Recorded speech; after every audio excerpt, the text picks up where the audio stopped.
So you're the ones who've been sniffing around. I beg your pardon? Don't play the fool. Stick your nose in our business and you're likely to lose it.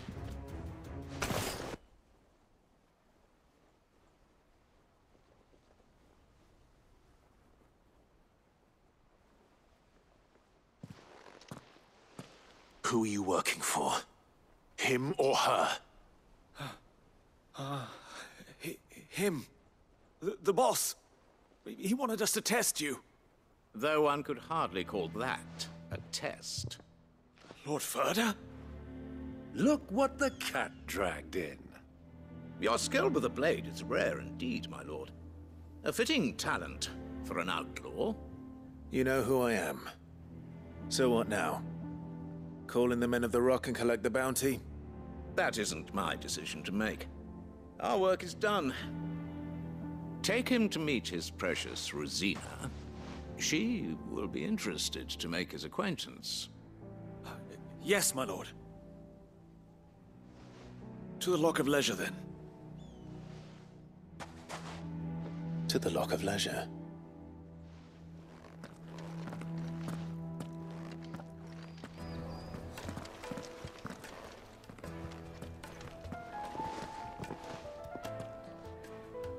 Is this the place? Lubo's Forge. The Briar's Kiss. So it was the young sprig after all. So much for Rosina Dalamil being a woman of experience. How wrong I was. It was an easy mistake to make, Uncle. After all, it must have been years since Sid last saw her. Sorry, him. Whoever this Lubor truly is, he's clearly a man of means. I'd say he deserves our respect.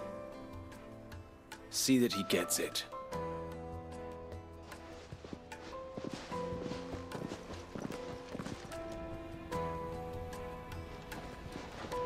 Lubor, Lord Furder told me to bring them to you.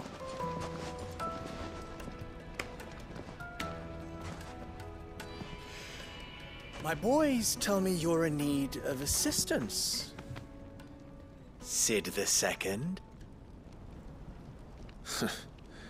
I won't waste your time. I need passage through the south gate.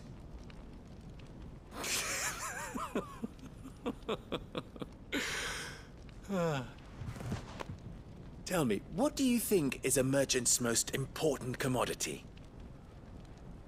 Why, trust. Everyone knows that.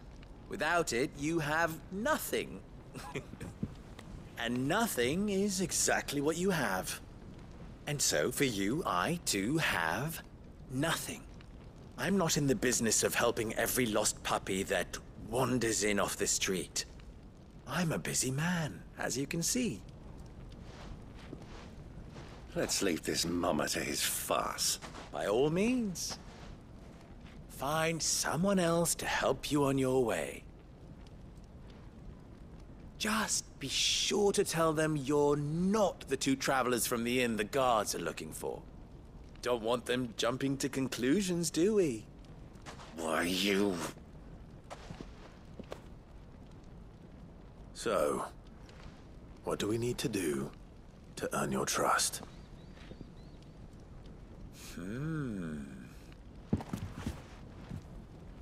I like this one. Willing to do whatever it takes to get what he wants. Ha! Men like you have a special place in my heart. Why, you ask? Because they get me what I want. Always. Fine. So what do you want? Don't tell me you're gonna listen to this swaggering scruff! We might as well hear him out. It's only natural that an ally of Sid's would seek assurances of strangers. Assuming he is an ally, of course. 5 years ago, he would have still been a boy. And yet even then I had more good sense than a man, 5 times my age? But enough of the pleasantries.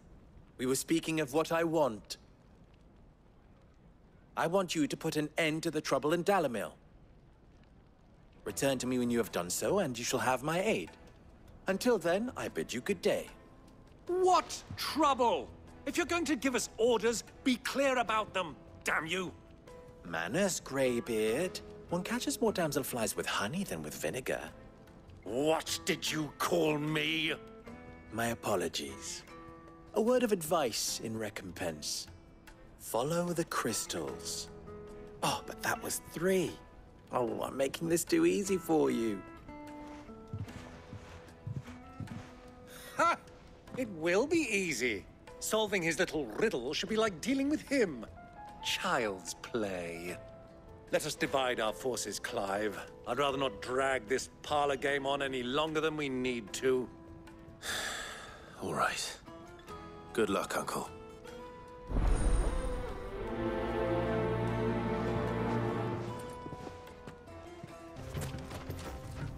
Excuse me. Is it true there's been trouble with crystals of late? You've heard, then? I've heard rumors. Damn thieves. Pilfering the crystals that were meant to fill our cups and light our stoves. Us common folk have hardly had a shard to share between us these last few moons. And it isn't as if we can buy them on the black market either. Whoever's taking them, they aren't sharing. What can I do for you, soldier? Need that sword polishing? I'm not a soldier. Ugh, then be off with you. I serve the men of the Rock and the men of the Rock only. You have an agreement with them? Don't be stupid. I just know which side my bread is buttered. Don't want to be stuck under some pauper when they come knocking.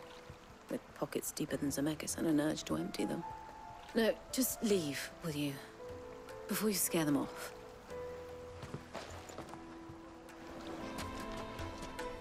Do you have a moment? Depends what for. Just a question. Dalamil seems to be thriving compared to the other villages I came through on the way. Is there a reason for that? Well, we're a stone's throw from Drake's Fang, for one. The soldiers guarding the Mother Crystal and the shipments need a place to spend their hard-earned gil. The men of the Rock throw their money about like there's no tomorrow. Is that so? Well, thank you. Don't let me keep you from your work any longer.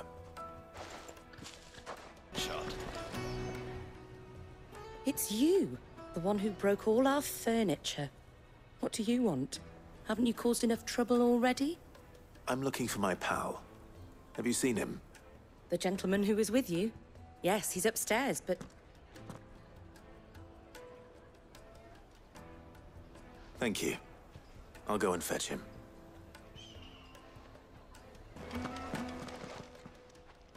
Huh?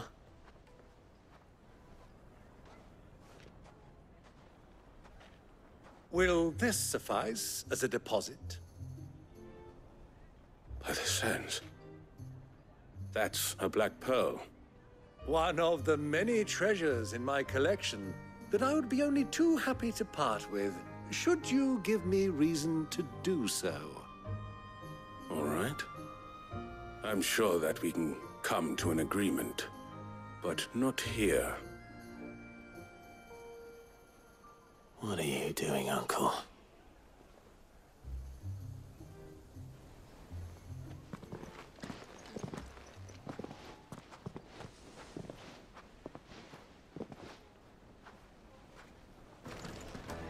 Care to explain why you're giving gifts to Kupka's men? Bait, my boy. One cannot catch one's prey without it. And I do believe I've snagged us quite the quarry. I started by asking around the markets as to where I might purchase crystals. I had no luck, of course. It's forbidden to trade in such things. But my uncharacteristic indiscretion just happened to attract the attention of those uniformed ruffians. They took me aside and said they could procure the crystal I sought if I proved I could pay for it. So the pearl was your proof? I thought they'd ask for more. A second-rate specimen like that would only fetch 500,000 or so. A small price to pay for admittance to the underworld. But enough about my little act of subterfuge. What did you discover? That the supply of crystals has dried up of late. And some people seem to think they're being stolen. Meanwhile, members of Kupka's private guard have been spending money all over town. I'll wager those soldiers you've been talking to have been siphoning off crystals meant for elsewhere, and pocketing the profits. I'll wager you're right. We'll meet with them then, just as you arranged, and put an end to the trouble Lubor spoke of. Ha! That preening popinjay thought this would be difficult. It just goes to show, one should never underestimate a Rosfield. We'll soon wipe that smirk off his face.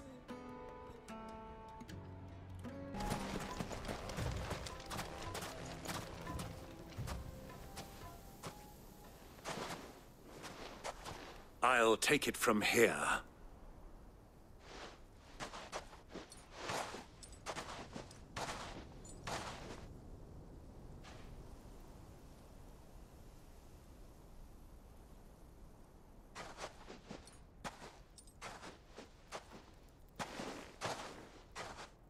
I was beginning to think you weren't coming, my lord.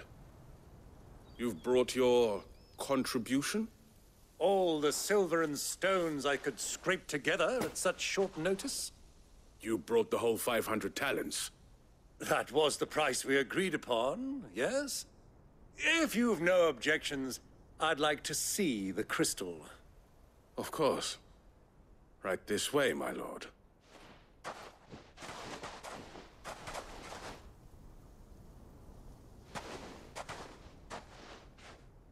Not bad at all.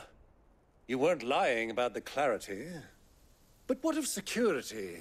If I were to be stopped on the road, what guarantee have I that it wouldn't be seized as property of the Republic? Because these crystals are no longer the property of the Republic. You're not buying from us. You're buying from them. And we have no more jurisdiction here than you, my lord. But we have ships, and will gladly deliver to a port of your choosing, now that our price has been met. Royalists, eh? What brings you here? Why, to collect their share of Drake's Fang's blessing, of course. Our nations are allies, and so they are entitled to a portion of the Mother Crystal's bounty. And being such good friends, we elected to increase that portion and share the benefits. And now that these crystals are officially property of the Kingdom of Waloed, we are duty-bound not to interfere, no matter where they might happen to end up next. Did you get all that? They're in cahoots! So it would seem. My lord, what is the meaning of this? Double-crossing dogs.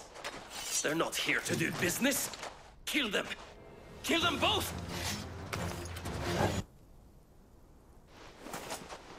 Well, that wasn't too bad. How'd you like my performance, huh? I've often played the villain on the stage. I think I did the role justice. Don't you? Greybeard, you were magnificent. The battle scene was particularly thrilling. Such a shame you didn't have more of an audience, but perhaps that's for the best. How long have you been watching? Long enough to witness your uncle's sordid transaction. I hardly expected one so venerable to degrade himself so thoroughly, buying one's way into the confidence of degenerates. Ingenious. This was the trouble you spoke of. The men of the Rock taking crystals meant for the common folk and conspiring with the Royalists. Well, now it's over. Indeed it is. The people of Dalamil had scarcely any means of redress against Kupka's men, let alone a foreign army. Until you two came along, that is.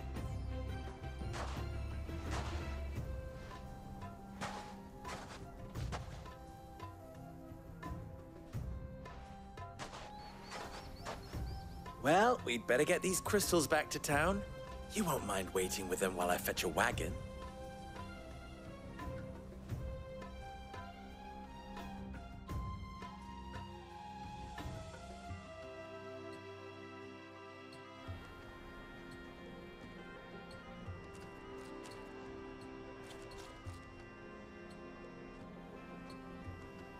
It occurs to me that I still don't know your name. Clive. So, Sid the Second is a Clive? I suppose it could have been worse. Well, Clive, you held up your end of the bargain, so I must do the same. Passage through the South Gate, was it not? To tell the truth, you've helped a little there too. Many of the guards have already been redeployed to deal with the issue of their missing comrades. And those left behind have been encouraged to look the other way should you attempt to pass through. Thank you. And please allow me to cover your costs. You still have the purse I gave to the soldiers, I trust? I saw you pluck it from one of the bodies. Oh, dear. Was I really so obvious? And my name is not Greybeard. It is Lord Byron Rosfield, thank you very much. No, thank you very much, Greybeard. Of all the... Ugh! Here, wear this.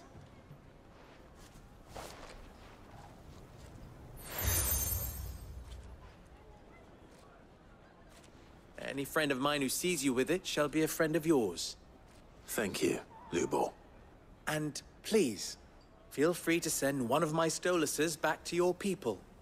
Tell them that Rosina Dalamil is back in bed with Sid.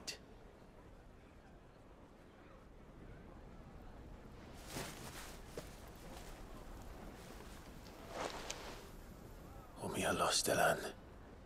Tu Isakelis.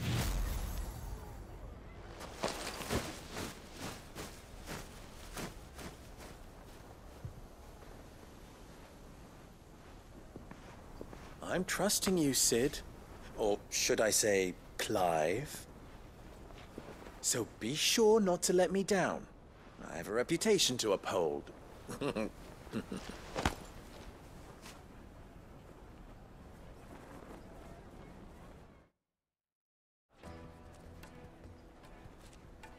Well then, I wish you a safe journey south. Thank you. Not at all. It was my pleasure. Come on, Uncle.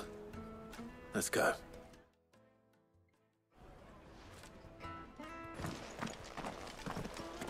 Ah, I'm not too late. What is it, Lubor? A question that I neglected to ask earlier. Where is it that you're bound? To Drake's Fang. To finish Hugo Kupka. Just as I thought. Then allow me to share a secret. Drake's Fang is currently riddled with royalists. Talmeki and Walud are allies, and as you have seen, their soldiers work hand in glove.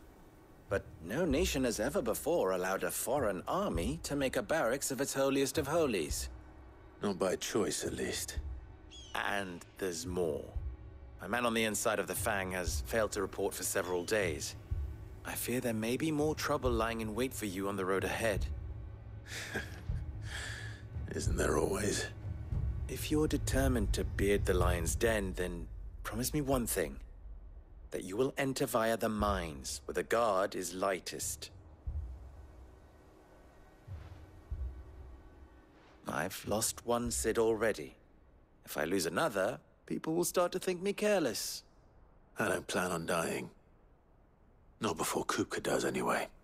Well, so long as you have a plan.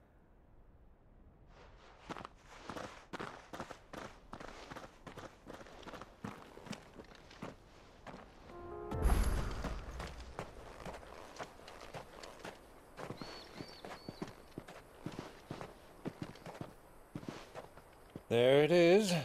Drake's Fang.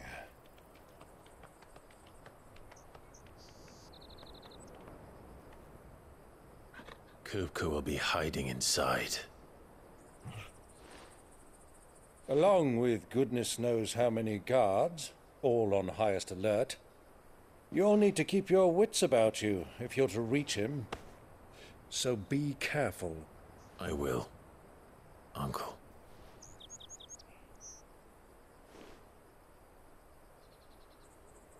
Before you go, Clive, allow me to apologize.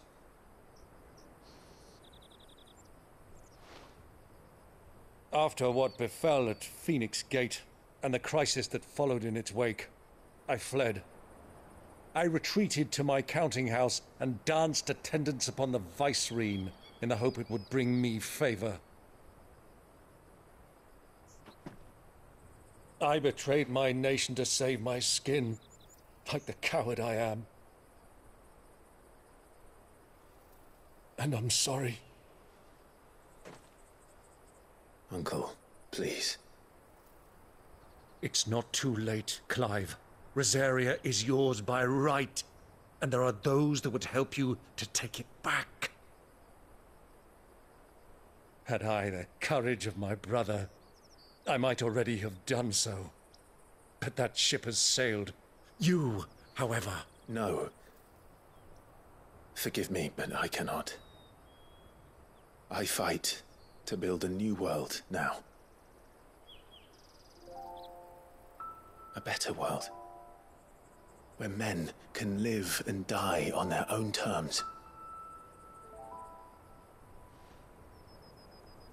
I was raised in a nation that strove to improve the plight of bearers.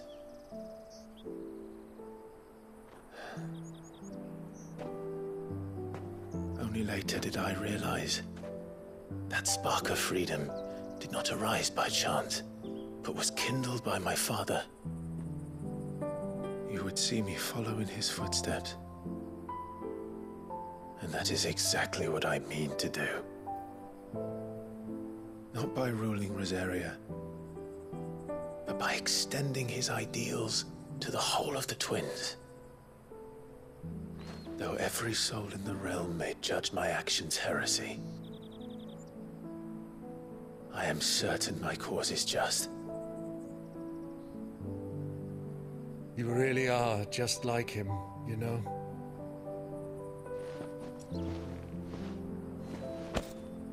Thank you, Clive, for coming back to me. I am proud to call you nephew.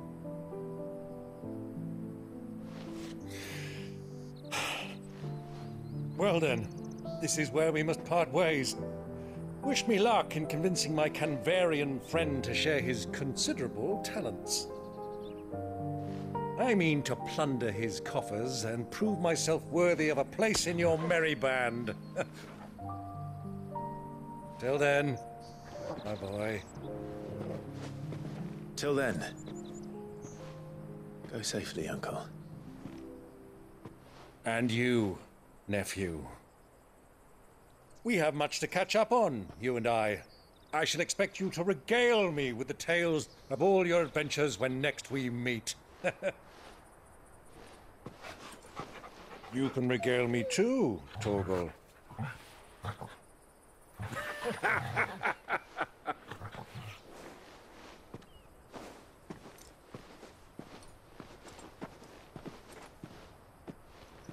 I'm coming for you, Kupka.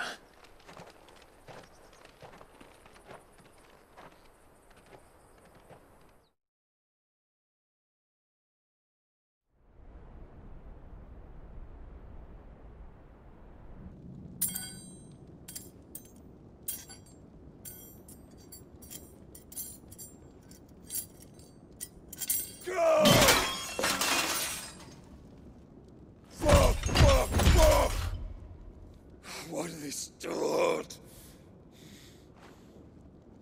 What has that gutter rat done to me?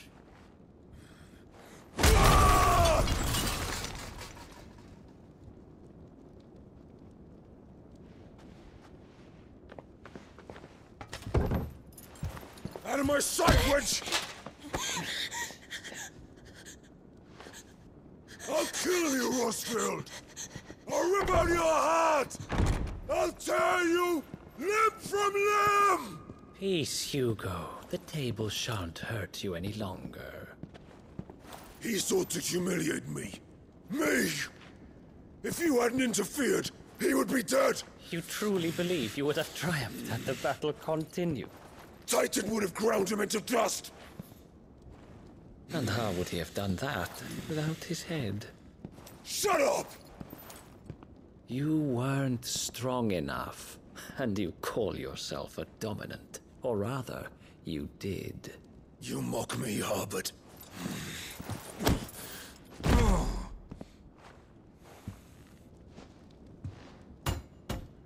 Do you see, Hugo? You are weak. Fuck! But so long as that fire burns within you, there is still hope. There may yet be a way for you to take your revenge. Tell me, what must I do? Please, I'll do anything. Just tell me.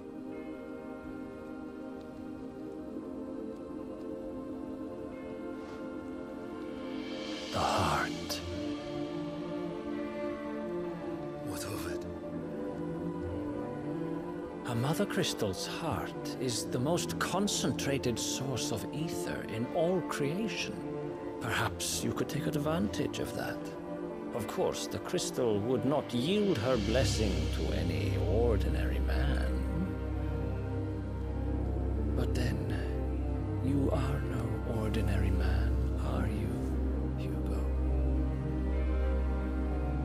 Clive Rossfield stole your power, but others have suffered a similar fate, and still managed to find the strength to conjure their icon. Like Benedicta Harmon.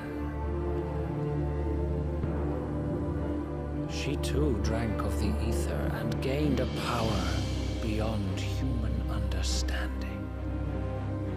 She did.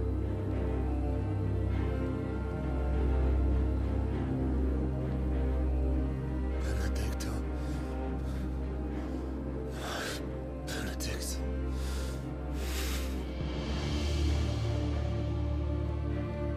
I'll do it.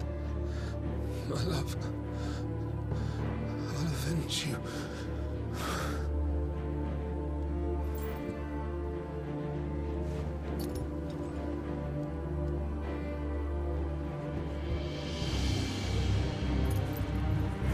Run along now, Hugo.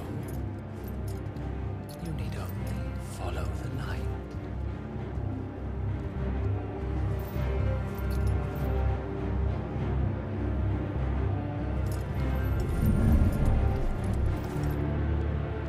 Muthos is here. Very well, it shall be so. You may leave everything to me, Your Majesty.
Did the Royalists bring them from Ash?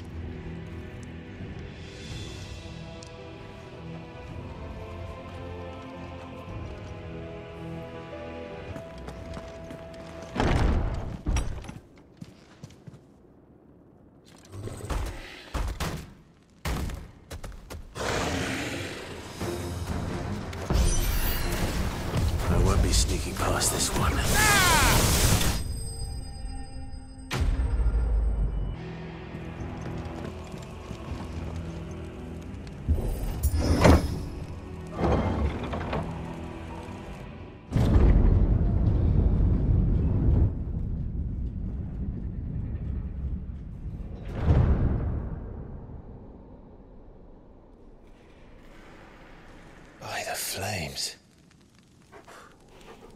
Come on, Torgal.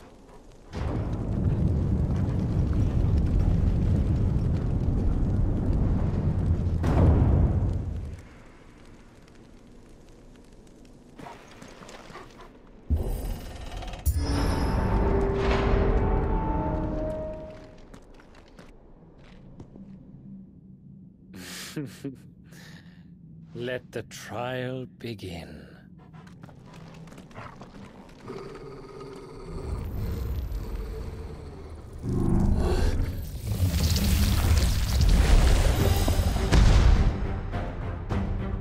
What the hell?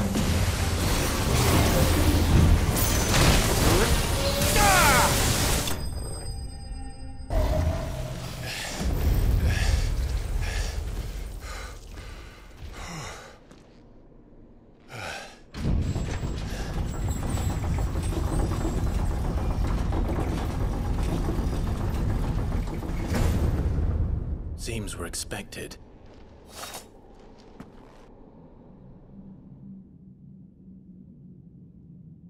So this is the power of Muthos.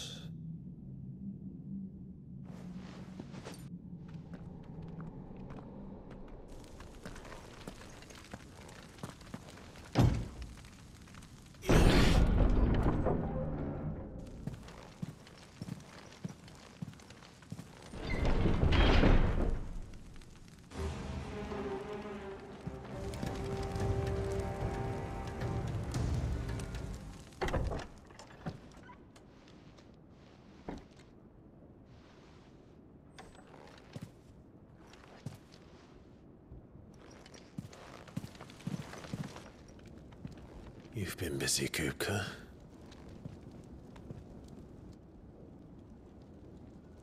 But where did you go?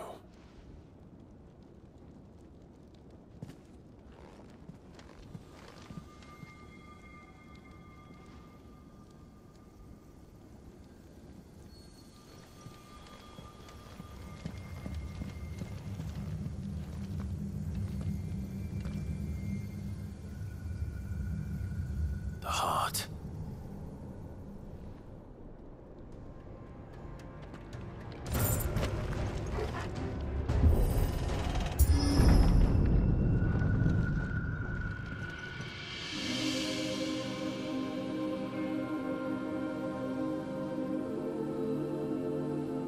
Benedicta, my everything. I've missed you so much. Kuka!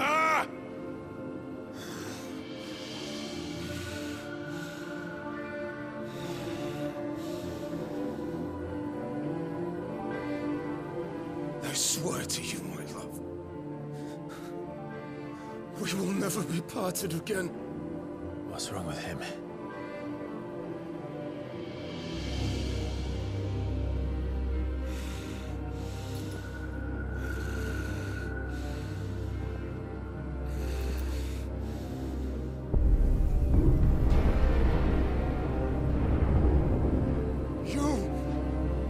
Get away from her!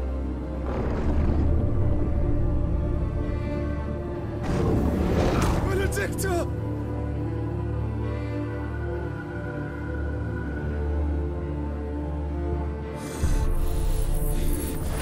I'll kill you, Osborne!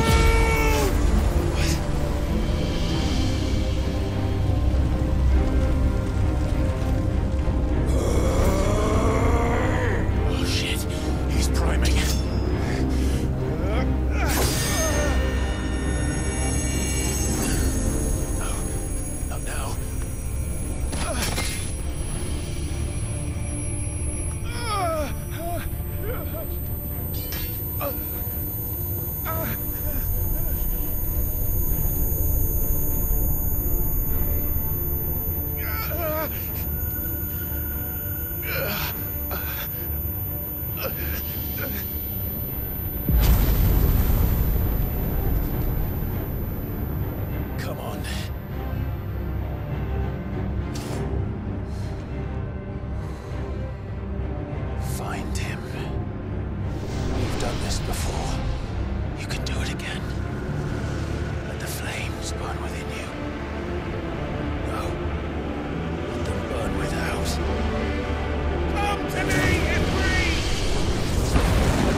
this a try. Not bad.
You, Ultima. What do you want? Your soul is tainted with worthless human will, yet your thirst for power remains undiminished. With every sip you take, you grow in strength, and soon you shall achieve perfection. I don't know what you're talking about. You will accept us, Mythos. It is inevitable. You were created for this purpose, and you shall serve it. Never!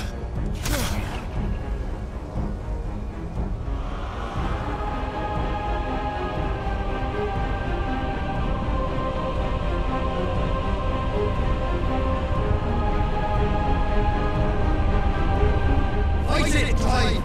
Don't let him in! Consciousness. We see now.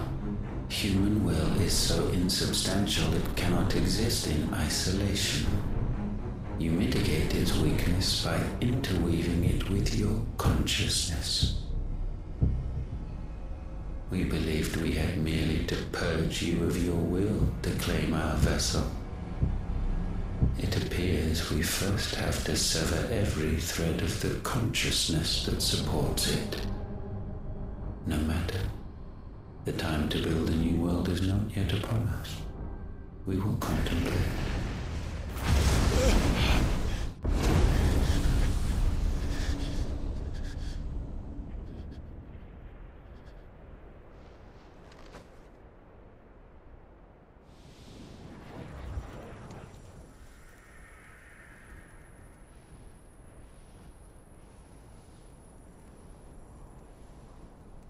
Thank you, Joshua.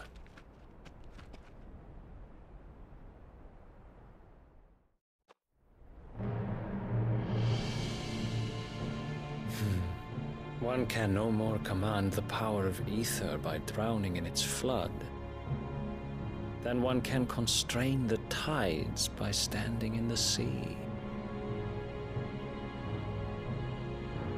I had thought Hugo wiser than this, but it seems his head was full of rocks after all. Titan was strong. Your Majesty.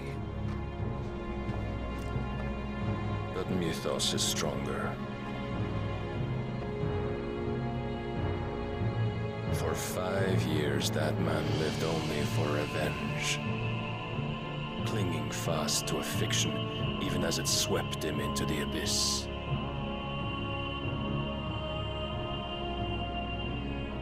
One cannot change one's nature through force of will alone.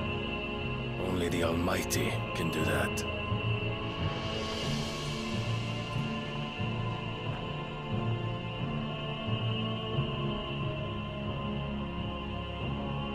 Hugo Kupka, the man who gave his life for a woman's head.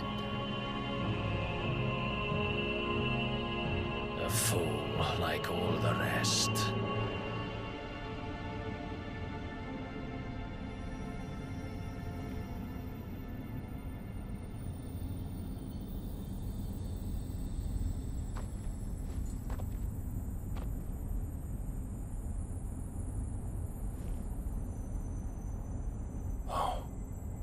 That the death of a mother crystal should be so beautiful.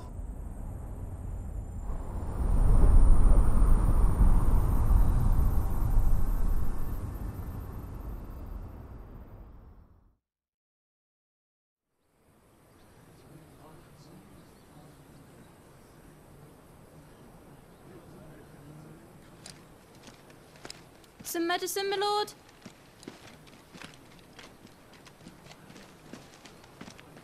I have salves, potions, anything you need. Stop bothering me, urchin, or you'll feel the back of my hand.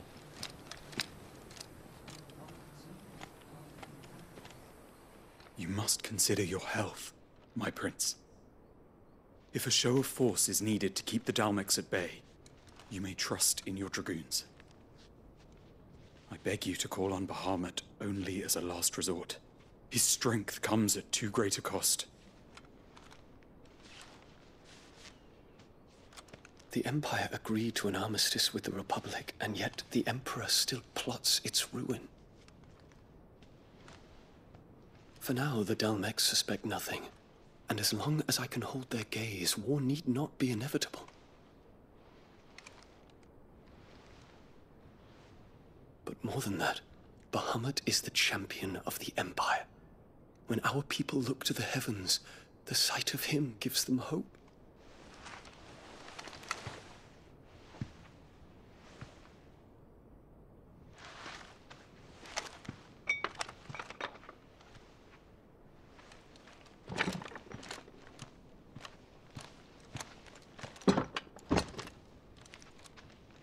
Should the Council's brazen maneuvering prompt the Republic to tear up their own treaty and launch a new assault, our soldiers would advance to meet them, cutting across the Central Isles, but not in time to prevent their forces from breaching the southern defenses and storming Twinside. And so the capital would become a battlefield. Thousands of innocents would die. I cannot allow that to happen. There is one small mercy, at least. You will not be forced to do battle with Titan.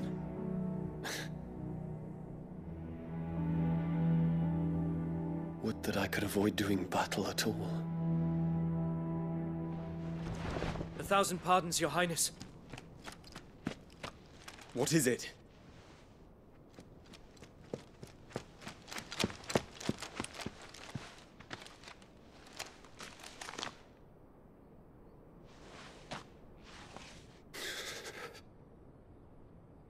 Olivier has been made Emperor.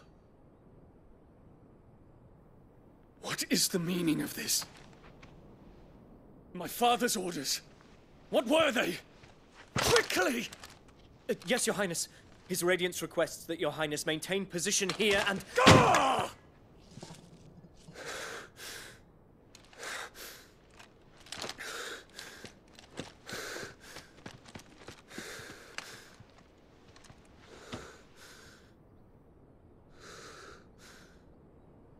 Terence.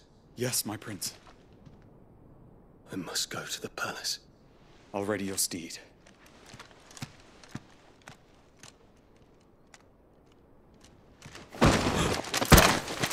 What is it now?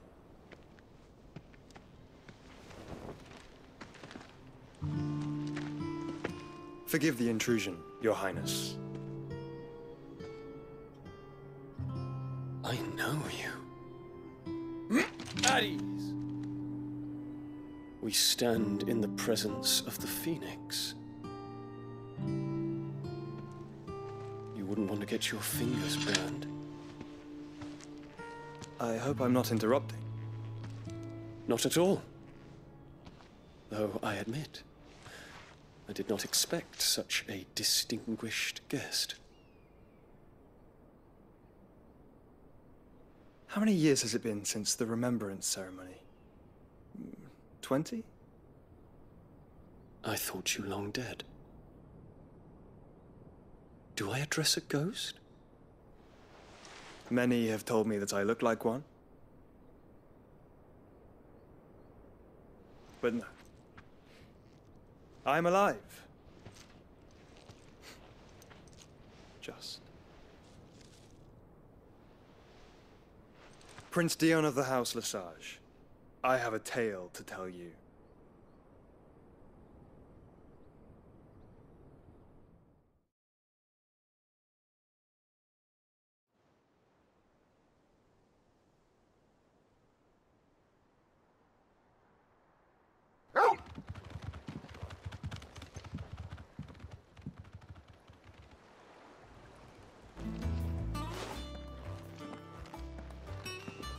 Clive, you're back.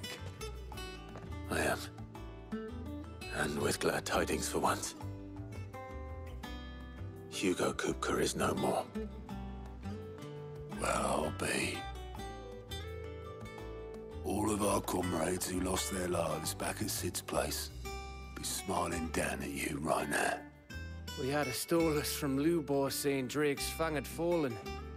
I expect that was your doing as well, was it? It's a long story. One for the history books, I'll bet. Welcome home, Clive.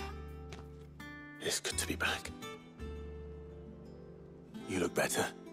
I feel it. Which means I'm coming on your next little adventure. You're not leaving me behind again. Wouldn't dream of it. Otto, any word on the Royalist movements since I've been away? Shouldn't you be putting your feet up? If you really want to know, go and have a word with Vivian. Thank you. I will.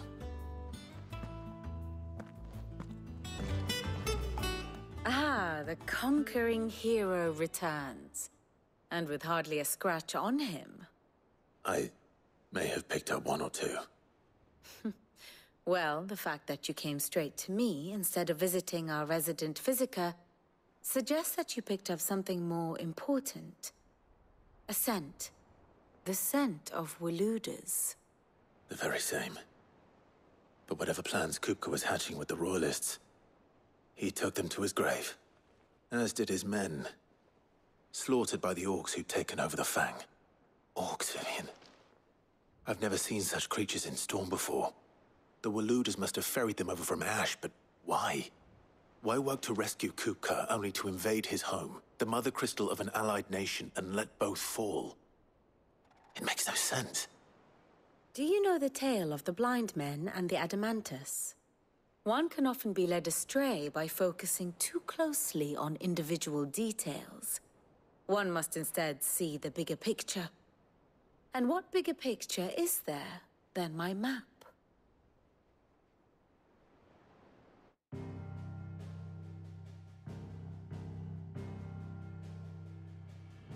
The Kingdom of Waloed claims dominion over all of Ash. It is a nation forged by the bloody conquest of Barnabas Tharm, the dominant of Odin. The Canvarian War of Independence in 849. The Battle of the Twin Realms in 865. The Battle of Belinus Tor in 873. Wheresoever his armies fought, Odin was found where the fighting was fiercest. But of late, the warrior king appears to have laid his sword to rest. Battle rages for control of the crystalline dominion. Yet Tharm sends not a single ship in support of his Dhalmekian allies. Meanwhile, the Blight ravages great swathes of Ash.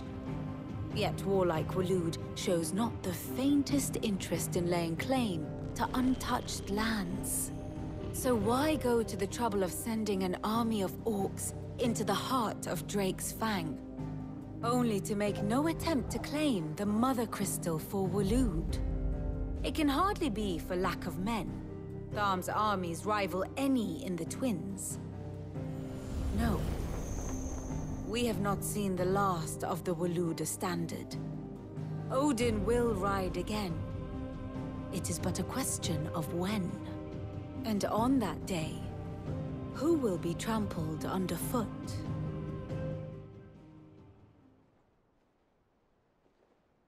In summary, I know not to what end the Royalists betrayed Kupka. I know only that it is part of some broader scheme. A scheme tied to the ambitions of one man. King Barnabas. But there is no need to wallow in confusion. If one is to cure a sickness, one must first identify the symptoms. And your Lord Uncle has volunteered to do just that by keeping an eye on the Royalists' movements. He's really throwing himself into this. Indeed he is. Which means all that remains for us to do is await his reports. Well, not quite all in your case. The people of the Hideaway must hear the news. Justice has been done. Hugo Kupka is dead. The wounds he left that night are still raw, especially for those who lived with Sid the longest. Tell them that those wounds might finally begin to heal. Consider it the price of today's instruction. I've never known you to be sentimental. What can I say? I am only human. And we are, all of us, sentimental animals at heart. I suppose we are. Very well. I'll go and spread the word. Blackthorn, do you have a moment? What is it? I'm busy. I wanted to tell you that Hugo Kupka is dead.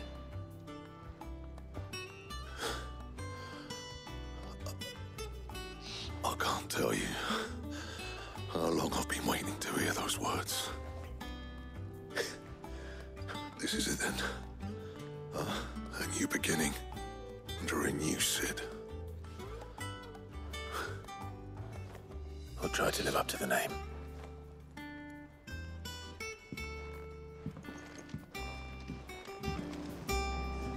Well, someone looks pleased with himself. It's true what I'm hearing, then. Nothing escapes you, Lady Karen. It's true. Kupka is dead. No more looking over our shoulders, then. Good. I'm starting to get a crick in my neck. Don't let it go to your head, though. Ah, Clive. Have you come seeking the gift of knowledge? No. To share mine, actually. Hugo Kupka is dead. Oh, my. Can it really be true? Look, he's crying. He is. The big baby. And with good reason, children. These are tears of joy. We must offer up a prayer to your parents that the heavens might weep with us. There shall be no lessons today, only thanksgiving and merrymaking. Go, put away your things. All right. Brilliant.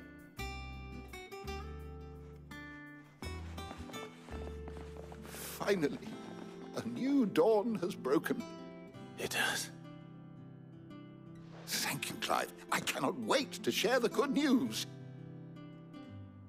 Hippocrates. After Kupka fell, Ultima came to me. I need to know what he is. Have you learned anything? Alas, no. And not for want of trying. I have scoured nigh every historical tome in our collection and found nothing. Not even the sort of conspicuous absence that might suggest a concealment of fact. One is almost tempted to conclude that such a creature never existed. But I saw him. With my own eyes. I don't doubt that you did. Alas, it seems you are the only one who has. To others, he reveals naught. We see only that which he leaves in his wake, like some terrible force of nature beyond the ken of mortal man. A bringer of death. Whether the Ultima you met with was the being itself, or merely another projection of its power, I know not.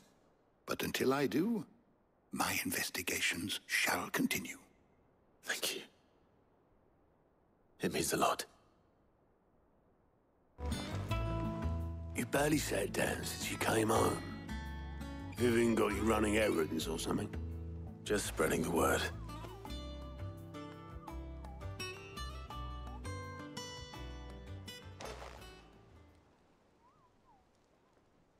So, the Professor's got a soft side, has she? I'd never have guessed. No. She was right, though. Everyone was glad to hear the news. Ah, but you ain't told everyone. I can think of plenty of friends back at the old hideaway who'd sleep more peacefully for knowing. Not least of all Sid. You should tell him. You're right. I should. And I will. Well, when you do, be sure to take Mid with you. She's been going at it hammer and tongs down at that workshop of hers, trying to do her father proud.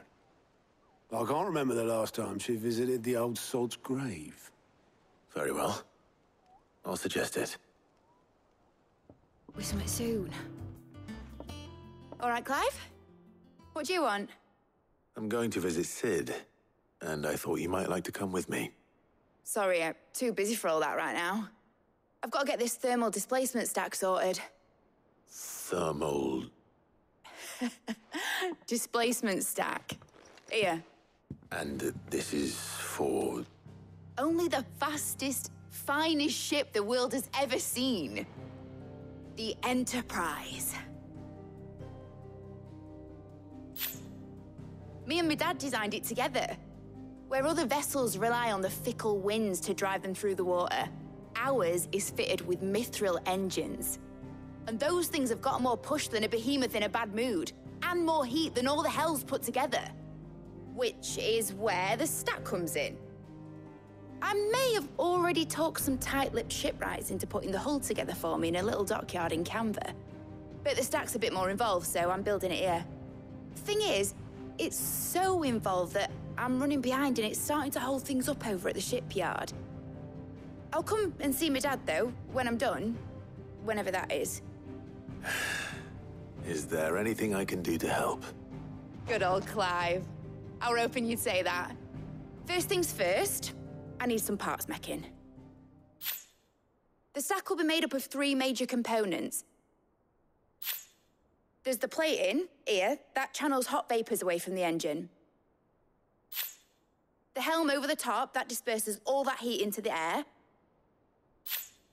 And the shielding around the sides. That stops the rest of the ship from going up in flames. A full suit of armor, then. Probably best to take it one piece at a time. Then you'll need to start with the plating. Everything else fits onto it. I've got the designs and the list of materials here. Show these to Blackthorn. He'll know what to do. I can't make head nor tail of them. Luckily, you don't need to.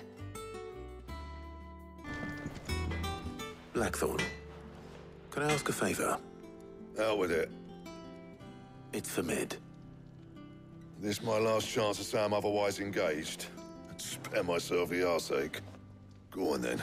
What is it this time? She said you would know. Here.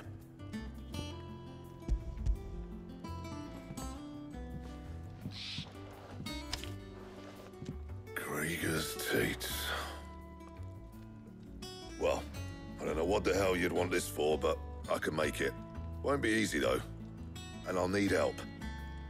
Get Gabonotto in here, will you? All right.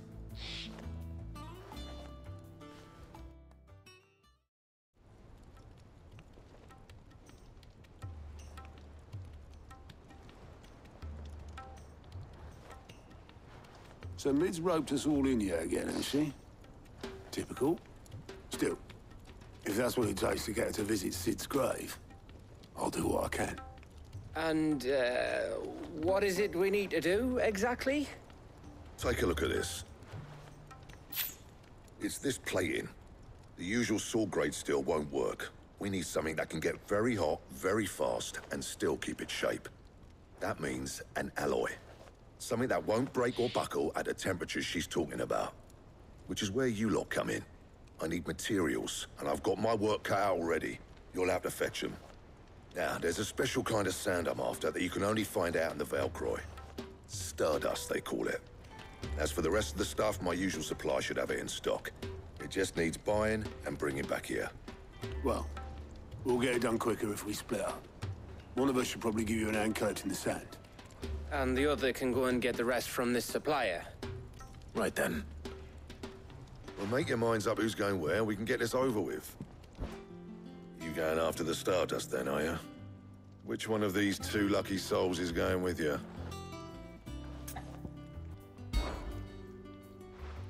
Otto, you're with me. All right, then. Where do we find this Stardust, and how will we know it when we see it? There's a river that runs through the southern reaches of the Valkyrie. It's the black sand that washes up on its banks that you're after. And I'm guessing you'll be needing sackloads of the stuff. Might be worth our importers at the Dalimil Inn. I'll head down there. See about finding us a wagon. All right. I'll meet you by the river. Yous two take care, eh? I'll go and see the supplier. Just don't let the bastard fleece you, eh? Ah, he wouldn't do that. He's Blackthorn's mate. Isn't he? Best of luck.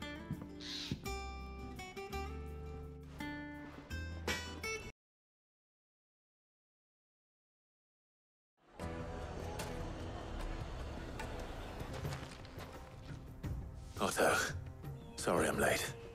Oh, Clive. I had a quick scout about, and I reckon this area's our best bet.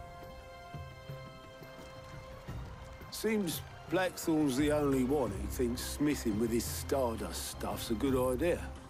It's just lying here, waiting for any old fool to fill his boots. But unlike any old fool, you thought to bring a wagon. Well spotted. Now get filling.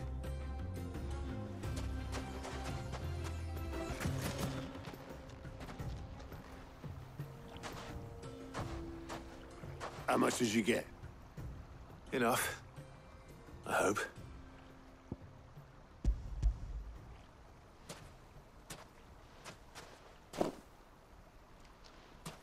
More than me.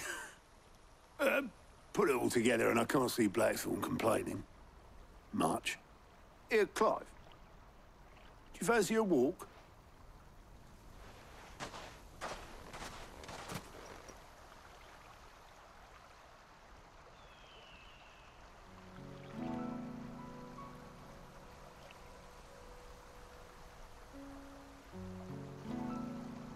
Sid would be proud.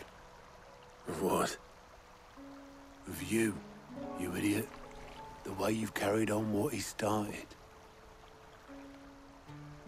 When we first met, I had you down as a spoilt little puppy who enjoyed nothing more than biting the hand that fed you. But 5 years on, you're the one doing the feeding. So thanks for proving me wrong. You weren't wrong. But I changed. Thanks to Sid. And thanks to you. When I suggested taking on his name, you were the first to back me. And if you hadn't, no one else would have. I couldn't have done any of this without you, Otto. Don't give over. You're making me blush.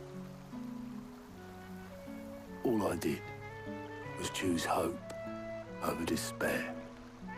I gave you a chance, yes, but you're the one who took it. You took a rabble of homeless, hopeless outcasts and put them back on their feet. Gave them something worth fighting for, just like the old Sid did.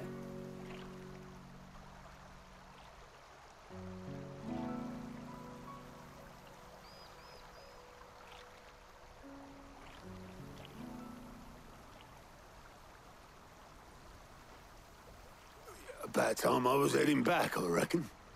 All this scrabbling about in the sand's taken its toll on the old pins. I'll see you back at the hideaway then. You can take a well-earned rest when you get there. Oh, I plan to. Believe you me. But I'll make sure Blackthorn gets his precious black sand before I put my feet up. He'll only moan otherwise.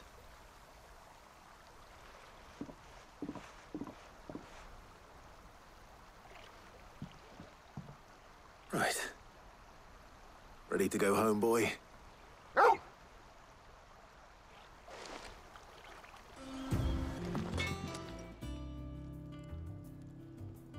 Blackthorn, got everything you need? Yeah. Yeah, I do. Cheers for the stardust. Should be enough to be getting on with. Nice to get out and about for once. Let's do it again sometime, eh?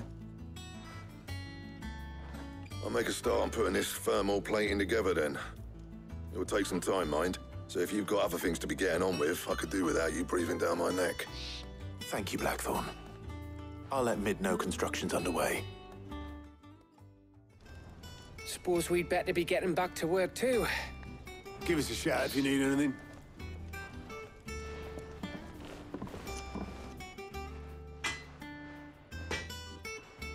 up with something soon. You'll be pleased to hear that Blackthorn's started work on the plating. Excellent. 1 down, 2 to go. So, what's next? The helm, of course. For this, we'll be repurposing fallen scrap. Salvage from the ruins? I thought that material was all but impossible to work. Ah, but we don't have to. I'm sorry. Just so happens there's one particular ruin that's broken into exactly the right shape and size pieces for what we need. What's the name back there? I'll give you all the details. What's her name? Right. Oh, Sid, is this about the helm? Yes. Mid said I should speak with you. I'll show you the plans then. Here you see the mithril engine, in which mithril is burned to generate heat.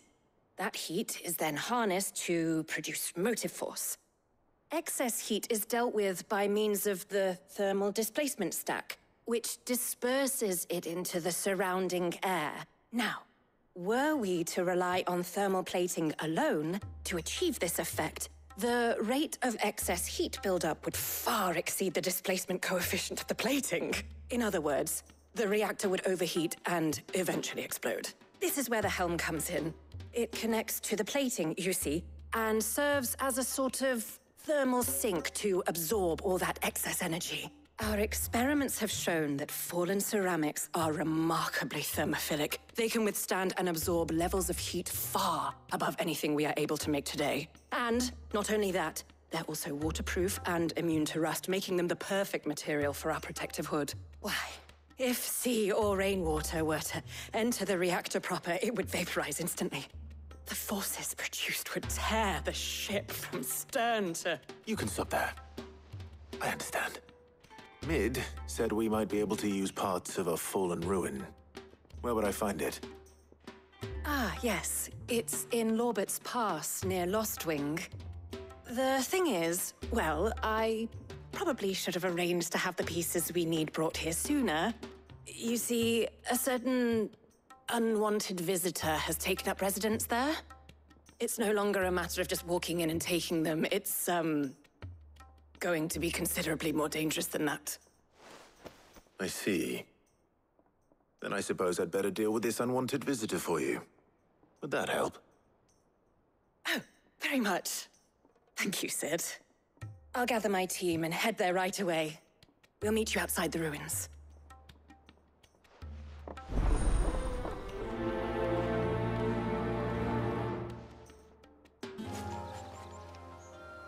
Oh, there you are, Sid. Thanks so much for coming. The, ruins are just over there, as is the creature I told you about, I'd imagine. Would you mind? Of course. I'll be right back.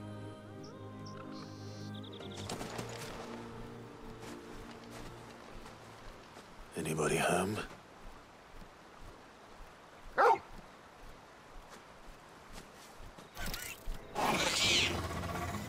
This must be our unwanted visitor.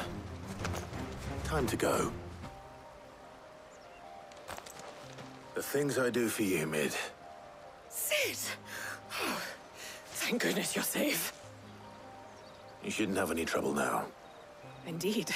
Well, don't let us keep you. We'll, see that everything is transported safely back to the hideaway. All right. I'll let Mid know you're on your way.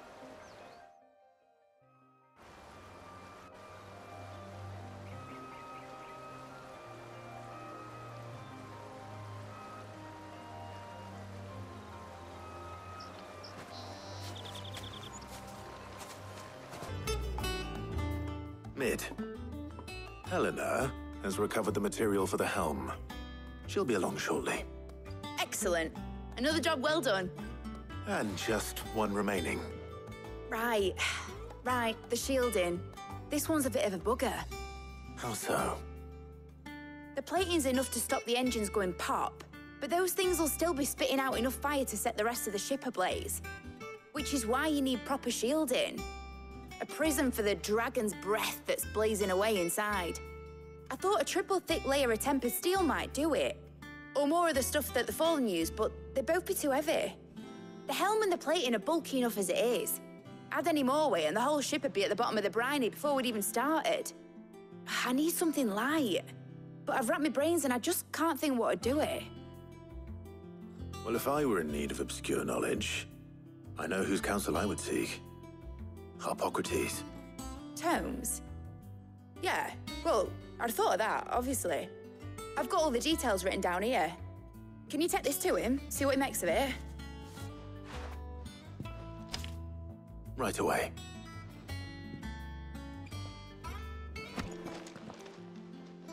Harpocrates, do you have a moment? For you, Clive, always. Well, actually, it's for mid this time. Could you take a look at this?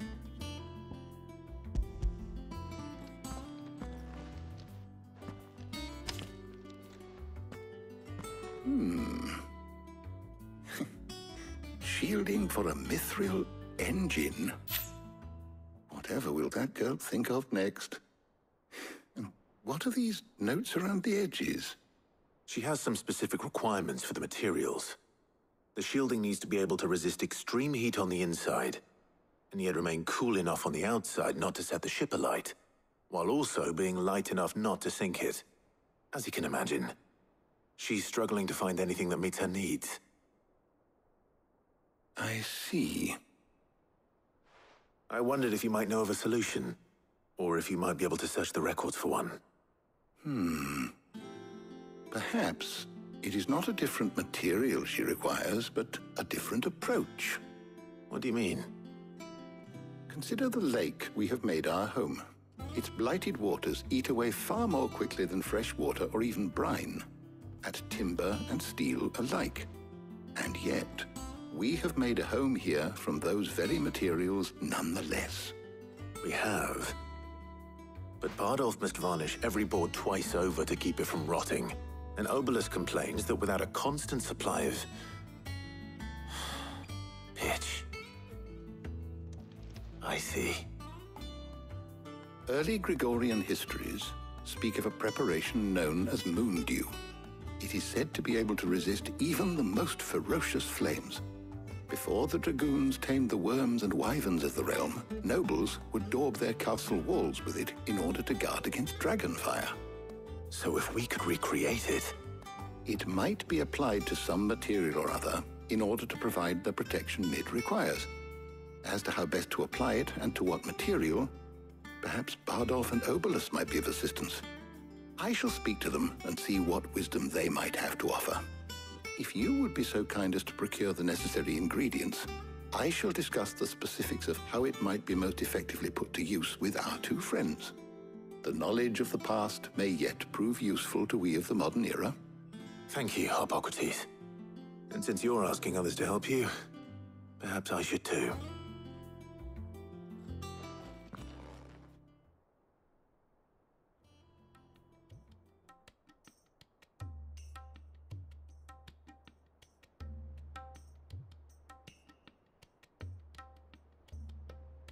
So you need a hand, do you?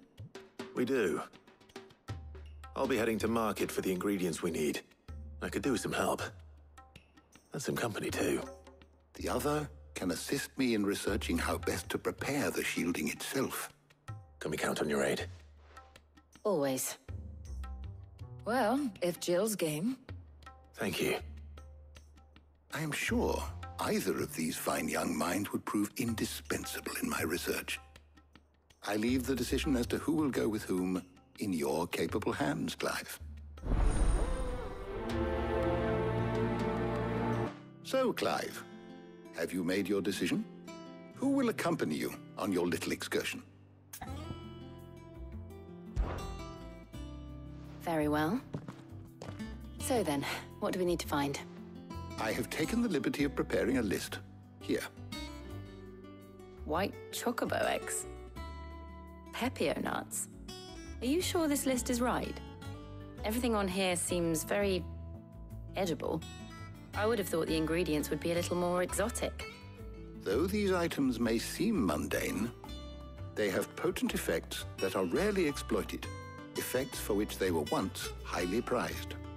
So much so, in fact, that they were harvested almost to extinction, hence moon dews having fallen from favor.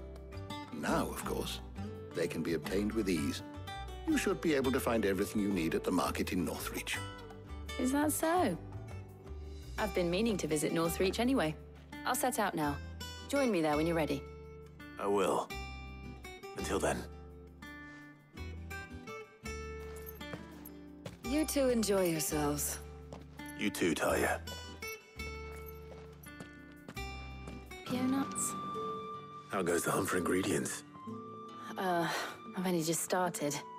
I'm sure everything we need is somewhere amongst all these stalls, though. Why don't we split up and see? We'll take a couple of ingredients each. All right. What am I looking for? How about you look for the pepio nuts and some garlic? I'll find the other things we need. We can meet by the gate when we're finished.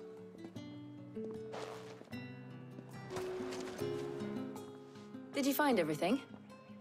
I did. Here.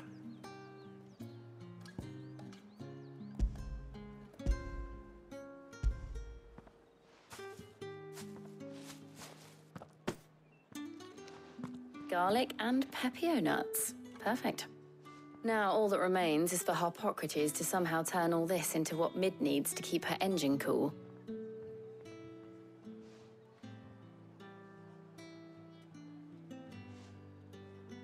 But before we head back, would you walk with me a while?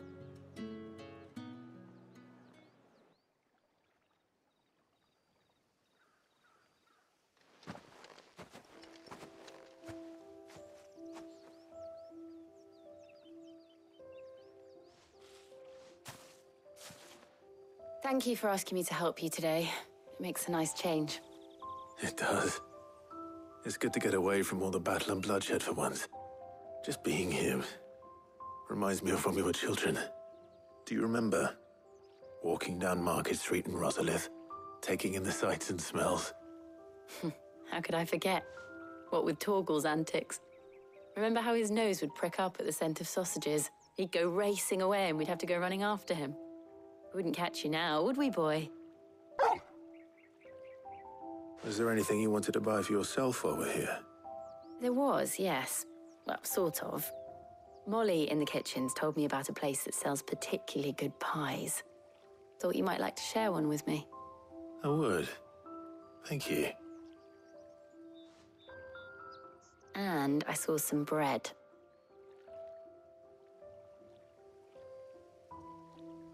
Big white cobs like the baker back in Rosalith used to make.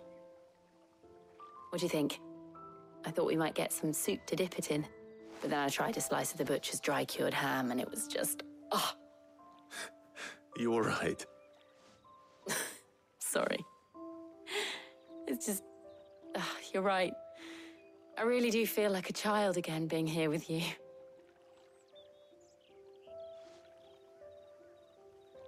Clive.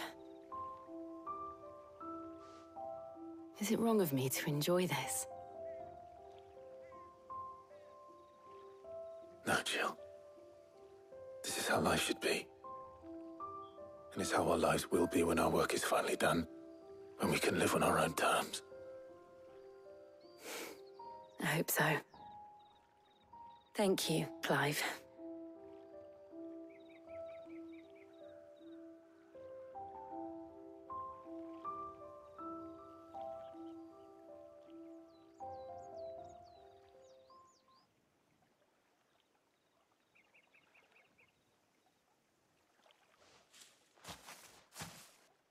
Well, I suppose we better be getting back. I need to give these ingredients to Harpocrates and Talia. I'll see you at the hideaway. Take care. I will. You too.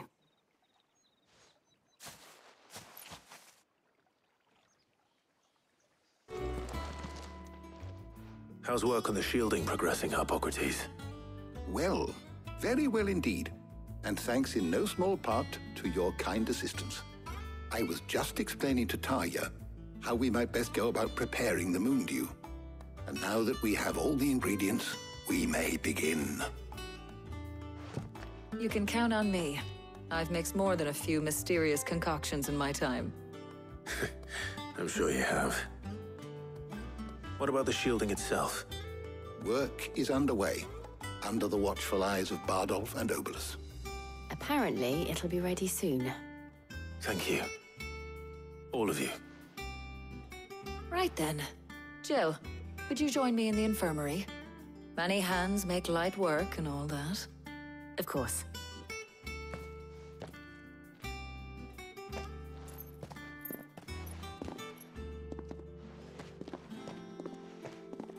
Oh, and Clive, thank you. It was nice just being with you.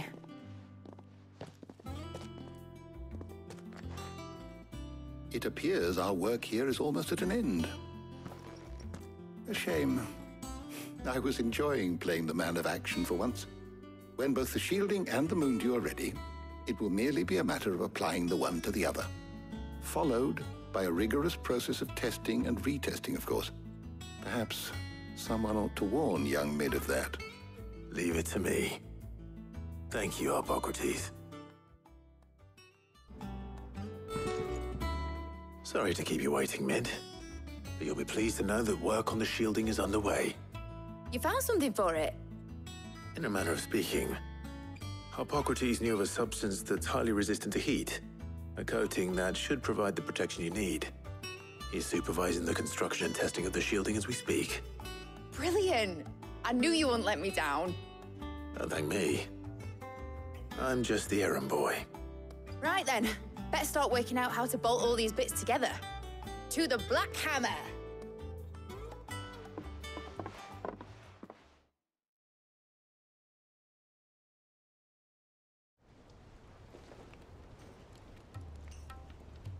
You know, when I got into the smithing game, I thought I'd be making swords and shields, not thermal bleeding didgeridoo-dahs.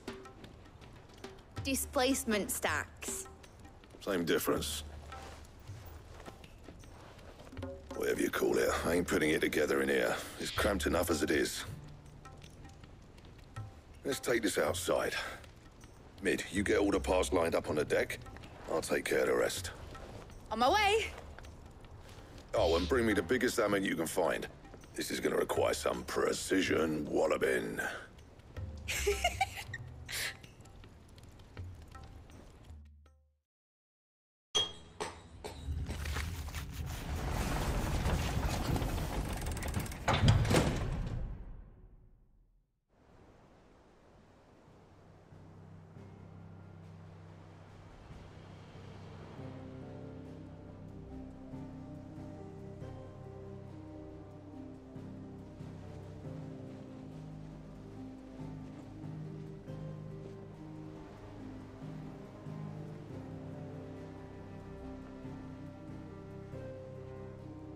It's finished! It's finally finished!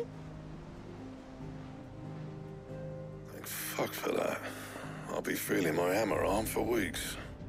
Thank you, Clive, Blackthorn, everyone. That's one down and just 3 more to go. I'm sorry. Oh, didn't I tell you? The Enterprise has 4 mithril engines, and we'll be needing a displacement stack for each.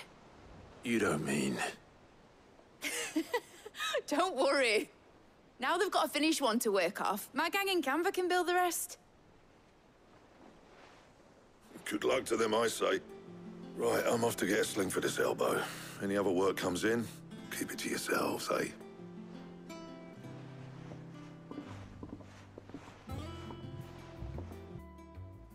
What's the matter? Nothing. Just daydreaming.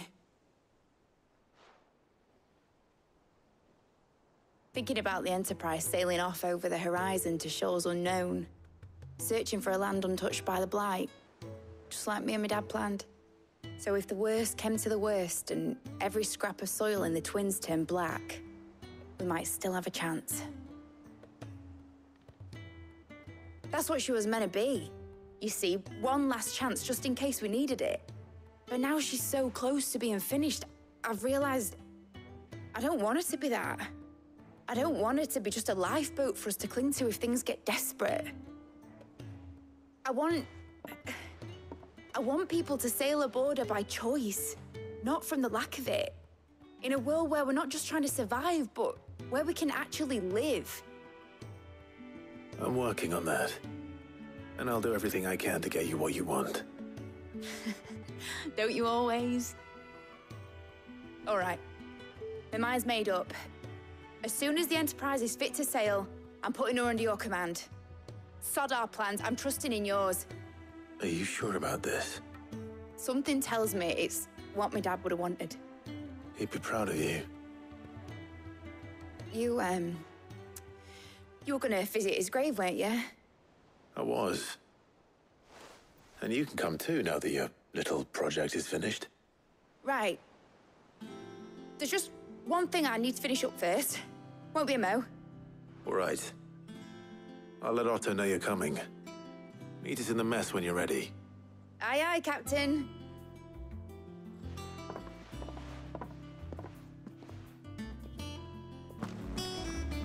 All right, Clive.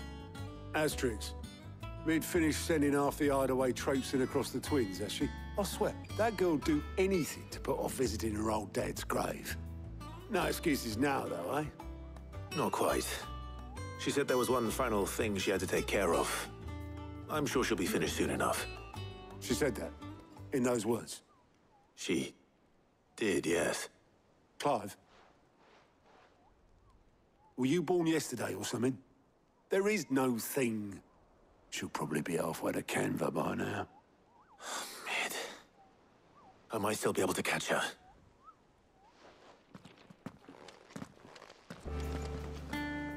Obolus, have you seen Mid? Yep. In a boat, going that way. Then I'm too late. You in a hurry and all, are you? No, I offered to take her across, but she wouldn't wait. Just paid for a dinghy and rowed off. Oars going like the clappers. Got some life in her, ain't she? But anyway, I was on my way up to see you, as it happens. Got a letter for you. Urgent, by the sound of it. One of your uncle's men said I was to hand it to you in person, post-bleeding haste. And you're here now. Thank you, Obolus. Don't mention it. What tidings, Uncle? Trouble in Canva. Well, I'll need someone to keep an eye on Mid.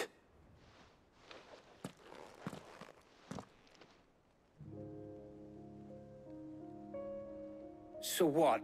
Mid got us to do all the dirty work and then just sailed off into the sunset? It, seems that way. Well, nothing we can do about it now. But next time you plan on visiting Sid, you might want to tie her to something before you suggest it. Ah, don't be so hard on her. Gotta admit, the dirty work was kind of fun. Everyone pitching in and all that bollocks. Just like when we built this place. You're right. Anyway, we all set to head to the old hideaway. I could do with getting to Canva pretty sharpish. Wouldn't do to keep Lord Rosfield of the Seven High Houses waiting now, would it? Not after he asked for me personally. Gav will be leaving with me. Will you mind the place while we're gone? You can count on me. Just be sure to give Sid and the others my regards. All right. Oh, by the way, Jill will be joining us too. She's got some things to take care of, but she'll meet us there. I hope she's telling the truth at least.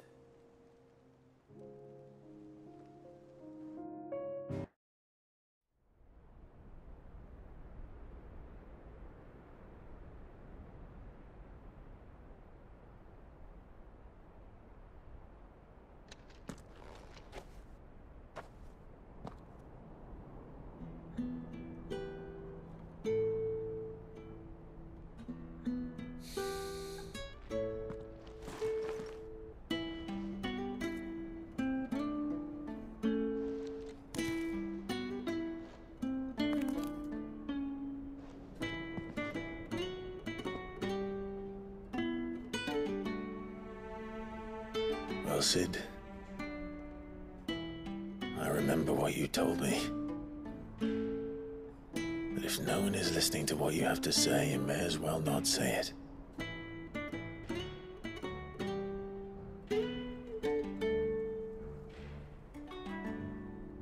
But I will say this, old friend. Hugo Kuka is gone. His shadow looms over us no longer. It's a pity the Phoenix can't be in two places at once. If he'd have been with us, maybe he could have done something for the lost. Not even the Phoenix can bring people back from the dead. Life has a beginning and an end. So we must live while we have the chance. And not as slaves to the crystals, but as free men. May we join you?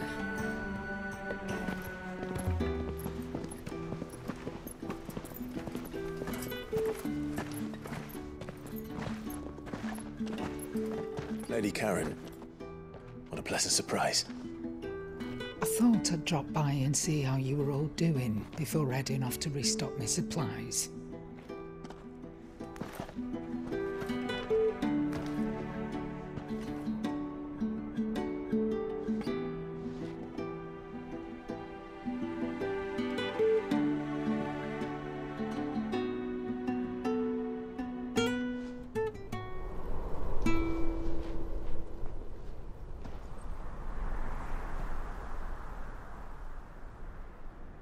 It wasn't the most scenic view back then, but it were never as bad as this.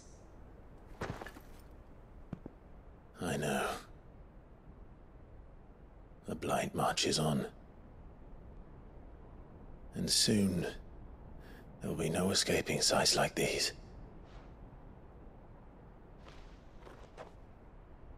So our mission remains unchanged. We cannot stop until every Mother Crystal is gone, and their thirst for ether with them. The only one that remains in Storm is Drake's tail in the Crystalline Dominion. Our next target. We're going to Twinside. It's the capital of the Empire these days. I wouldn't like to think how tightly guarded they've got the place. Not that that'll stop you. But we do well to scout it out before you go charging in. We would indeed. If you're off to the Dominion, you can take this great lump with you. Goods. Oh, I am sorry. Have you forgotten you're the most wanted man in the Twins? I thought you might like to disguise yourselves as the attendants of a travelling trader, assuming you've no better ideas. You wanted to buy yourself some tools, didn't you? Well, now's your chance. You're letting me go? With them? Oh, thanks, Nan! Stop that! You'll break me bones, you great galoot!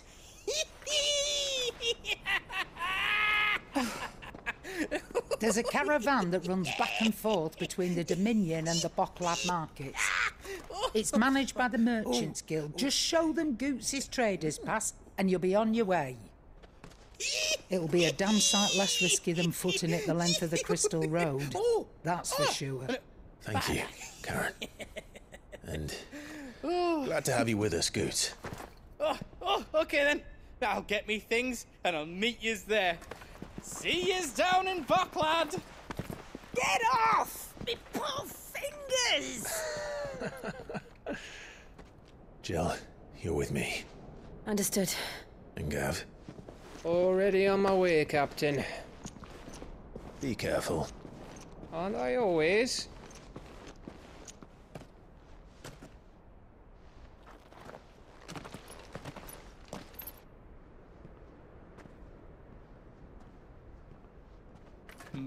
Do you see that, Sid? Your protege's making a proper little outlaw of himself.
So this is Zemeckis.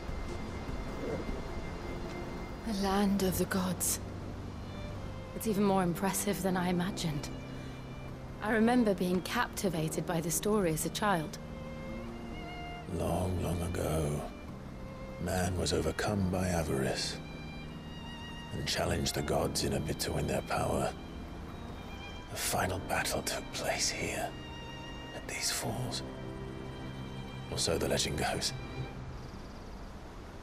If anyone ever manages to plumb those depths, perhaps we'll learn if there's any truth to the tale. That the gods emerged victorious and punished man for his defiance by visiting upon him 2 curses. Dominants and bearers. To tell the truth, I always thought it strange that the dominant and their icons were deemed a curse. Back home, the dominant inherited the throne. They were admired and exalted, not spurned. Whenever I got to that part of the story, I always assumed there must be something I'd misunderstood. You had a lot of storybooks, didn't you? In your room, I mean. When we were young. The old legends were always my favorites. Epic battles between gods and men. Father encouraged me to read as much as I could. He thought it good for my education. You really were a boy like any other, weren't you?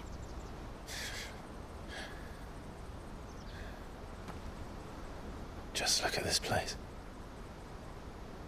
It's enough to make you believe the legends are true. I know.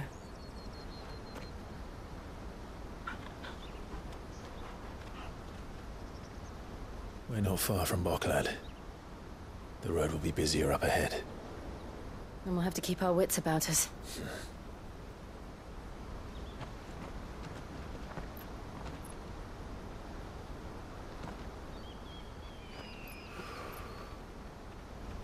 Clive? Something wrong? Nothing. It's nothing.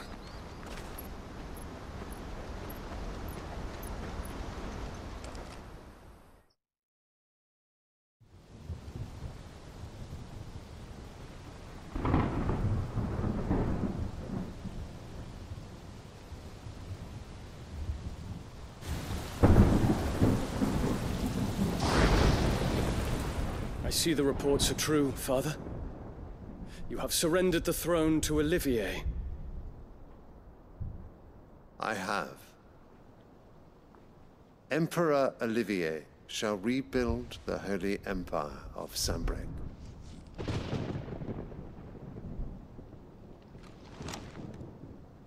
How is he to rule an empire? He is but a boy. I shall advise him until he comes of age. Father, please. Or for as long as I am able. The empire we seek to build needs young blood to rule it, and I can think of none better suited to the task.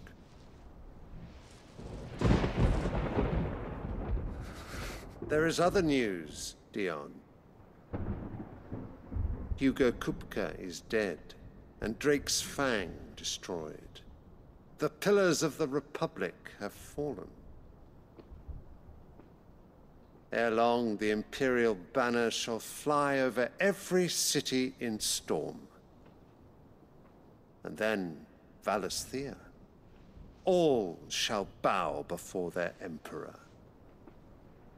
Father, these are the words of a tyrant. They are the words of a god. The Emperor whom I gladly serve. Great Greeker, made flesh.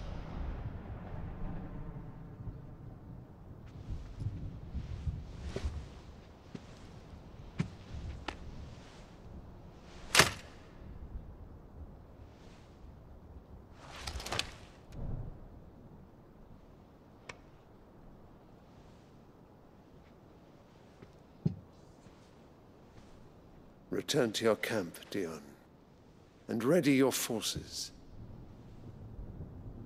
It is time to show the world the true power of Sanbreque.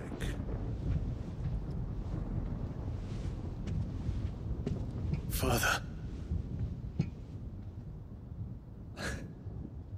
I find you much changed. Is this truly the path you wish to tread? Or are these the ambitions of another? Of Ultima, perhaps? What nonsense is this? I speak my mind, and my mind only. Though I do owe Annabella thanks for reminding me of certain truths regarding the nature of nations, of rulers, and of the divine. You would trust the words of this traitress? She betrayed her country. She slew her husband. You have ever been an invaluable servant to Sanbreque, Prince Dion. I trust you will continue to serve your Emperor in the wars to come. The canker! Silence! Insolent wretch! You will bend the knee. All else is heresy. Sire, forgive me. This audience is over. Come, your Radiance. The Rowena Syndicate awaits your pleasure. Oh, not another meeting with silly old men. They're so boring. I'm hungry, Father. Can't we have luncheon instead?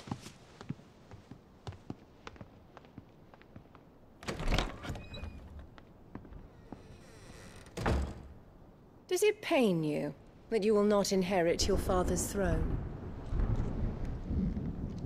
I have suffered worse.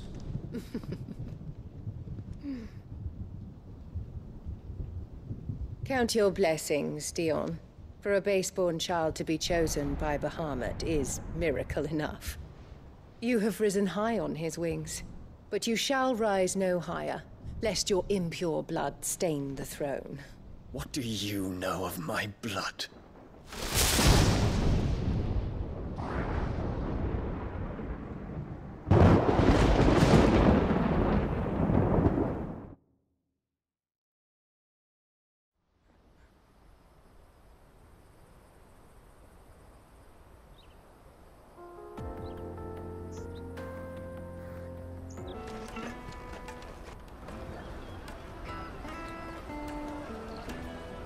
Wonders from across the water. Come one, come all. Feast your eyes. Good sir, can I interest you in...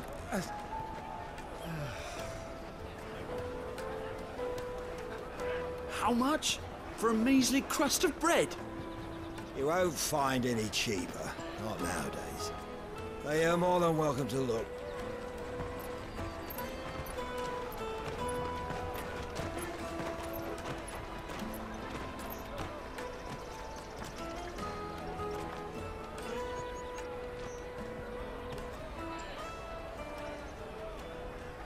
The Empire's unlawful and illegitimate occupation of the Crystalline Dominion is still in effect. Only those whose business in Twinside has been officially approved by the Republican Army will be permitted to cross the border. All who seek entry are to form a line and ready their documents for inspection. It looks like we aren't the only ones who are eager to leave. And they're checking everyone. Can't you make an Not for the likes of you. We won't get through without that pass. Let's go in and find Good, shall we?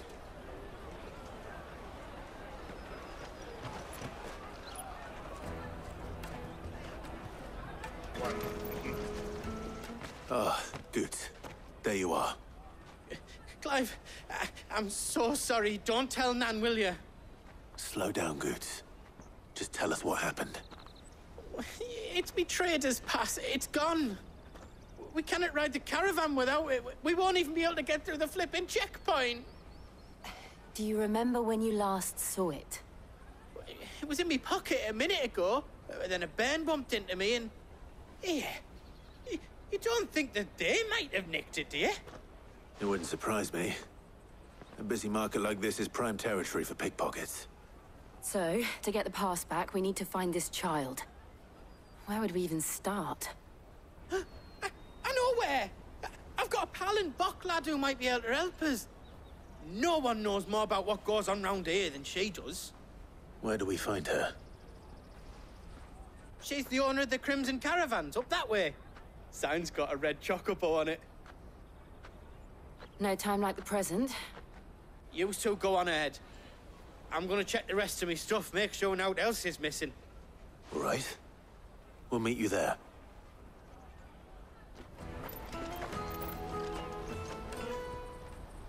Looking to hire a coach? It's 10 million for a two-birder to the Crystalline Dominion. Take it or leave it. Oh, we're not here for that. Then I bid you good day. Wait! Don't go, El. He's me mate. As I live and breathe. Goots, what are you doing back in Bocklad?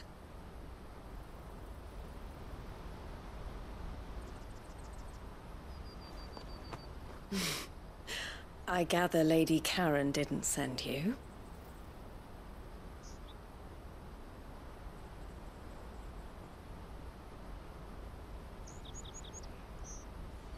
So what trouble have you got yourself into this time? It's me trader's pass. It got stolen. By a little bairn. Of all the... You're the size of a marble. Honestly. Ugh. Goots told us that you know the markets well. Might you have an idea which little bairn could have done this? We don't intend to punish them. We just need our pass back. Then, we can be on our way. I see. So neither of you has a trader's pass either. Not that anyone would take you for traders, but I suppose that's why you came to me, correct? Now, I can't say for sure who took your pass, but I suspect I know why they did it. Let me explain.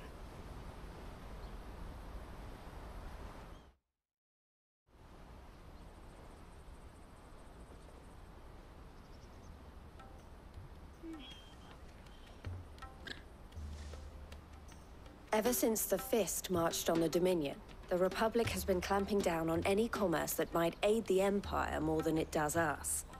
Which means traders' passes have gone from being merely a way of easing one's progress to being essential if one wishes to cross the border at all. And with demand outstripping supply, they've become a precious commodity, leading some to seek to acquire them by less than legitimate means. So the children are stealing passes to sell on the black market? Yes, and no. Passes are inscribed with the names of their owners, and yet none of the victims' names have appeared on the register of those passing through the checkpoint. Which means? That someone is doctoring the stolen passes. The same someone who is encouraging the children to steal them. And the same someone who has Goots' pass, no doubt. Whoever they are, they're ruining the livelihoods of honest merchants, which is why we've decided to take a stand. Will you stand with us? You want to get your pass back, and we want to ensure that no more are stolen. Catch whoever's behind it all, and two birds shall be slain with a single stone. Is there any other way of getting to the Crystalline Dominion, Goots? They won't let you in if you're not with the caravan. It's that, I don't know, try swimming across the strait. But the guards will definitely spot you if you try and do that. Like, we don't want to get spotted, right? So either we find the people who took the pass, or give up all hope of entering the Dominion. All right. We'll help. Thank you kindly. But I don't know your name. Eloise at your service. Clive. A pleasure doing business with you, Clive.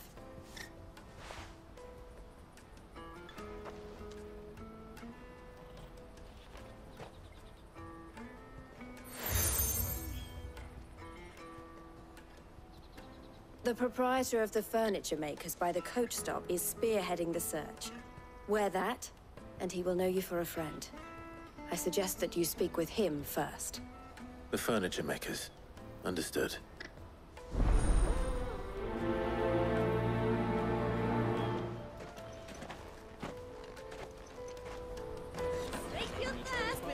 Are you the furniture maker? Looking for something in particular? Ah, Eloise collared you too, eh? Then I expect you want to know more. She told me you were leading the hunt for the pickpockets. What have you learned? For one, that they're targeting the traders carrying the biggest packs. Harder to watch your back, see? And less chance of the mark giving chase if they're spotted. Not that they'd be likely to catch them. Those imps know every inch of this warren like the backs of their hands. Their eyes must have lit up when they saw Goots. The fishmonger round by the gate's been trying to track down the children involved. You should go and have a word with her. Thank you. We will. The Dominion, Clive? Fish for sale! Fresh sorted and smoked! Can I interest you? Ah, sorry. Message from Eloise, is it? She's asked me to help her. To help you find the pickpockets. Is that so? Suppose I better tell you what I know, then. For one, this isn't a family operation. All the traders say the children who stole their passes were dirty, dressed in rags. Street urchins, by the sound of it. We get a lot around here. Orphans from the wars. A few, perhaps. You saw the refugees gathered by the entranceway? They're all looking for a new start in the Dominion and beyond.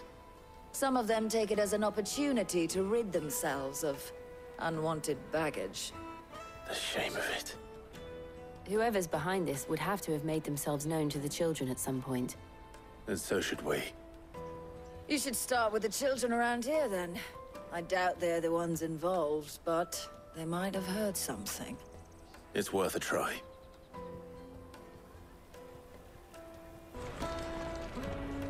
Do you have a moment? What do you want? What I want is to know who's asking children like you to pick pockets. I don't know. Nobody's asked me. What's picking pockets? Do you get paid for it? No, you get in trouble for it. So if they come calling, you know what to tell them.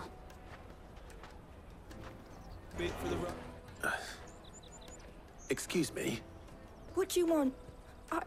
I don't have any money. It's all right. We're not going to hurt you. We just want to talk.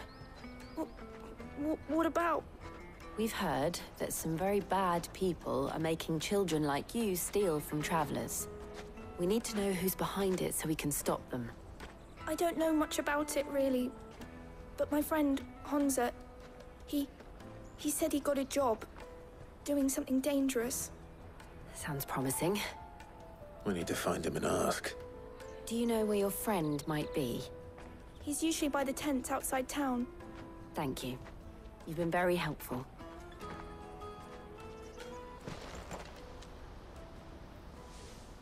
That big fat donkey was easy pickings.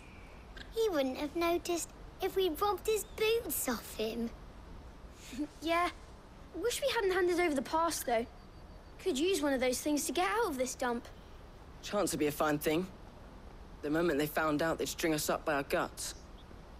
Would they now? Perhaps you'd like to introduce us to these charming characters. Shit, we're in trouble now. What do we do? You two get caught if you want. I'm off. Hunter, where are you going? So that was Hunter, eh? Jill, you watch these two. I'm going after him. All right.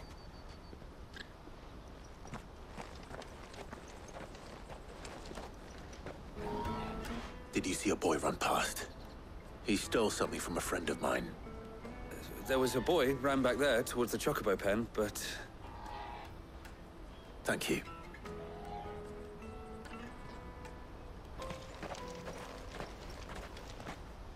Oh, shit. Cornered. It's all right, Hansa. I'm not going to hurt you.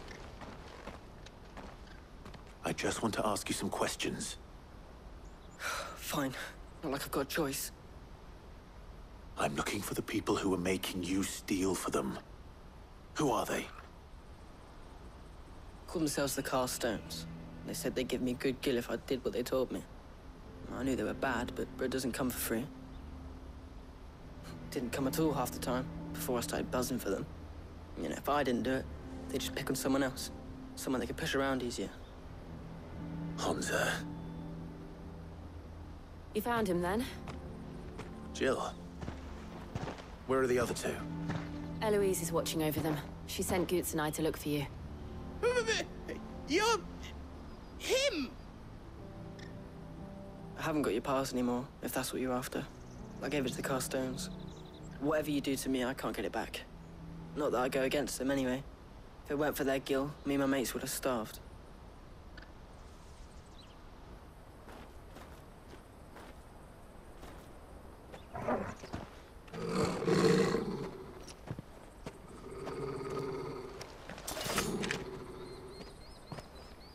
Cowards. You will not force another child to do your bidding. Wait, we're not... Don't hurt him!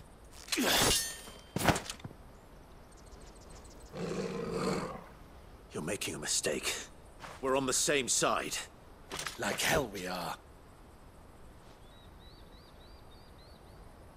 That brooch. Where did you get it? Master Theo? Goots. What are you doing with these people? Unless you're the ones my sister was talking about. Your sister?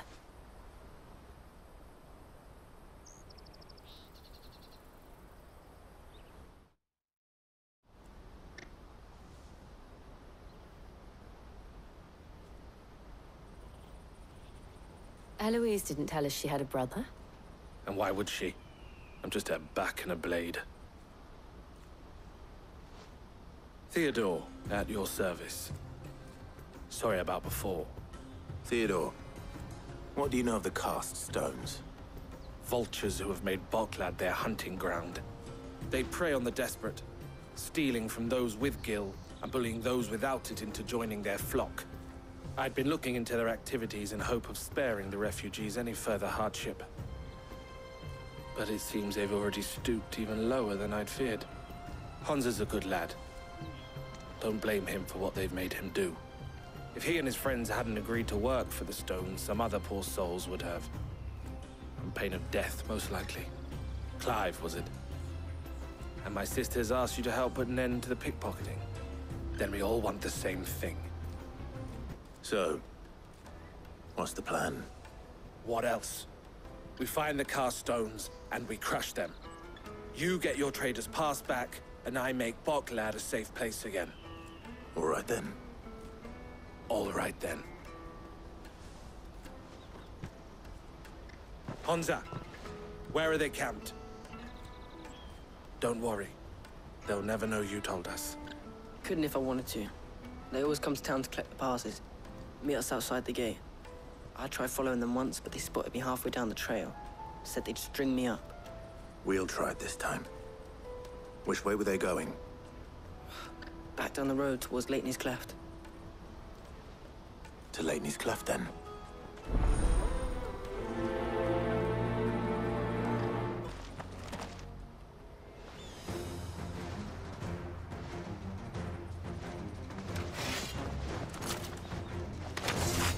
Soldiers. Fewer now.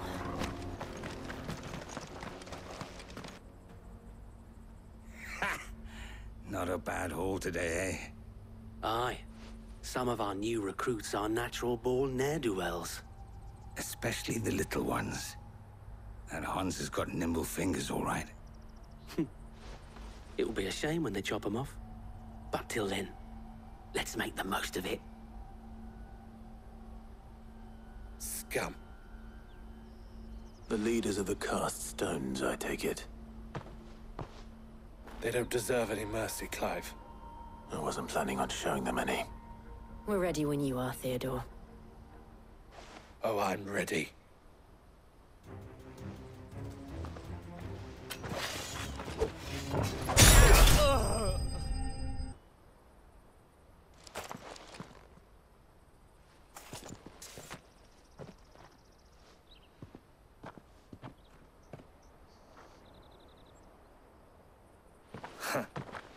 And they say crime doesn't pay. Gold chains, rings, purses. And traders' passes. Dozens of them. Have the names been changed? Not yet. I recognize some of them. No doubt Goots's is somewhere among them. Now I just need to sort through it all and return everything to the people it was taken from. We should go and give Eloise the good news. Can we leave things here in your hands, Theodore? Of course. Oh, and, be sure to tell her of the part I played, won't you? We'll be glad to.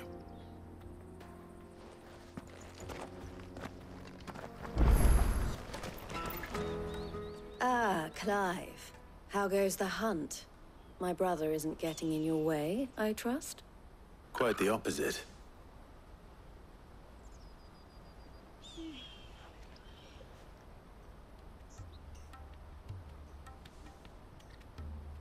So it was the cast stones who were behind it all.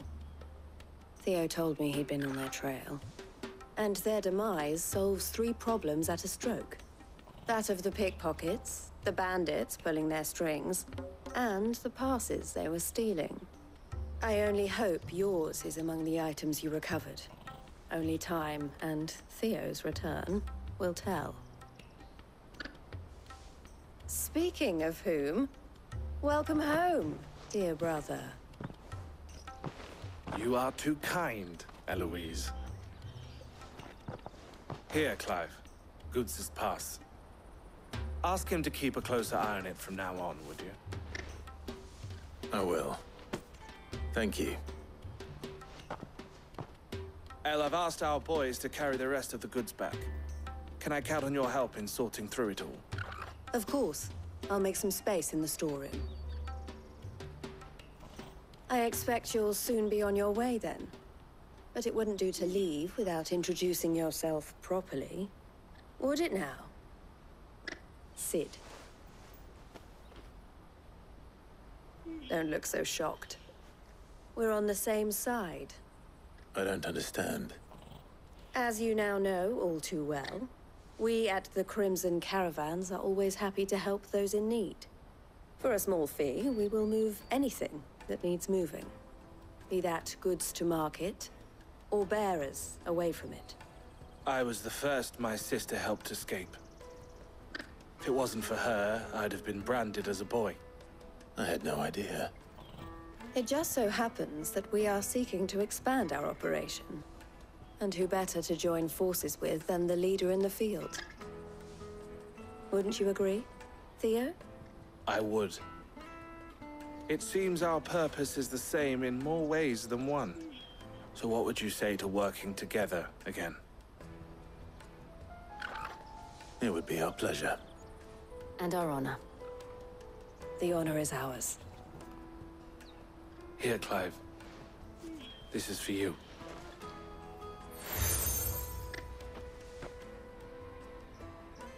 What is it?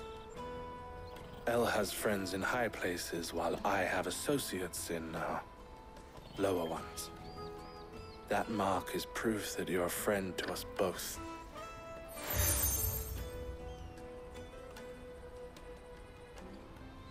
I shall bear it with pride. Well, all that remains is to wish you a safe onward journey. Goots's pass should secure you a place on the caravan, but if you encounter any difficulties, we would be delighted to provide you with a coach of our own. For a discounted price, of course. Say, 9 million? We'll try the caravan. I really want to be... Here you are, Goots. Try not to lose it again. Me pass! You found it! Oh, thank you so much. Nan would have killed me if I'd come back without it. I'll have to say thanks to Elle and Theo, too. So should you, Hansa. You and your friends don't have to steal anymore. If anyone threatens you again, you know who to turn to. We do. And we already have. Miss Elle's given us a job shifting the chocobo shit out the stables. It's hard work, and the pay isn't half what we got from the Stones. But if we stick at it, we'll keep ourselves fit. You stick at it, then. And Goots, I'm sorry for stealing your pass. That's all right. I've got it back now. And all's well that ends well, eh? You said you're trained to be a blacksmith, right? Well, I'm gonna be your first customer. I'm gonna save up all my gil and get you to make me a massive sword. I'll do me best. Till then, eh?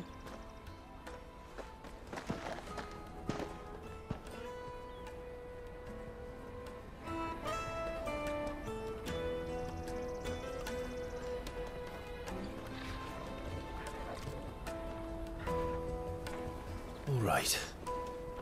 We have a place on the wagon.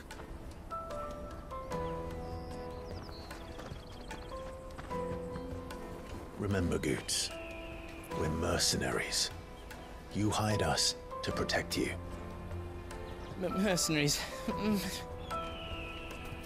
And you remember the plan? You're to ride all the way to Twinside. Jill and I will go with you as far as the outskirts, then find our own way in. I'll buy that stuff I need. Right. And we'll scout out the Imperial's defenses.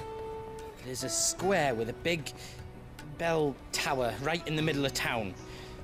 If you get lost, or out goes wrong, we can meet up there. All right. Let's go.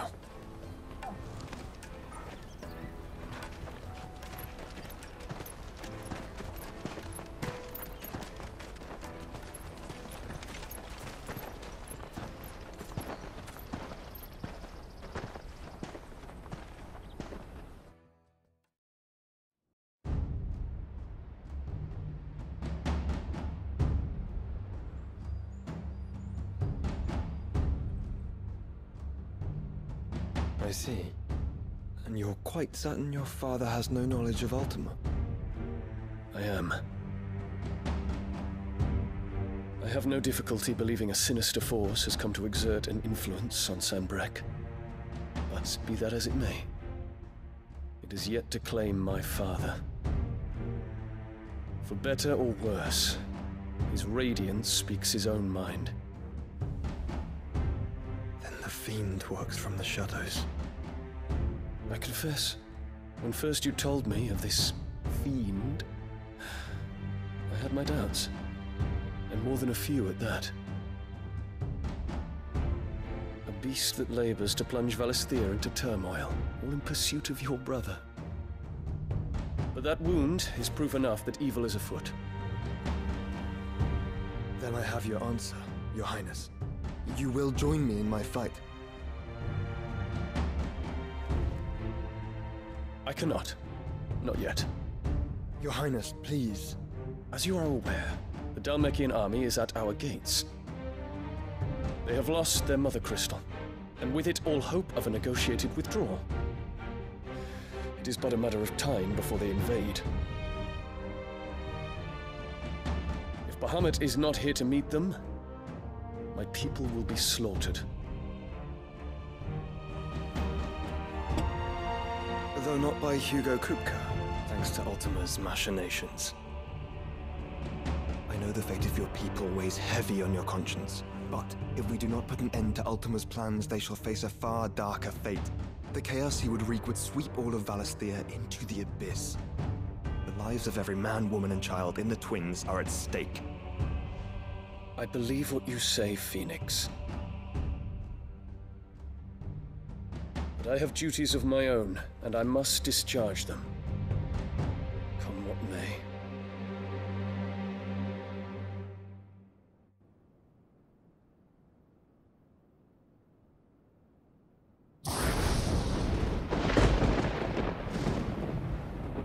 do you know of my blood?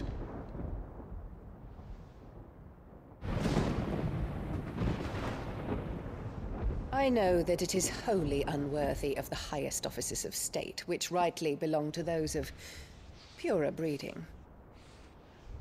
Alas. Your bloodline runs through the Oriflamme gutter, from a whore who weighed her child's worth in gil. Have you threatened my father? Of course not. I merely whispered in his ear that his mongrel son is plotting a rebellion. What? Sylvester listens to the words of his astrologers. And they have ears too. You have been feeding them your lies! Should you remain loyal to Emperor Olivier, his radiance may yet crown your head with laurel, and not with tar. Fork-tongued witch!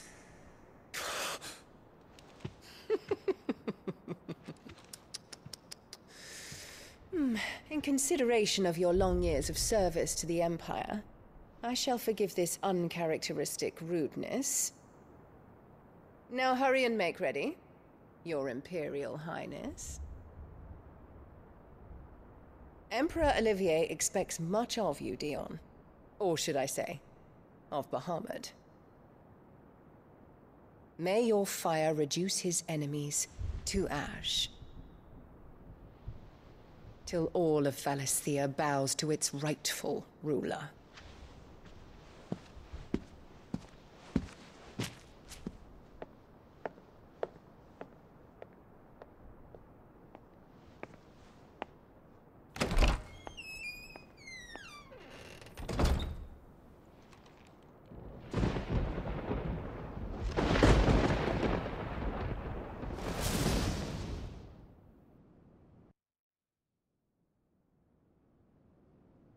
There is another darkness that has taken hold of Sanbreque.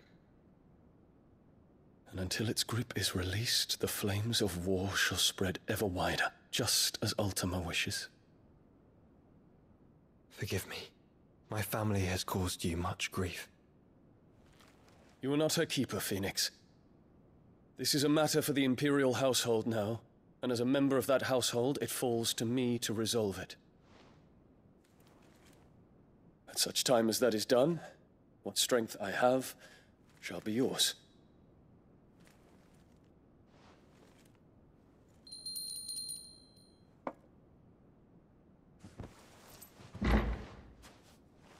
Thank you, Your Highness. Let us take to the skies together, and bring a new dawn to Valisthea. I should like nothing more.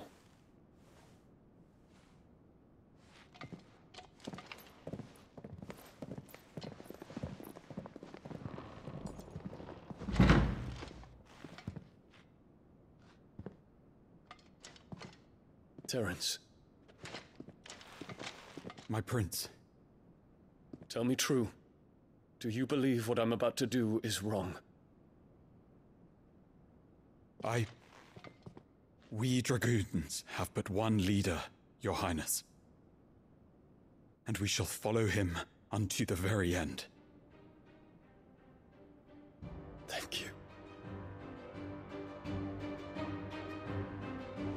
This is my decree. For their crimes against the crown, the traitorous Annabella and her usurping son shall be put to death, and the Empire restored.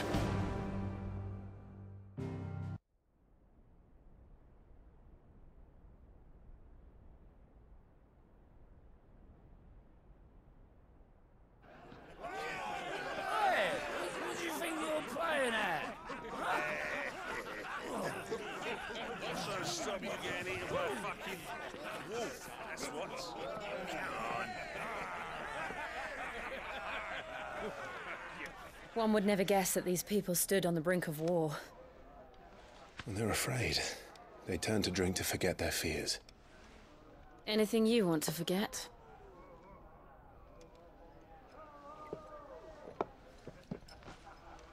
The harbor is empty. And half the market stalls too. The city may seem peaceful on the surface, but it's balanced on a knife edge.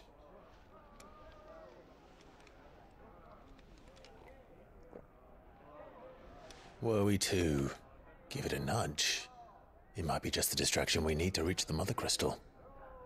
I thought you might say that. We should send for Gav. We'll need someone to keep the fires we start from going out. And we can busy ourselves scheming until he gets here. I'll send a Stolas then.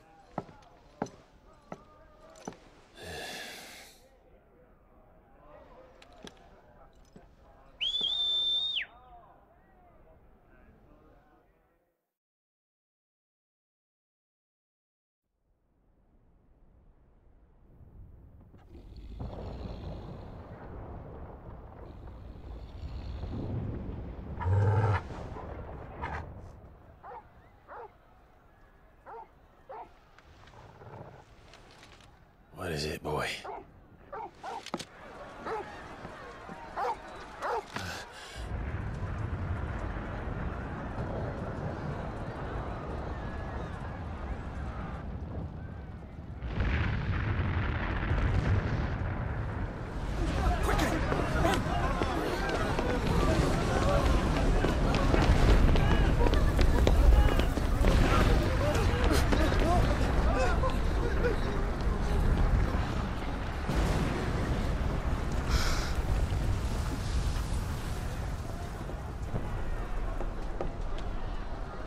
What's happening?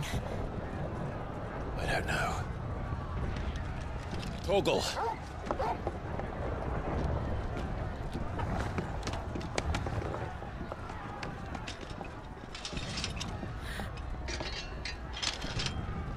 This way.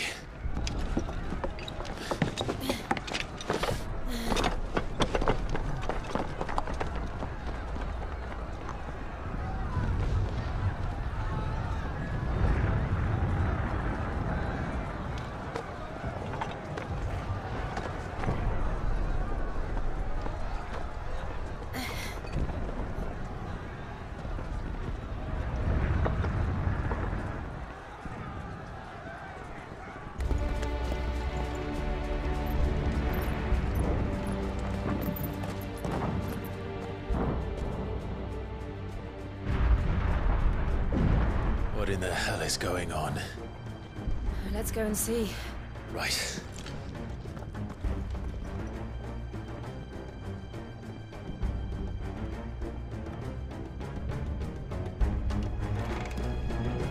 But first we find Goots.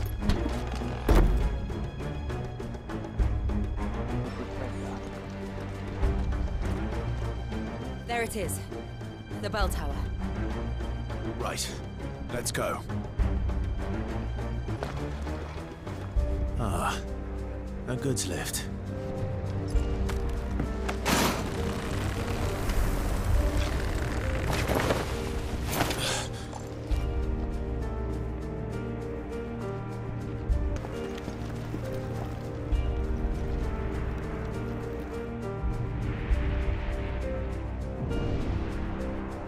Hold on, goods.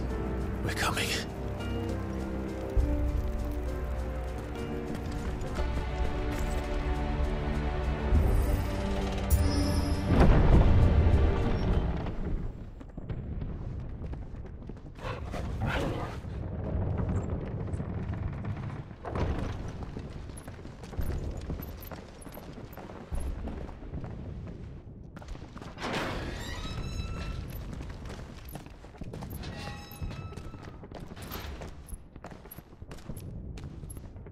Can you see him anywhere?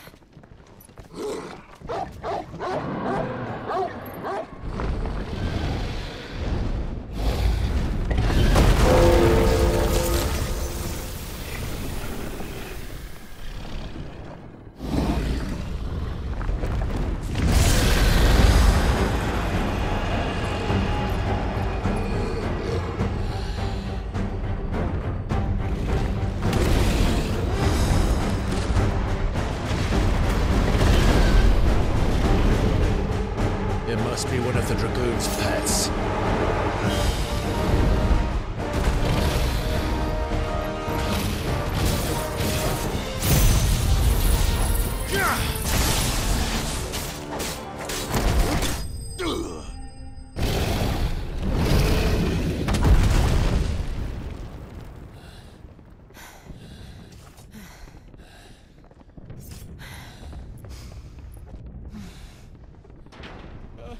Over here, Clive! Are you alright? Goods, there you are. I didn't know there'd be a dragon. All right, let's get out of here. Oh! What now? Is that Mother Crystal's heart? What the hell is it doing up there?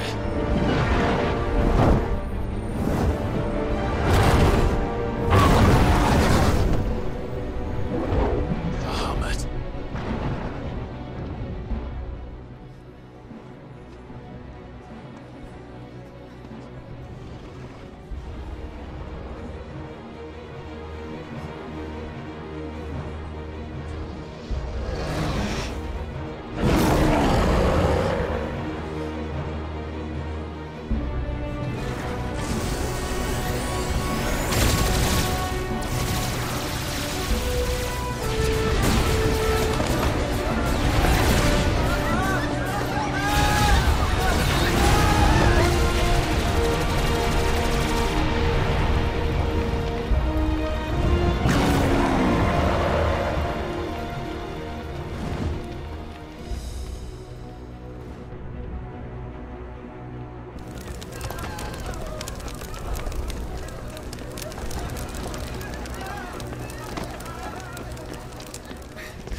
Do this! We must leave. Now, Your Grace. I beg of you. This is not what he wanted. Something's happened. Forgive me, Yod. But I must put a stop to this. Your Grace!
So, what do we do now, then?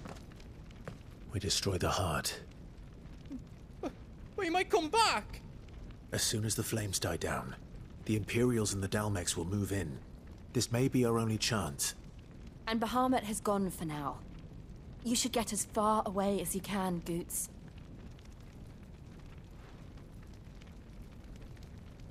What? And leave you lot in the lurch? I can't do that. If you're staying, then so am I. I packed everything up before I made a run for it, so if there's out yous need, just ask. But I won't be giving it away for free. Nana'd never forgive us if I did. Thank you, Goots.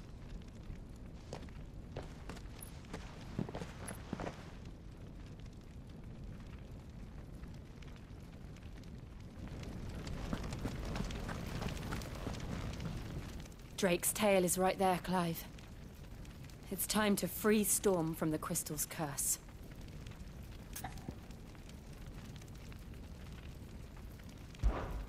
Oh, it's past time. But remember, Bahamut is still out there. And I dare say we'll be seeing him again before the night is done.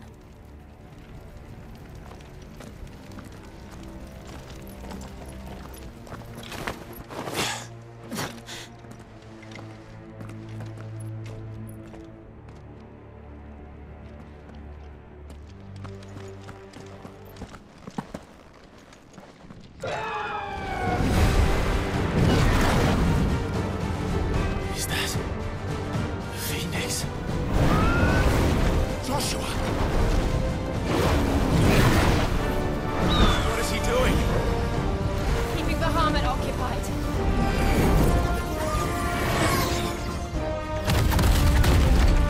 Joshua! Joshua!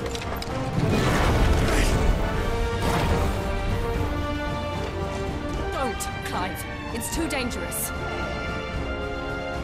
Fuck! Hold on, Joshua! I'm coming!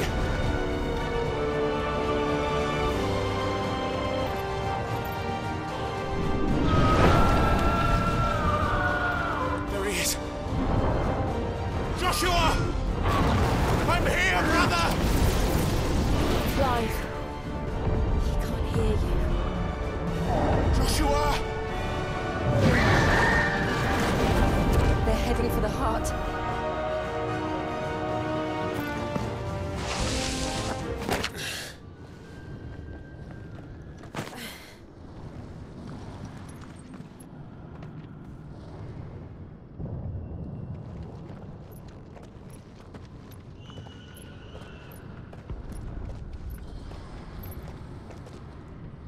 He'll be all right, Clive. He's a survivor. We're getting close.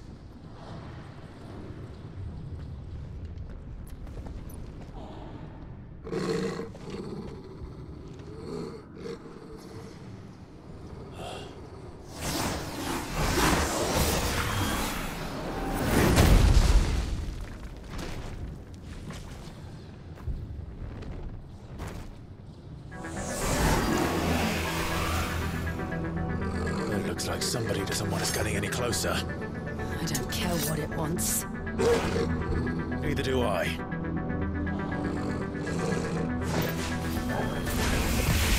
Too slow.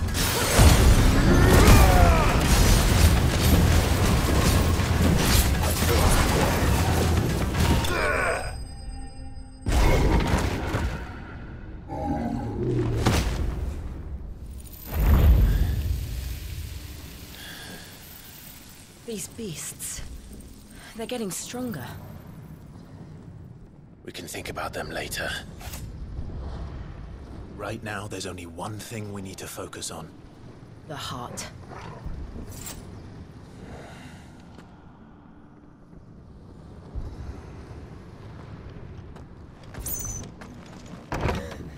Is someone there? Arthur, It's you. what happened here? He tried to take him from me. Oh, my boy. My darling. Darling boy. Is this the child you made with the Emperor?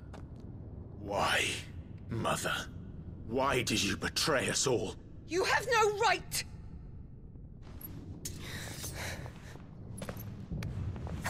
Answer him. We took you in, savage. Show some respect for those who raised you.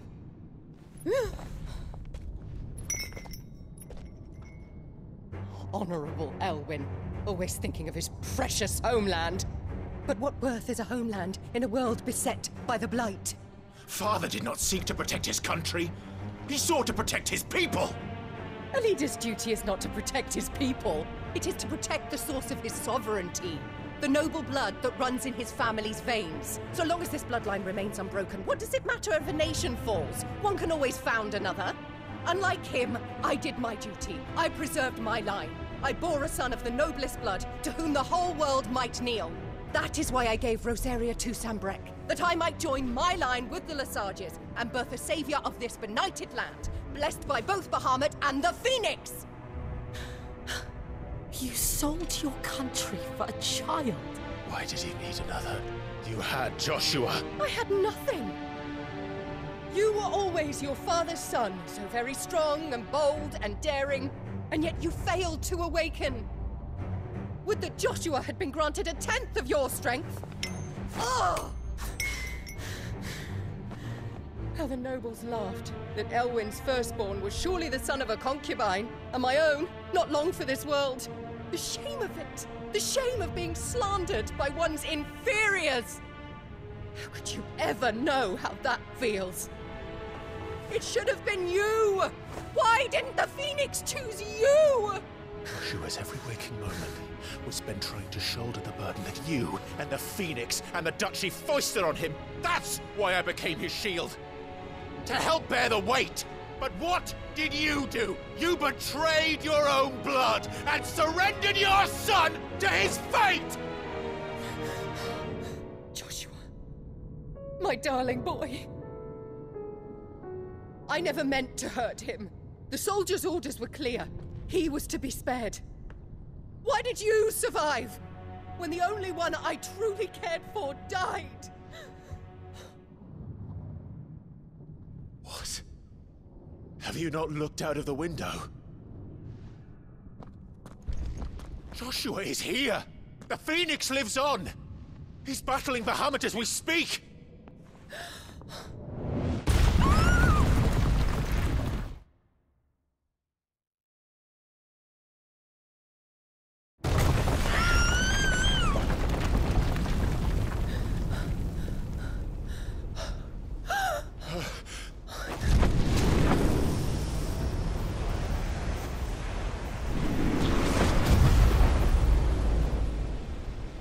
Joshua! Wake up!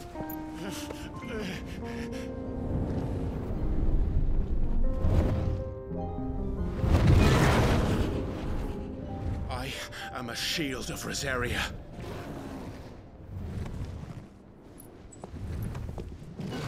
And I will do my duty. What are you...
This is drinking me. We have to stop him.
Joshua!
Clive!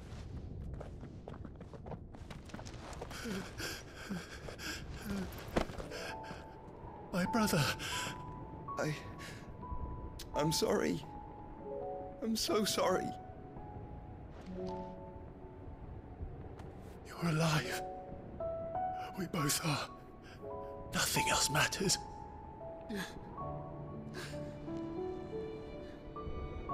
I never dared hope that I would see this day.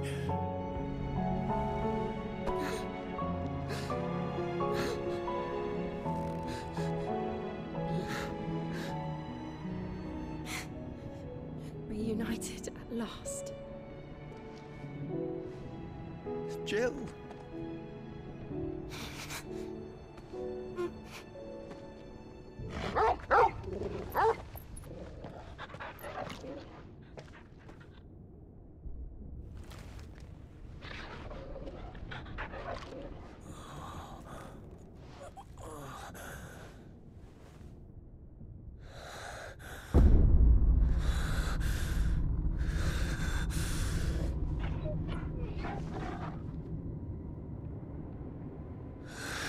This is for my father!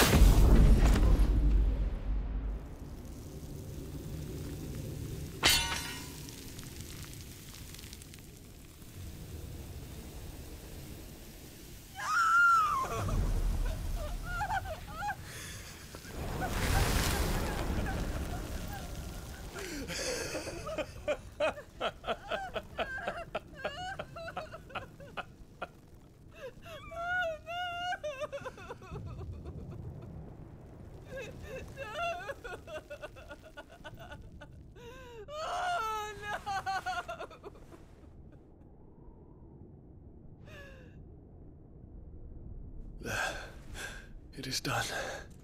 The demon that would tear our house apart is no more. Father.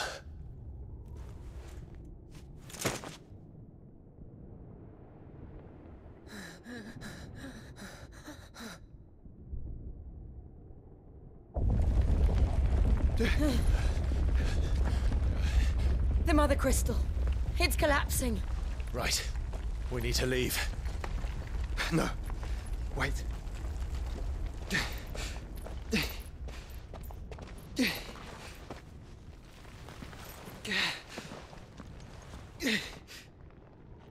I owe him a debt. Fine.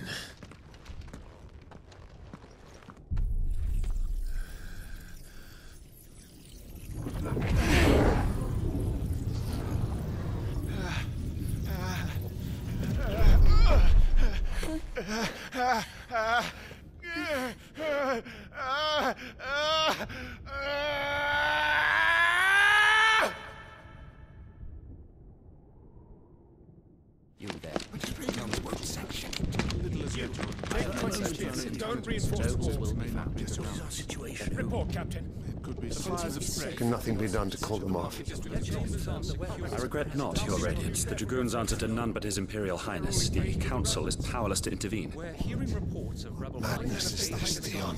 throughout the neighboring districts. Focus all efforts on extinguishing the fires around the capital. City can wait. Don't dally, man. Go! Your Radiance.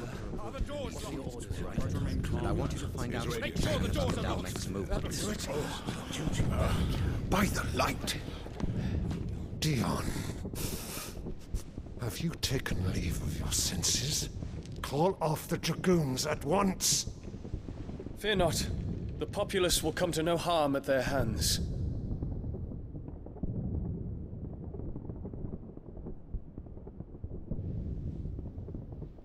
I am here to save you, Father.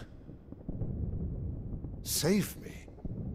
A creeping darkness hides in the heart of Senbrek. It stems from your wife, the traitorous Annabella.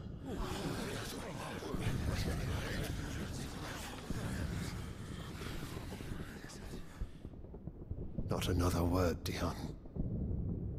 Father, though you may not see it, The darkness has taken hold of you. It has made you forget yourself. But I bid you remember, there was a time when you ruled not with cruelty, but with compassion. Why now do you turn your back on your people? Why now do you seek to stoke the fires of war?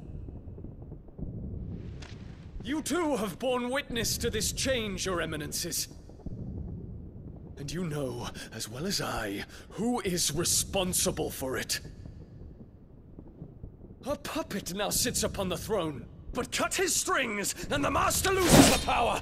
What? Dion, you bear steel before your emperor? Guards! Take him!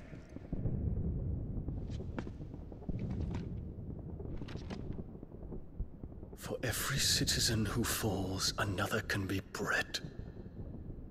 For every home that burns, another can be built. Those were your words.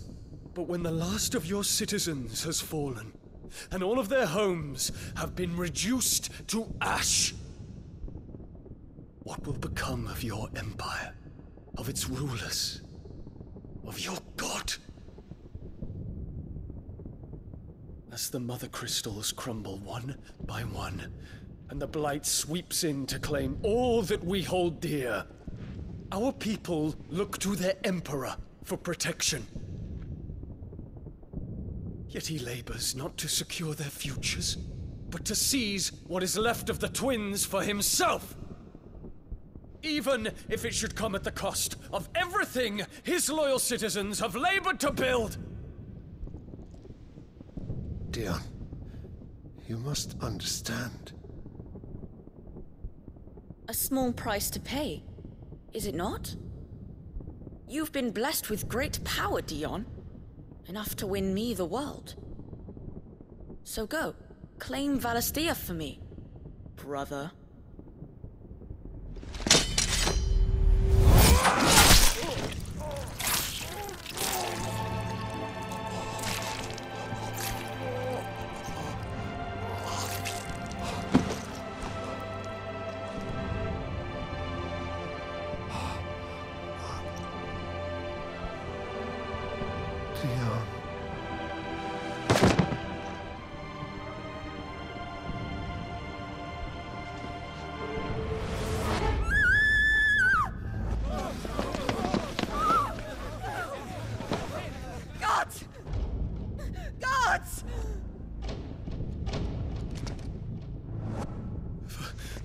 Poor father. How he doted on his children. That he would die to protect me was plain. It was but a matter of when. You planned this? You did well to endure so long. But you broke in the end, as I knew you would. And now Muthos approaches. Put him to the proof. I would see if he breaks. Go, Bahamut. Kinslayer.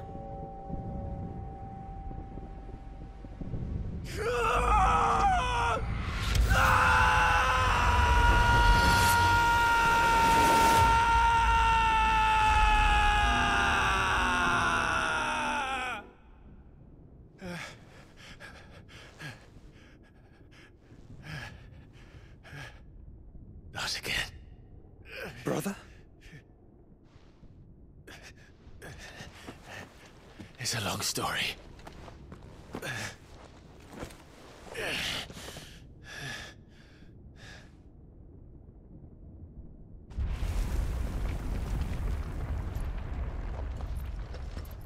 You cannot stay here, Mother. Come. Take my hand.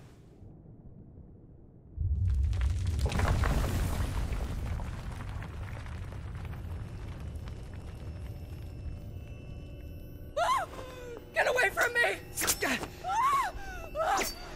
This is all just a dream, just a bad dream! You will not take me, Shadow! You will not take me!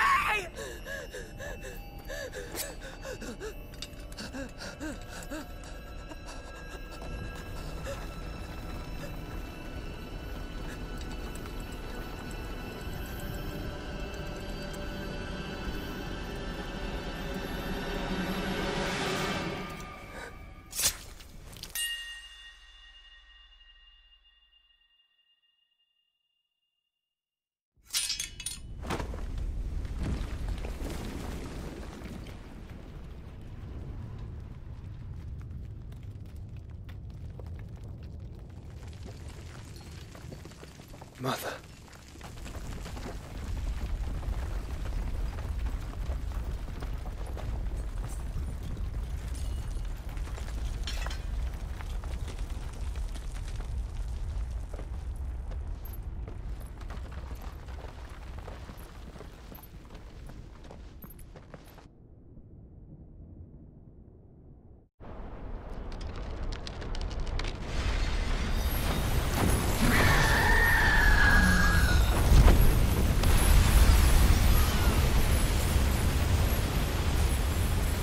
If it is consciousness that weaves your wills together, consciousness that blurs the boundary between your own will and that of others, then we shall set you apart once more. The ties that bind you shall be severed, and humanity return to its proper place.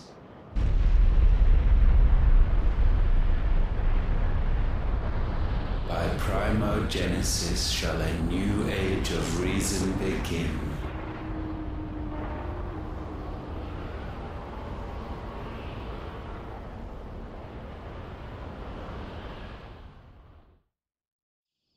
Relax, Your Majesty.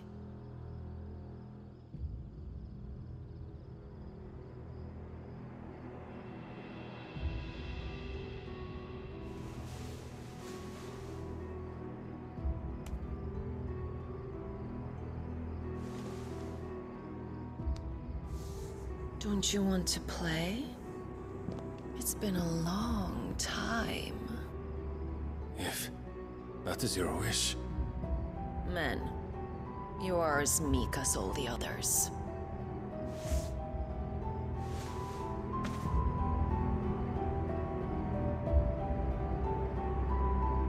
Such feeble creatures.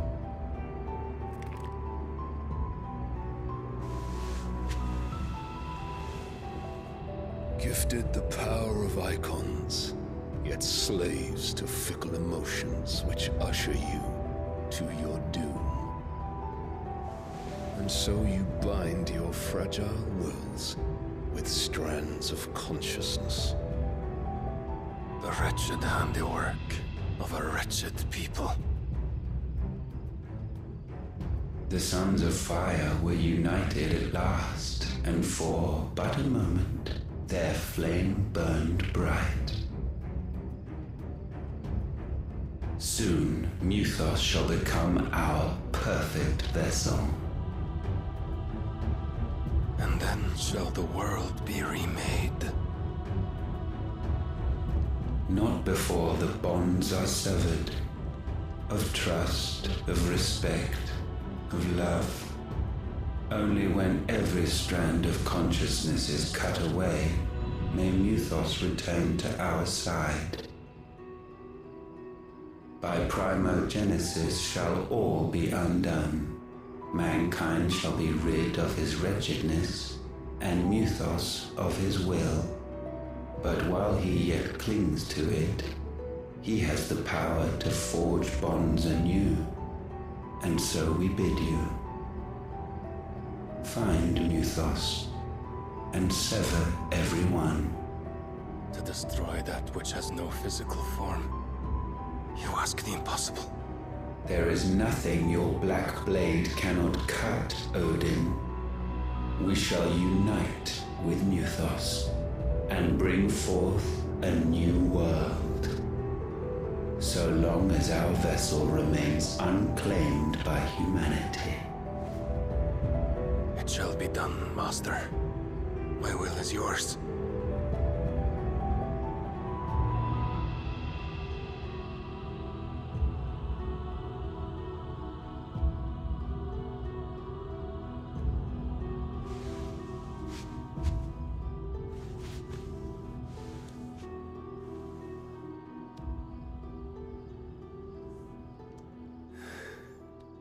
Mother.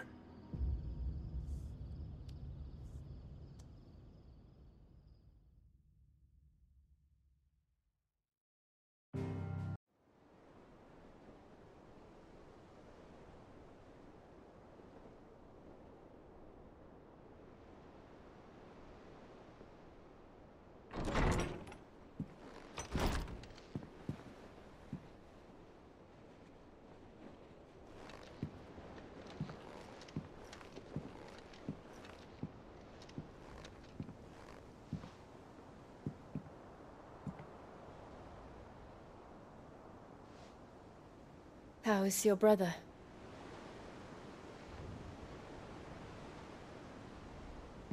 Asleep since I returned from the Dominion.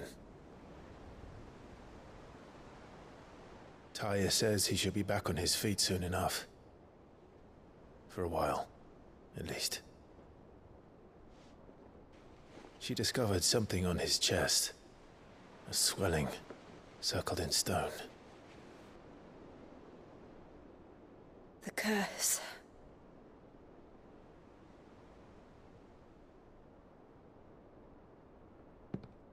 For every mountain we climb, another rises up to greet us, doesn't it? It's never ending.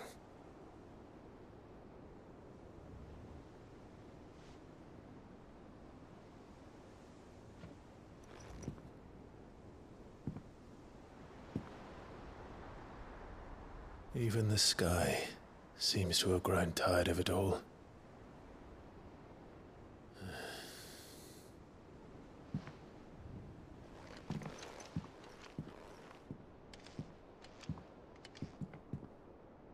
Look at them skies then.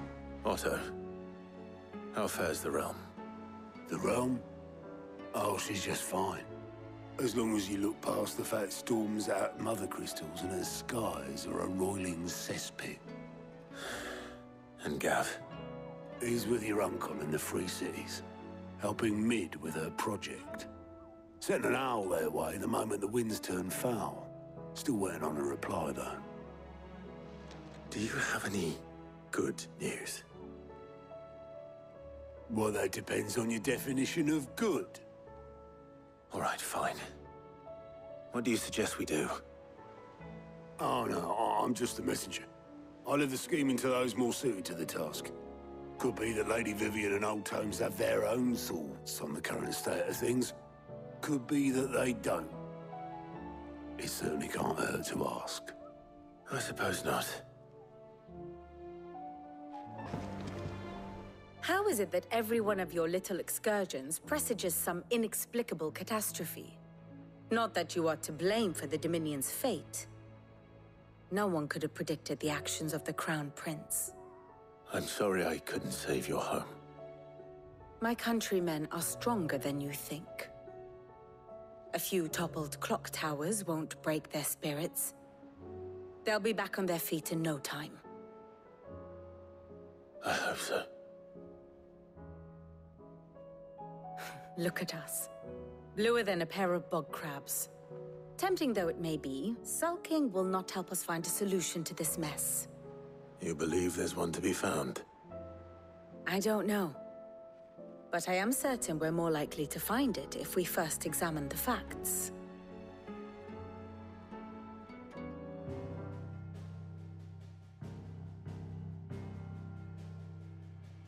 Beneath these darkened skies, fear and confusion reign over Valisthea. Oh, the lands around the fallen Mother Crystals had already begun to wilt for want of ether. But not like this. Crystals that filled wells and fueled furnaces. Now nothing but pretty shards of rock. And those that hang from the people's necks cast nary a glimmer of light to keep the dark at bay. It is only a matter of time before the common folk convince themselves that the end of days is upon us. Yet I fear a swift end is more than we can hope for. While most of the world thirsts for ether, the remainder drowns in it, spawning Akashic in droves. And amidst the hordes of mindless beasts, with magics as like to fail as function, even the strongest nation would falter. Rosaria and the Iron Kingdom teeter on the brink of collapse, while the tragedy in Twinside has all but paralyzed the Holy Empire. Dhalmekia fares little better. Rumor has it the ministers fled the capital after the fall of Drake's Fang, leaving their beloved republic to crumble. Waloed, meanwhile, moves in earnest. The Einherjar has been sighted off-storm. The world, in short, is in chaos. It would seem our civilization was nothing but a castle of sand, to be washed away at the whim of the waves.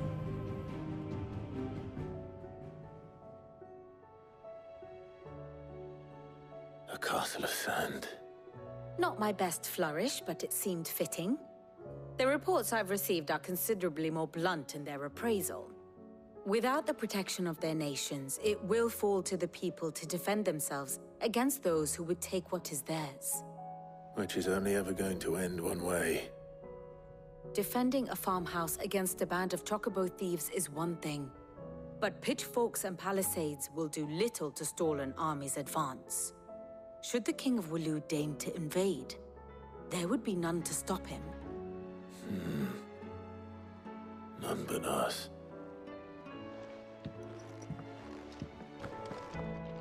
Let me guess. You're here about the skies. Is there anything you don't know, Lawsman? It doesn't take a court astrologer to augur the obvious.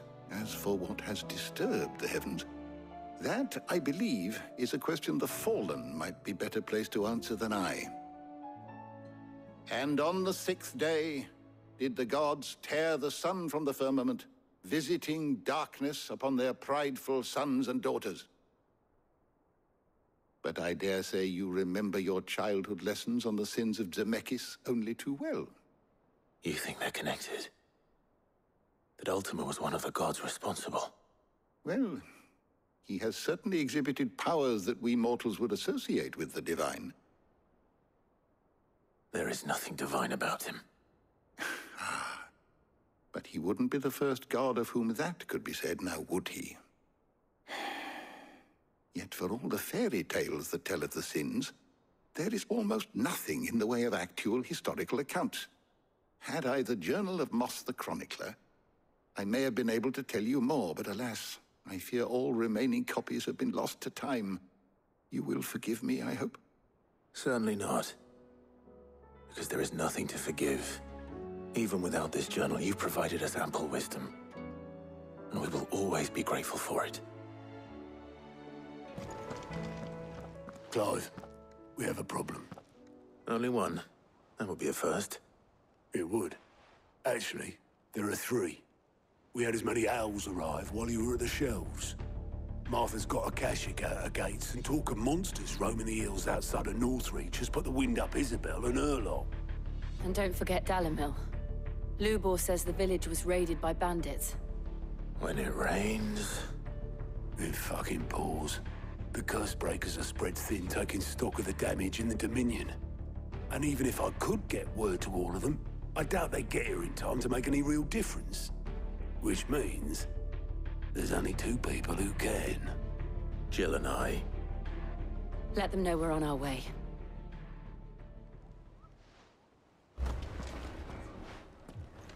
Cid! Your new companion appears much more formidable than your uncle. Should I be worried? You haven't been introduced. Jill, Clive has told me much about you. All lies, I'm sure. Your Stolas said that Dalimil has a bandit problem. Indeed. Although, you're a little late. They left with our food and guild days ago. Any idea where they went? The desert's a big place. Your guess is as good as mine. But the fact is, I have more immediate concerns. What did you say to me? What did you say? Ah, as if by magic. Let's just say we've yet to reach a consensus about how to solve Dalimil's little problem. And at this rate, it won't be the actions of the bandits which prove to be our undoing. It will be our own. I've tried reasoning with the dissenting parties, but even the Desert Hare has limits. Perhaps we could talk to them. What makes you think they'll listen to us? What makes you think they won't? She makes a fair point, Cid. And you won't have wasted much of your precious time if you fail. They're just across the courtyard.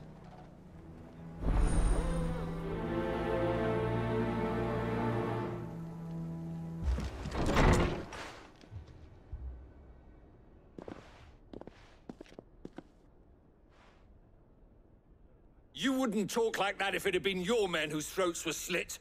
Blood for blood, it's the only way. We hire mercenaries and have them mount the bandits' heads on our walls as a lesson to the rest. And what happens when those mercenaries are slaughtered like your men? Are you going to hire more? We're better off using that coin to buy food and supplies. If we hire mercenaries, the only thing we're buying is the bandits' ire. And you cannot fill empty bellies with that. Do you hear me? But what happens when they come back? Maybe it'll be your throat that's slit. That's enough. Both of you. Any more of this and I'll throw you out myself. Come back when you're ready to talk like adults.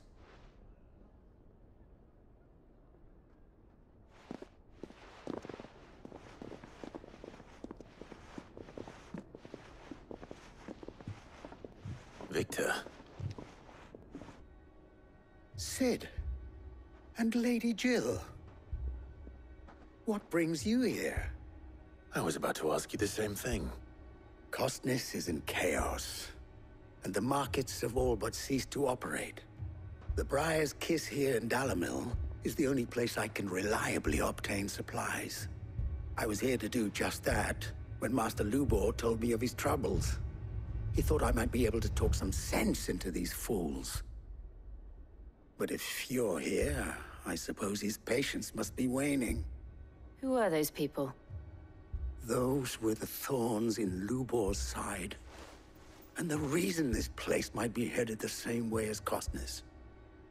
It's these accursed skies. The darkness is enough to drive a man to madness. Or an entire city, for that matter. We're still working on the skies. But in the meantime, perhaps we can find a solution to Dalamil's problems. I hope so. For all our sakes.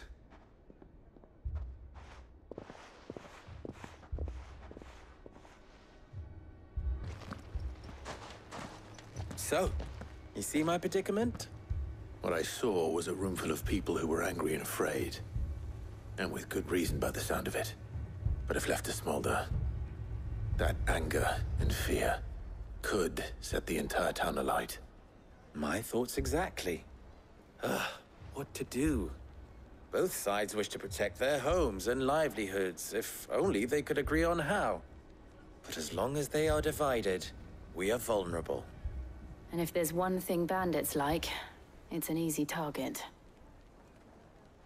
What would Sid the Outlaw suggest? Well, if it were my namesake, he'd let them choose for themselves, and be on hand to pick up the pieces when it all went wrong. That sounds like a recipe for disaster. A recipe for disaster is precisely what it is. But perhaps that realization would be enough to make them question the ingredients. While it's plain neither Conrad nor Natalie will countenance the other's proposal, it may still be possible to make them doubt their own. Before presenting them with a third option. And that would be?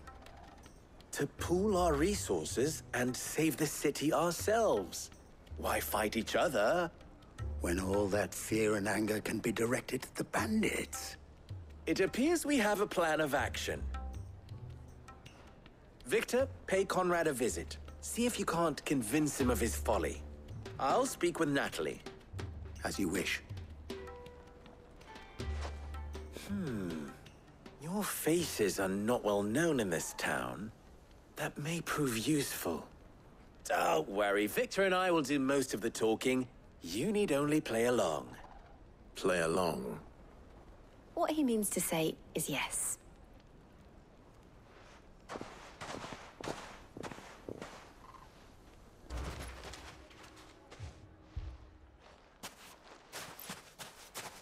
Ah, here she is. The Lady of the Spear herself. Conrad, may I introduce you to Jane, commander of the Red Wings, the oldest mercenary guild in the Free Cities. A pleasure, my lady. The Pleasure is all mine. As I told you, I summoned the commander here from Canver to inquire about a contract. Victor says you told him no.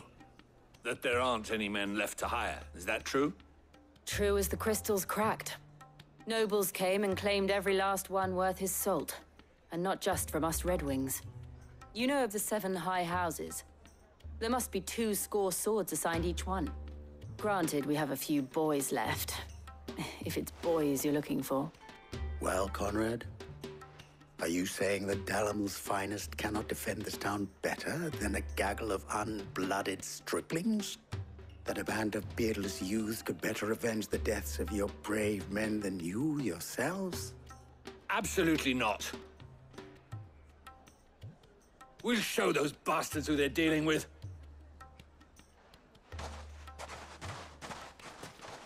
I can't believe that actually worked. Conrad's not what you called the brightest candle in the crypt. And there's a reason why I had you do the talking and not Sid. Well played, my lady.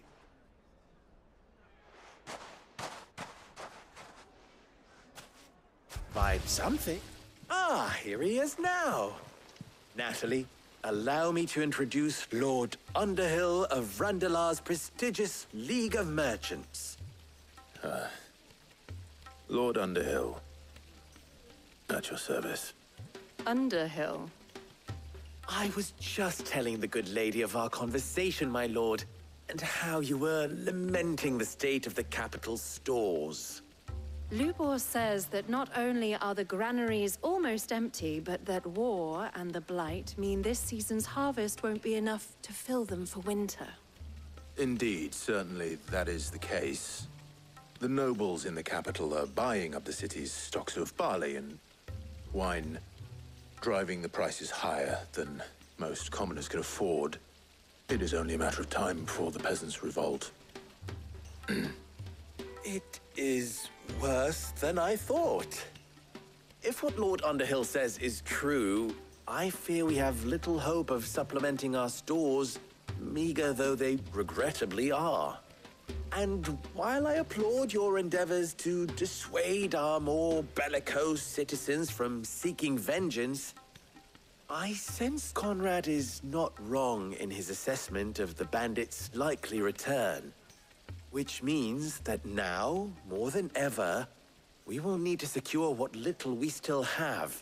Food, weapons, herbs, everything. If our humble town is to endure not only this hardship, but those that are certain to follow, we must stand united. All right. If it will help to protect my home, I'll do it. But you needn't have gone through this charade.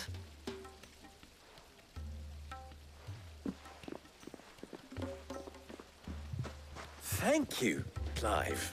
Your performance was nothing if not workmanlike. She saw right through it. I didn't say it was good, merely that it produced the desired effect. Now, my scouts should be returning shortly. Meet me back at the Briar's Kiss, and we shall see what we face.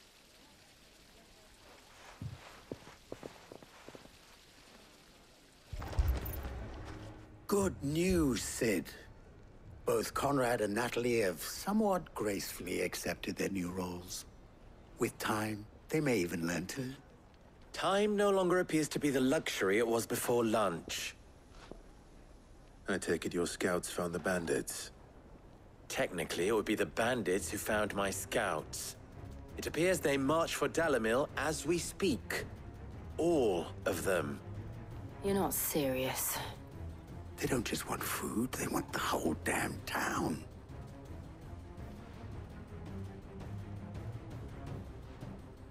I have a favor to ask. I'm told the bandits march in 2 groups, one from the south and one from the desert, in a move doubtless intended to stretch our already gossamer-thin defenses. Very well. Jill and I will meet those from the desert. But what of the rest? The rest, my friend, the city shall fight. Together. The stakes, I concede, are high. But if this does not unite Dalamil, nothing will. That is a lot of faith to put into those who had their hands around each other's throats but a moment ago. Then it will be for us to see that their hands are kept occupied. And I do mean us. I thought you might say that. We'll hold them off for as long as we can. And we will do the same.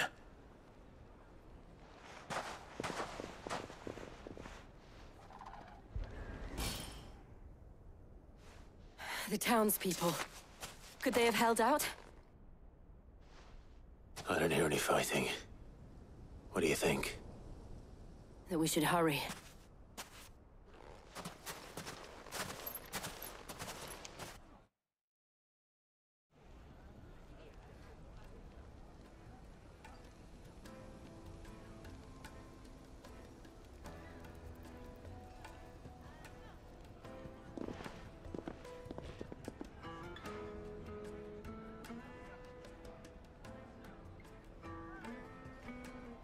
Natalie, I owe you an apology.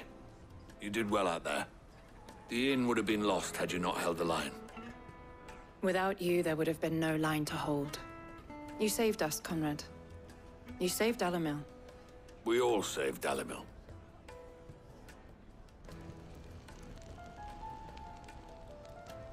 Conrad seems to have had a change of heart. I'd say they both have. I take it from your presence that our visitors from the desert won't be joining us either. Pity. The plan worked, Sid. Granted, it only took an army of bloodthirsty bandits at our gate. Come now, Victor. Why quibble over the details? We are united, and that is all that matters. As for you, Sid, you fight considerably better than you act. I'll take that as a compliment.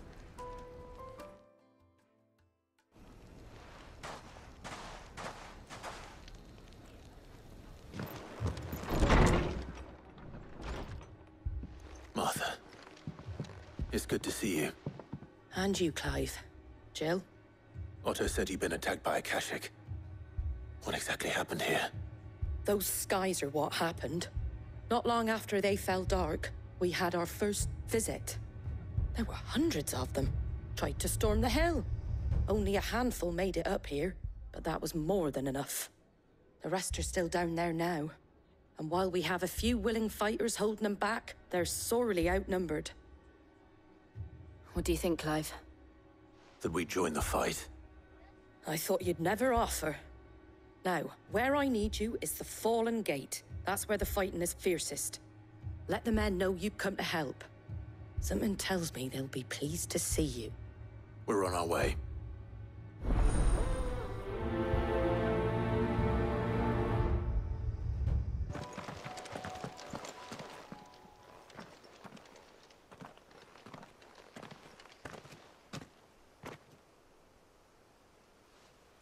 Clive, wounded.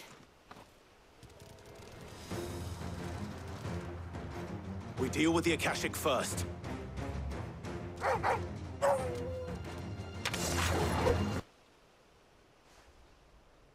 These men don't have the look of hired swords.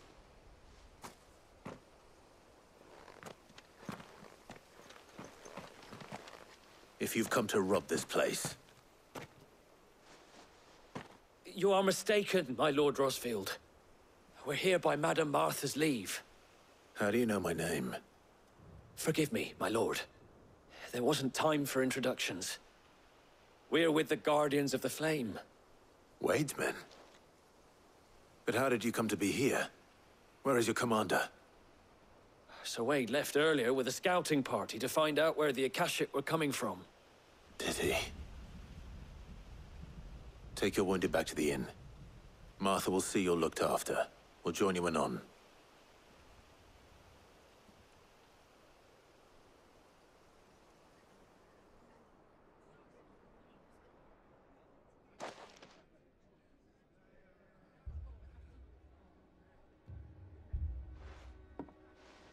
And to think you took them for thieves.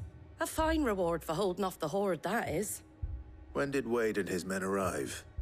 Not long after Rosalith fell. The Guardians asked me to shelter some of them that had lost their homes. They were making ready to leave just as the skies turned, and we agreed it was best we stuck together. Martha! Trouble! The scouting party's almost at the lift, but they got a pack of Akashics snapping at their heels! And they got wounded with them! They're not gonna make it! Damn it all. We'll worry about them, Martha. You look after everyone here.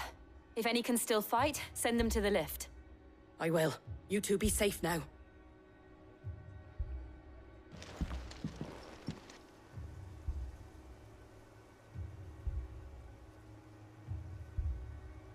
Squire, I need you to get those who can still walk up the lift to Martha's. But what about... I didn't ask, Oscar. Sir. Sir Wade.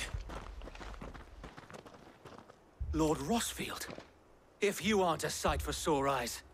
Martha seemed to think you might need some help. And by the looks of it... We thought we could sneak by them. But we didn't know there would be so many. How could we have? Behind you!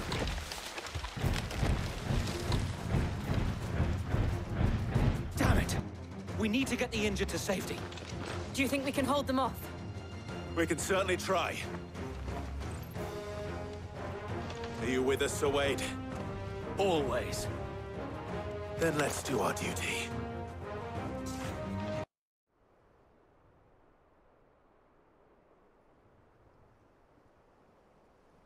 Is anyone hurt?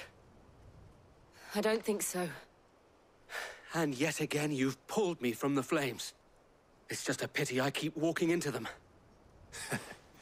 You've never been one to shy away from danger, Sir Wade. Like any shield worthy of the name. I see you're all in one piece. Martha! Is something wrong? The lookout saw smoke coming from down Eastpool way. Too thick to be a hearth. A second horde. Feel like finishing the job? Always. Jill and I will make for Eastpool. You'll need to move the injured without us. Don't you worry about them. The moment my men are safe, I'll follow. Good luck.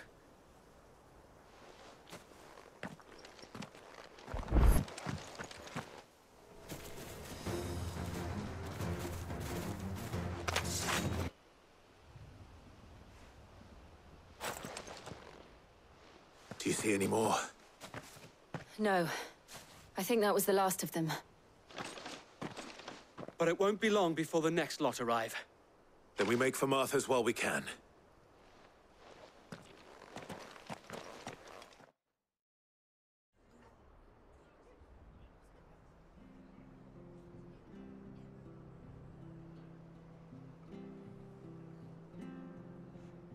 What did you find out there?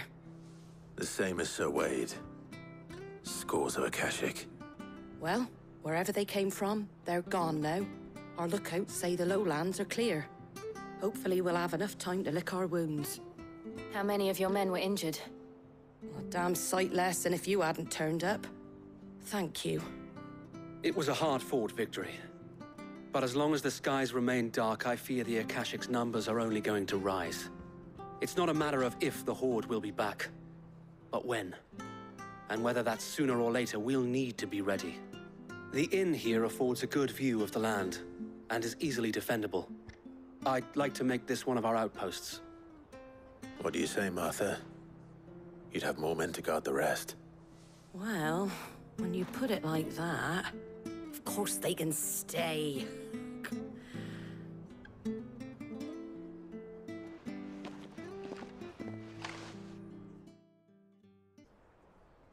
My lord, there's someone I'd like you to meet. Oscar, over here.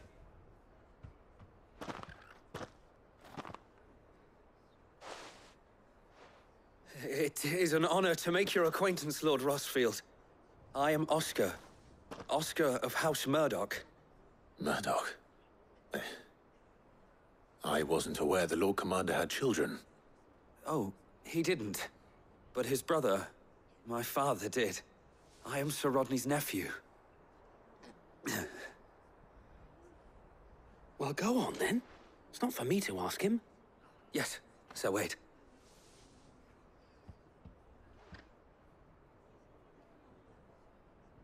If it please you, my Lord Marquis, might you take me as your squire?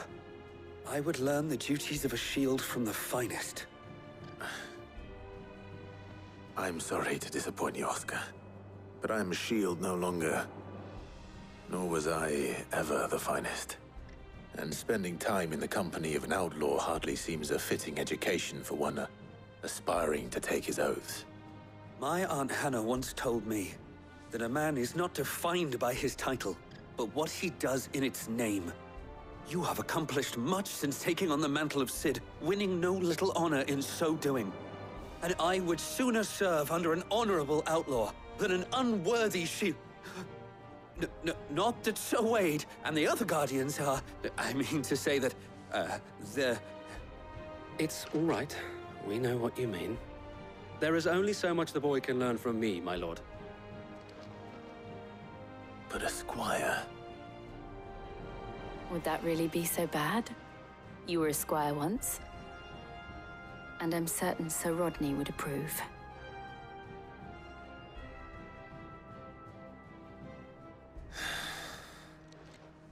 Know that I'll show you as much leniency as your uncle showed me. I would not have it any other way.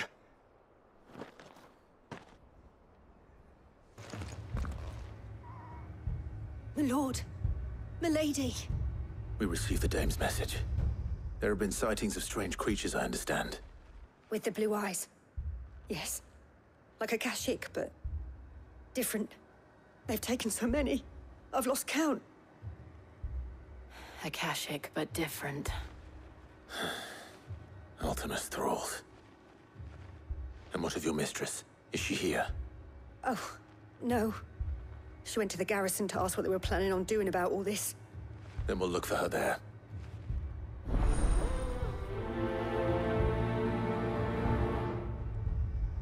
Madame, please!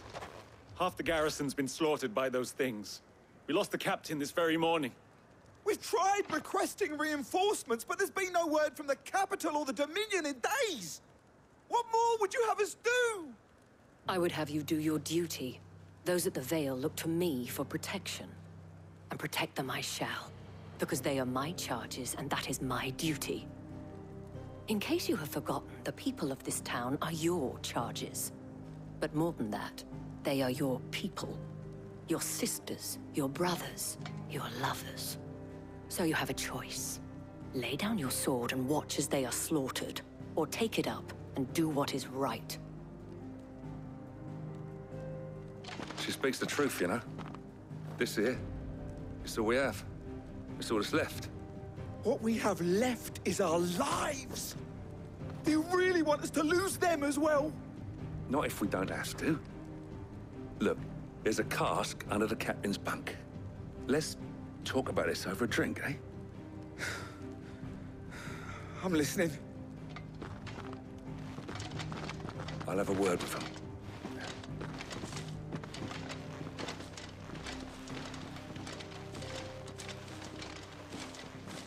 Ah, Clive.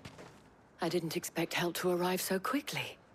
And sought to take matters into my own hands. It was a noble effort, but I thought you might still need some support. I'd like you to consider my needs.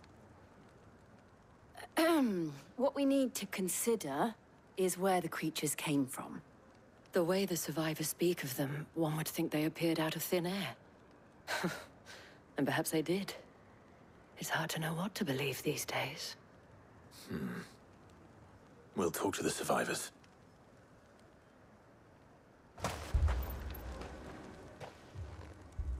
You're a pikeman, yes? What happened? I've got family in Moor. I heard the flood was spreading, so I went to see if they were all right. And a pack of them glowing things found me in the meadow. I ran for my life. I never did get to the village. Leave that to us.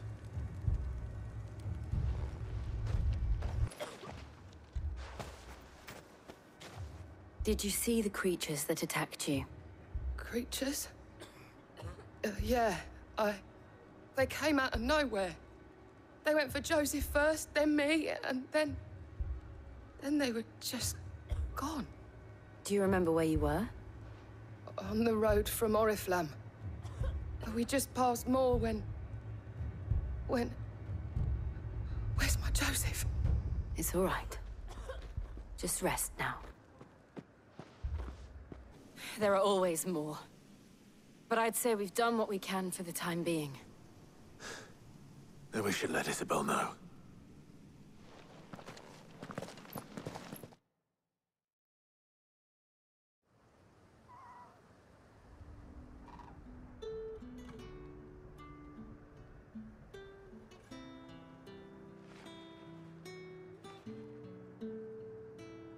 You have the town's thanks. Don't thank us yet. There will be more. Many more. And you'll need to be ready for them. Oh, we shall. Isn't that right, Captain?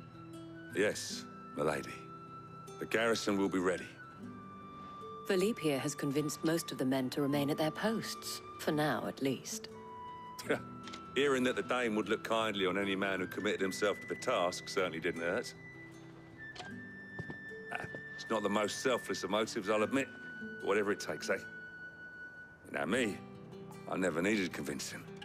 I became a soldier to protect the people I love. And the people I love include the ones standing before me. Handsome and chivalrous. Now, if you don't mind, I have sentries to post. Milady.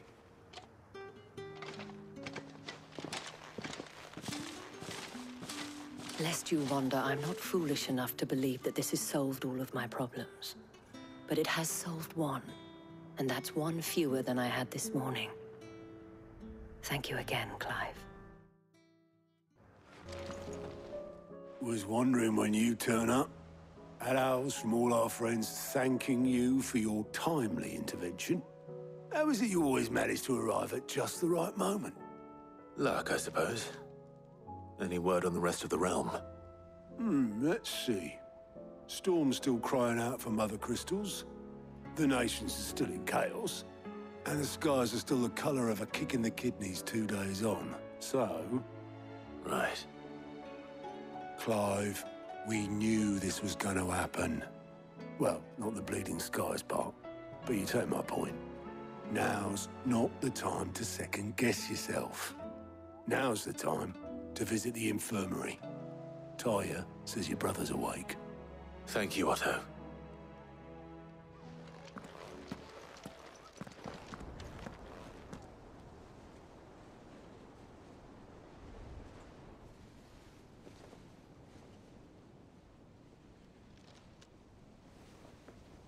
So it was not Sylvester, but Olivier who served as Ultima's puppet.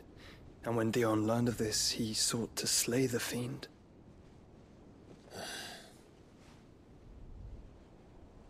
Only for his father to take the spear that would have freed him. Enough to drive a man to madness. Small wonder he hasn't stirred. I would be afraid to wake. Had I but reached out to him sooner, warned him of the threat Ultima posed.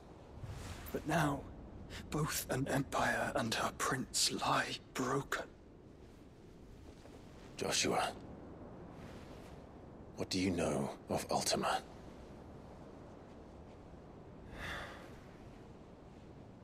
Very little, I'm afraid. Despite my best efforts. 18 years ago, as I lay buried beneath the rubble of Phoenix Gate, 'twas not death who came for me, but another. And it was while in my rescuer's care, I first heard of Ultima. I've been chasing his shadow ever since.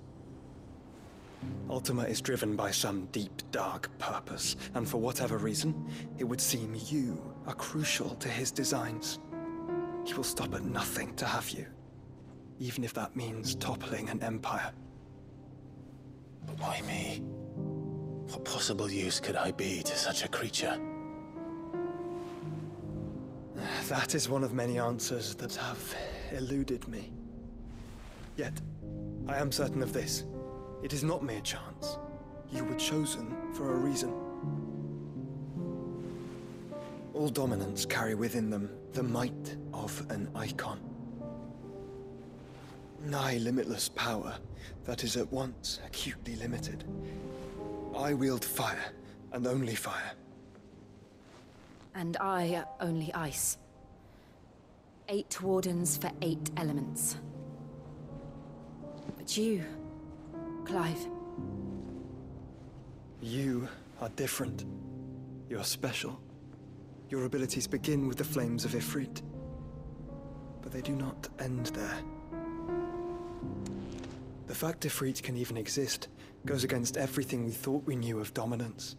Perhaps Ultima has been waiting for one such as you, whose potential is truly limitless.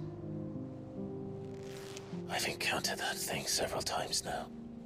If it or he, as you say, needs me, why hasn't he claimed me as he did the boy?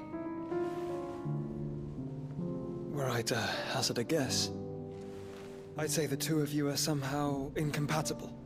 His mind not properly attuned to your body. His mind? Mind, awareness, spirit, call it what you wish. But I believe Ultima to be an embodiment of the concept. This is why I struggle and fail to contain him here inside me. I'm sorry. Inside you? With every setting sun, I feel my strength wane. And though the Phoenix's flames mend the prison I have made for Ultima, they do so at a cost. We must find a means to bring an end to him before I meet my own. What were you thinking? It was that or let him take Clive. And I've always had a soft spot for my brother. But that doesn't mean you should sacrifice yourself to save me.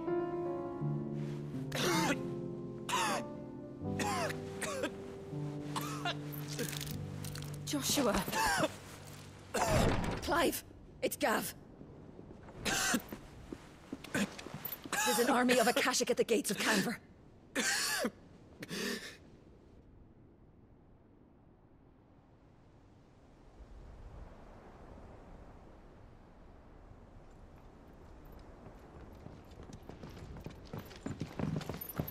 Well, what's the short of it? I thought Ty had told you. The capital of the Free Cities is under siege by an army of monstrosities. The city guard are doing their best to stem the tide, but numbers ain't on their side. What of Lord Byron and Mid? Were they able to escape? No, but they're all right for now. They're hiding with Gav at midship. We have to get them out of there. And we shall. Otto, prepare a Stolas. Tell Gav to stay exactly where he is. Understood. Vivian, what's the swiftest route to the Free Cities? That sounds like a question for the map. Look here. This road, through Tabor, should provide the least trouble. Good. What a coincidence. Tabor is exactly where I'm bound. Joshua, bed is where you should be bound. You don't think I told him the exact same thing? Were Tyre not such a talented healer, I would surely have been inclined to agree. But, thanks to her ministrations, I feel I may safely rejoin my attendant, who was to wait for me in Tabor if we became separated.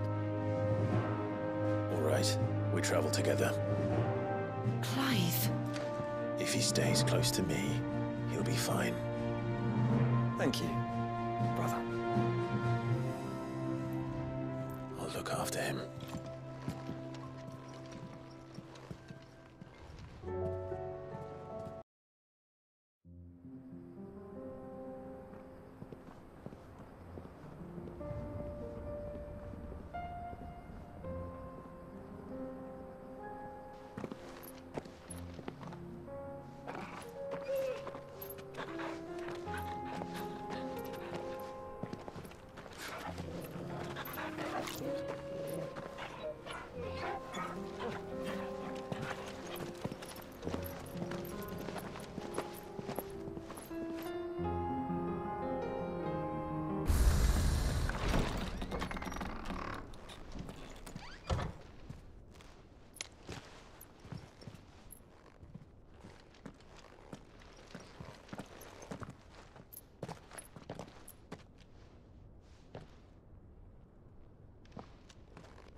My Lord Marquis, it is an honor. I am Yote, Knight of the Undying, charged with the protection of His Grace Joshua Rosfield, Keeper of the Flame of the Phoenix. Of course. It all makes sense now. Would you care to elaborate? The Undying are loyal servants to the ducal throne. Or more specifically, to its heir. They have served our family for generations, albeit from the shadows. Since their inception, they have been tasked with the preservation and enactment of the rites of ancestral communion. After the events at Phoenix Gate, it was the Undying who delivered me to safety. And since the day I left Rosaria, Yote has been my constant companion and protector. Without her sword, I would not have survived my journey across the realm. Rise, Lady Yote.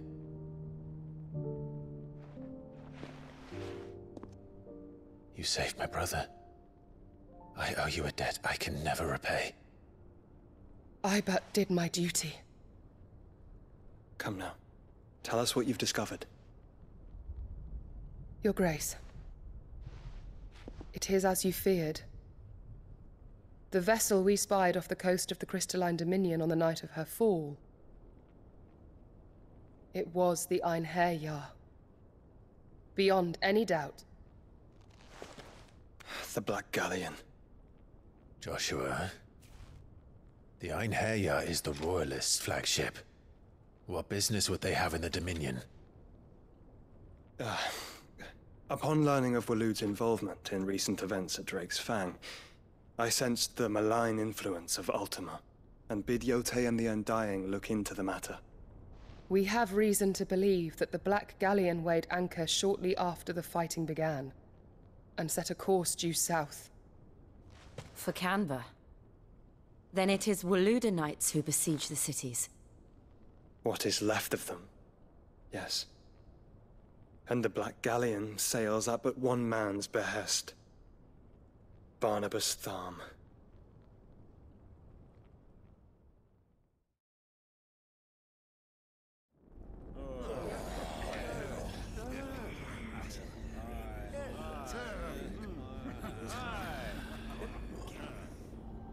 But are we truly safe here in the Agora? The city guard have been paid, if that's what you're implying. All the more reason for them to run. Well, you are free to leave, Lord Minister. Markets abandoned, warehouses aflame, blackened hulls choking every port in the capital. Canva is ruined. The realm teeters on the brink of chaos, and all you can think about is commerce! Forgive us. We were not aware Dhalmekia now subsisted on charity. Quite. How dare you?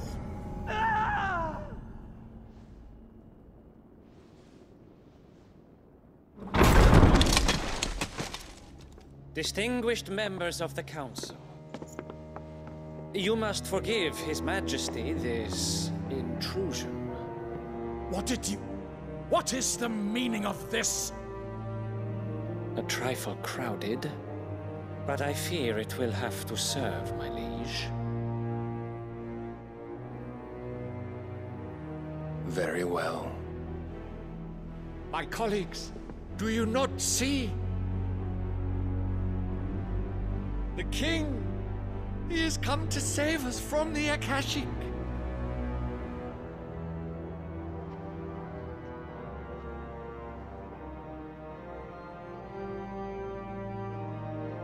He is a gift from the heavens, divine intervention, our very salvation.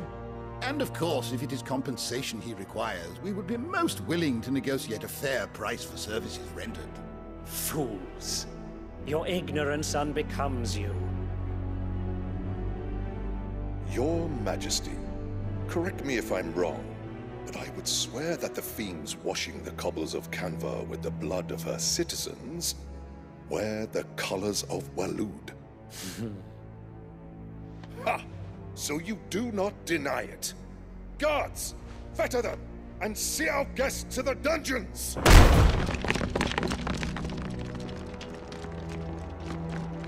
enough.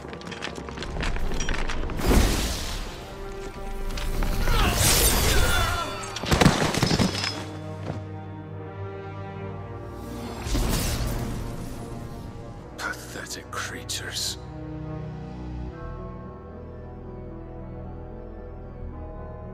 That you should imagine yourselves worthy of salvation.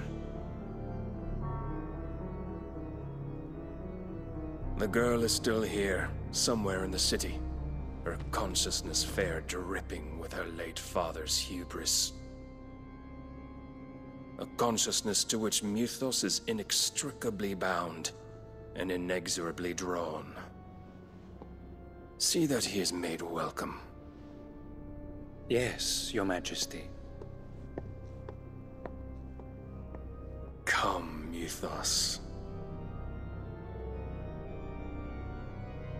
Surely the prince's light cannot have sated you.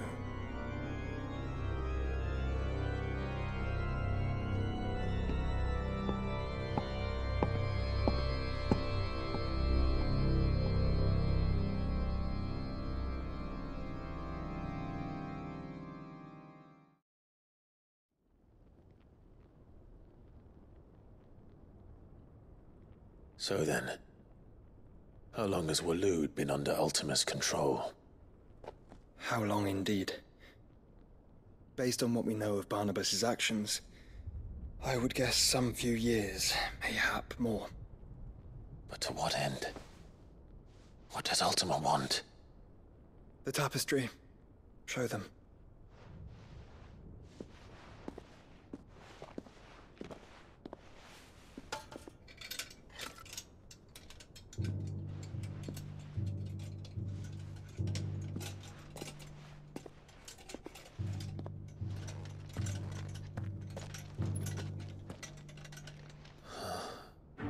By the flames.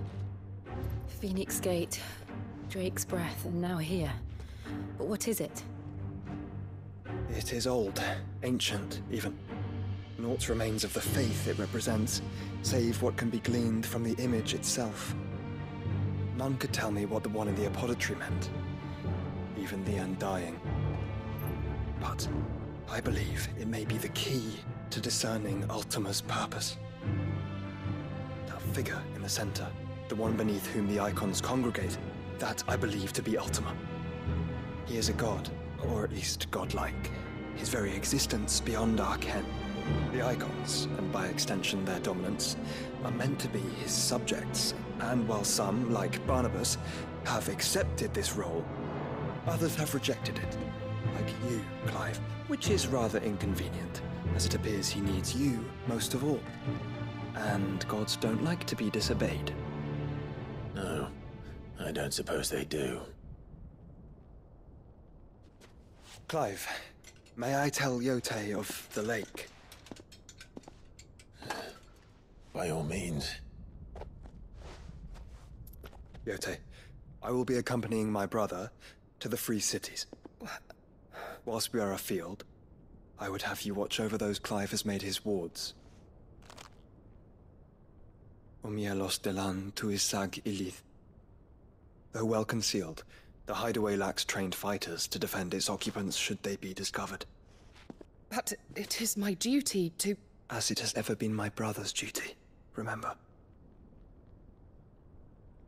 If that is your wish, Your Grace. But please be safe. If aught were to befall you, You have my word.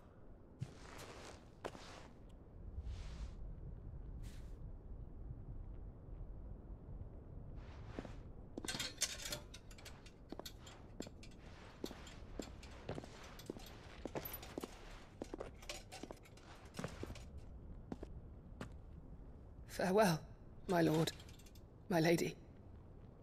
We are in your debt, Yote.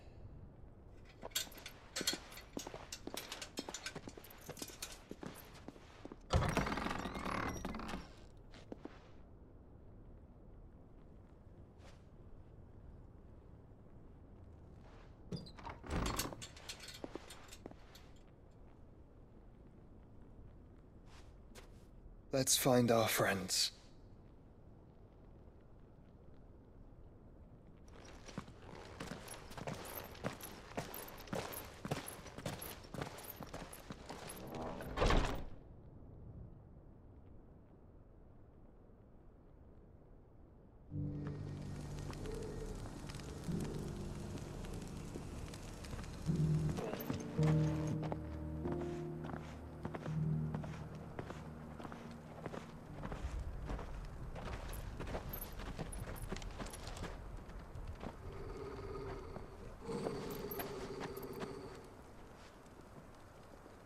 Cyril.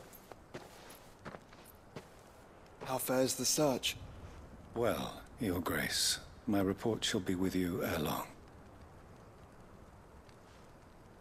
Ah, yes. Yotei is otherwise engaged, at my behest. And the duty of wardenship? Fulfilled. For as you see, I've been reunited with my first shield. I am Cyril, Knight of the Undying and bearer of the Burning Quill, charged with chronicling the mortal deeds of His Grace, Joshua Rosfield, Keeper of the Flame of the Phoenix and rightful Archduke of Rosaria. I entrusted Cyril here with overseeing the investigation into Ultima's origins. Findings from his brothers and sisters afield are delivered here to be collated and catalogued. Just how many Undying are there? Not nearly enough, milady. Yet we are glad to give our all in service to the Phoenix. Such is, and has ever been, our creed. I see. You have your associates, I have mine. But you may now think of them as ours. That won't be a problem, will it? The Phoenix is our sun, and we but the shadows that quicken in his radiance. It is from the darkness that we serve, both him and now you.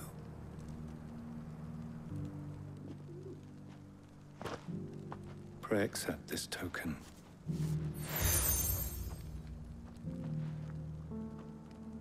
For as long as you bear it, members of our order will reveal themselves unto you, if there is nothing further. No. You are dismissed. Your Grace.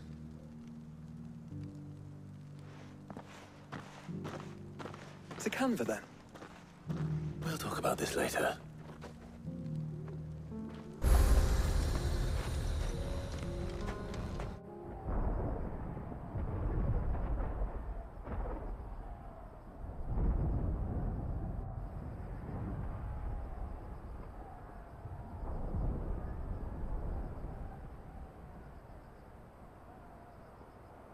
The free men are still holding their own, then. Do we have any idea where Gav and the others might be? There's a warehouse near the docks where we agreed to meet if there was any trouble. We should hurry.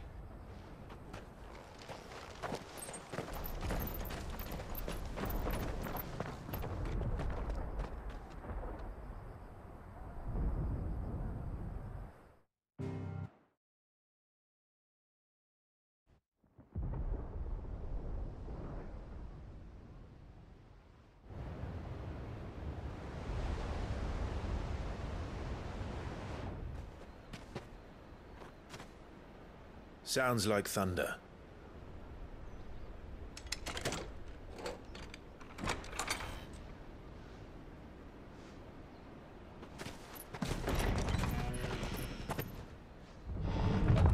You're late. We're starting to think you'd stumbled off a cliff. I seem to recall that was you, Gav. Good to see you. Any trouble on the road? Nothing we couldn't handle. I knew you'd come. Is that who I think it is? Yes. Allow me to introduce my brother, Joshua. Clive's told me all about you. Or even listening most of the time. Name's Midadol, but everyone calls me Mid. My lady. Hey?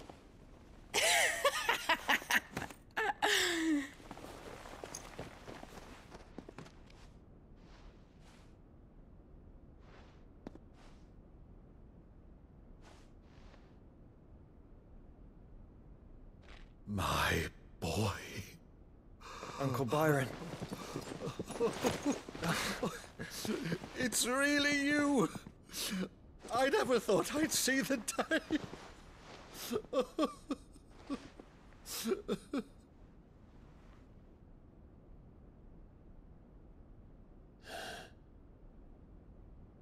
So these Akashic are being controlled? That's what it looked like. Empty eyes, eerie blue glow. No doubt they were turned, but silent as monks, every last one of them. Your man here speaks true, Clive.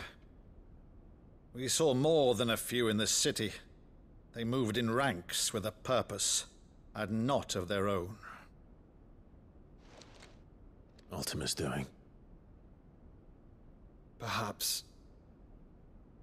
What of the city? The people? Dead, mostly. Mostly, but not all. A handful managed to lock themselves in their villas before the Horde arrived. Some in the Merchants' District to the west, and a few others on the far bank. If the Akashic stumble across either hiding place, a few bolted doors won't hold them for long. We need to find them. And quickly. What do you propose? We split into two parties.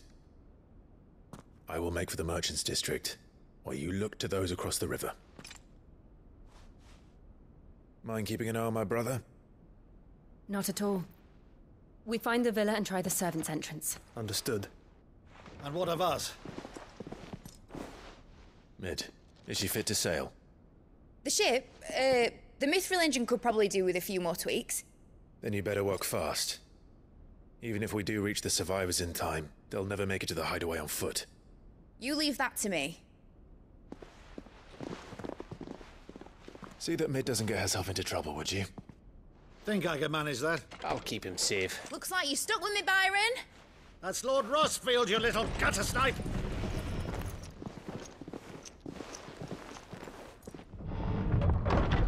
Shall we then? And you keep Clive safe. Be careful. Both of you. You too.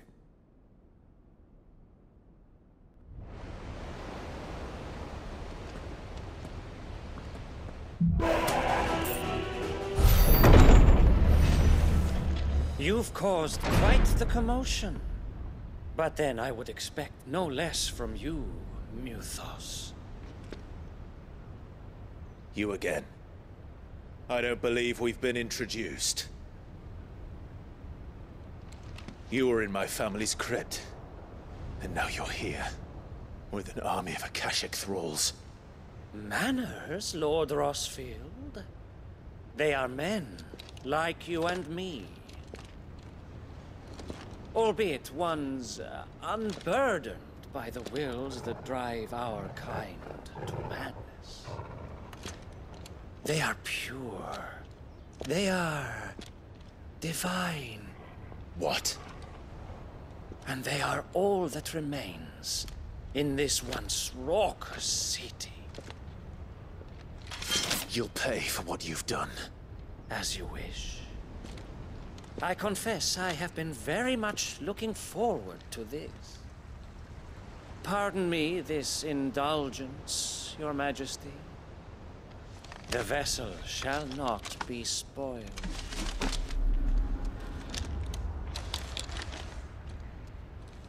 I am Sleipnir of House Harvard, and you will yield.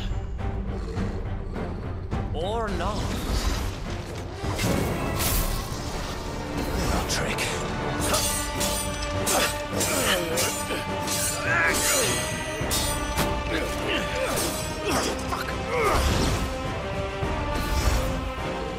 You will forgive me if my performance seems uninspired. It is just that I expected so much more from our chosen one. Perhaps this will kindle your flame? What now? A gift from my liege lord's armory. Gungnir. Watch closely, Muthos.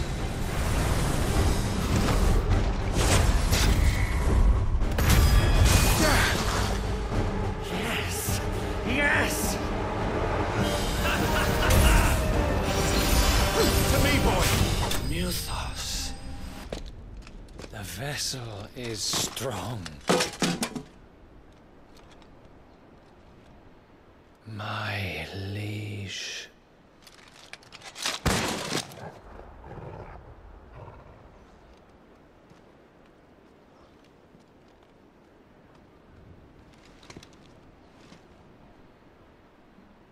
Clive!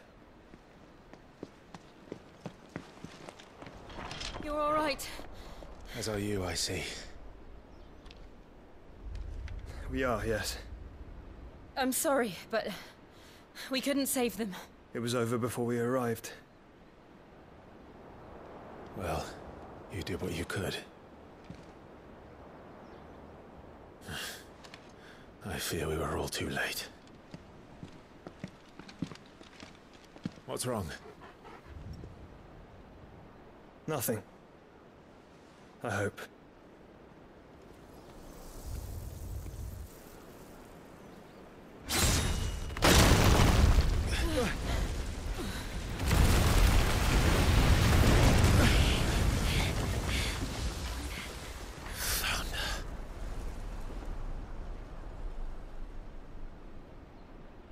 Leaving so soon, Mythos?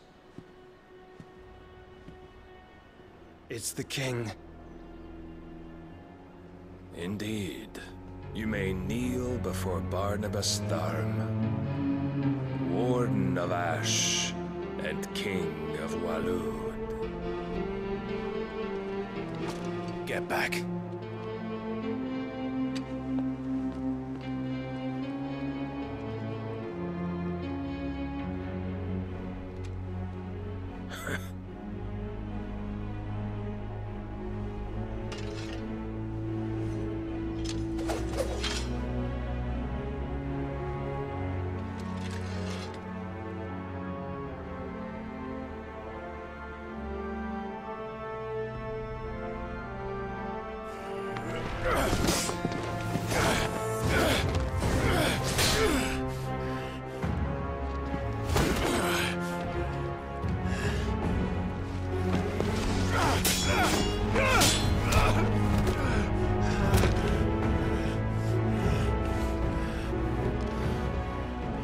Wild and impetuous. I expected more of the boy who bested my Lord Commander. Yet I see why my master covets you so. The power within you, Mythos. The potential.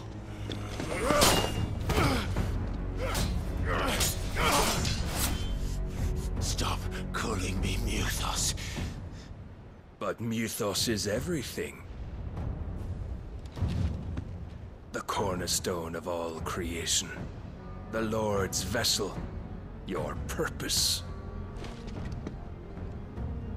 My purpose? To surrender my mind and body to that thing.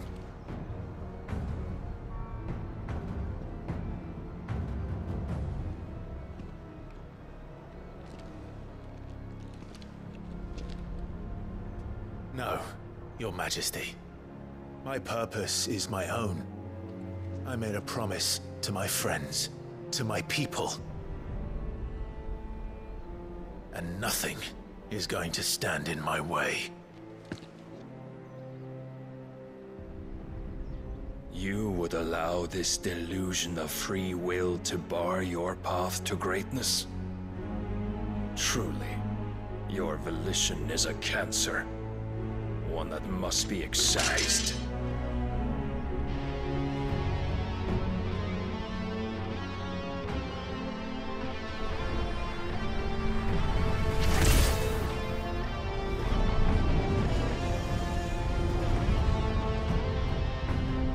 Try it.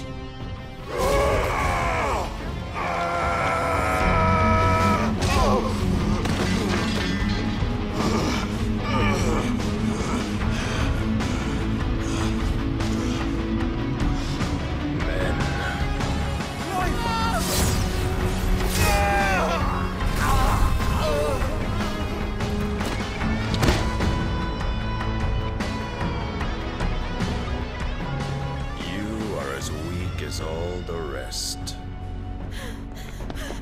Joshua!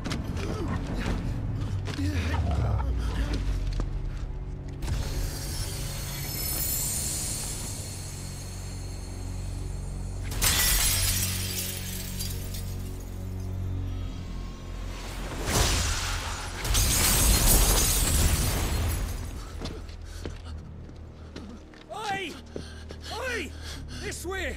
Hurry!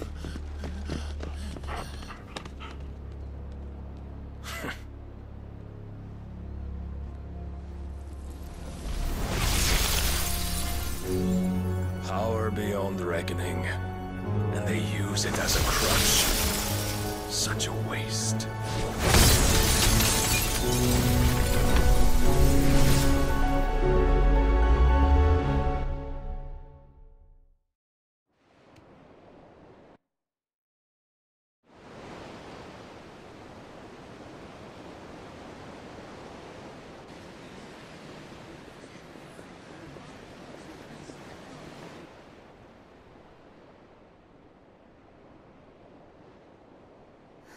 Will you be all right? The phoenix can mend flesh, but the spirit must recover on its own. I'm afraid the rest is up to him. This place is remarkable. Outfitting it must have been no small feat. But why go to such trouble? That beauty's belly's filled with wonders the world ain't ready for. If the guilds caught wind of what we were up to, they'd all want a piece. All right? And how is he? Do not blame yourself. He was barely breathing when you brought him here. We would have lost him if it were not for you. No. Barnabas may have severed nigh every sinew in my brother's body. But he made certain the wounds were not fatal. Nigh every sinew? Allow me, your lordship. Don't know what I was thinking, putting you to the trouble like that. 'Tis no trouble carrying comestibles to my ailing nephew. I know, but you've already done so much for us. Pouring your gil into the hideaway and now the ship. I don't want to take the piss. You risked your life. And for what? Some girl you hardly know. Why'd you do it? You not mad or something? I wouldn't go that far. Clive! You're awake, my boy. Oh. All I want to do is help. And the world won't save itself. It was Sid. Your father, who taught me that. Sounds like him. Don't you dare do that again. What of the Royalists? Fucked off, the lot of them, along with the galleon. With the king on board, no doubt. Behind here, I wouldn't sail without him. Clive. Jill didn't come back. What do you mean? She kept the king busy while the others dragged you out. It's all right, Mid. Jill is fine. The ether of her icon endures. And as long as it does, we can be certain she is alive.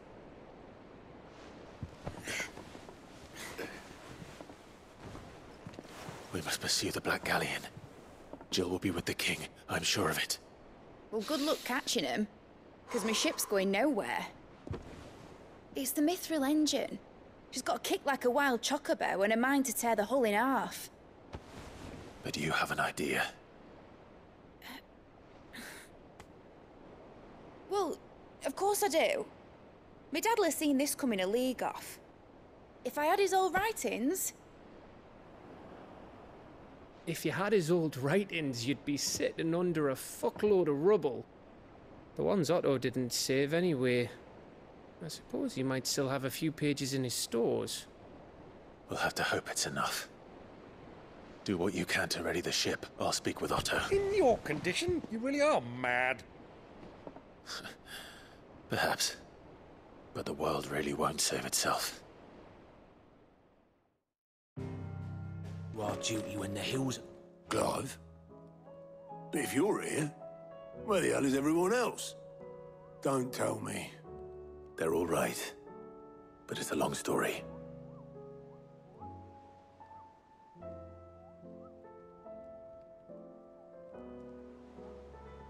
You lot don't do things by halves, do you? Well, at least everyone's still breathing. Now, as for these writings, I'm sorry to say, Clive, but if you had those, you'd be... Sitting under a pile of rubble, I know. But we were able to save a few bits and pieces from the ruins, most of which ended up being used to build this place. The more personal items we gave to the next of kin. In the case of Sid's things, that would have been mid. Then I'll check the workshop.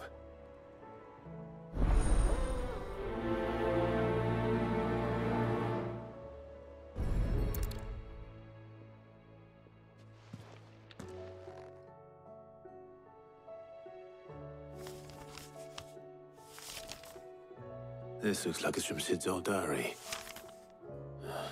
But you'll already have read it. I'd better keep looking.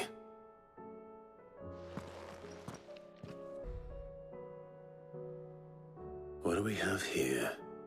Oh. Sid's pipes. Something tells me Mid won't be needing these. I remember seeing this doll in Sid's cellar. I wonder if it was Mid's.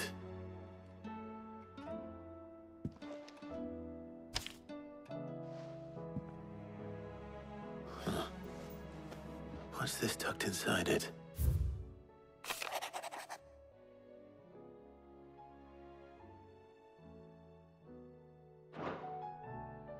Sid's best invention. That sounds promising. What duty you in the hills? Well, did you find anything? Possibly. You wouldn't happen to know what Mid's first opus was? Opus? That girl's as tone-deaf as a banshee. Unless you mean the orchestrion. She couldn't have been more than, what, 11, 12 when she cobbled that thing together? It surprised us all. Not least her dad. You should have seen how proud he was of the little scamp. What's that battered old box have to do with anything? I think Sid may have hidden something inside it. Wouldn't surprise me. Those two and their bloody treasure hunts. Half the things in the hideaway were hidden one time or another.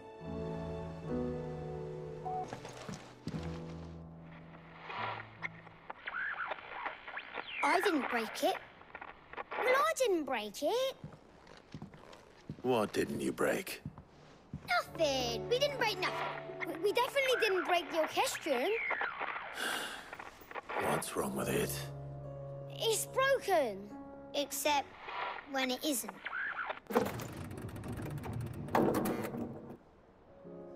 See? And you had nothing to do with this? Nope, nothing. We just wanted to listen to all the songs at once. So we pressed all the buttons. Like this.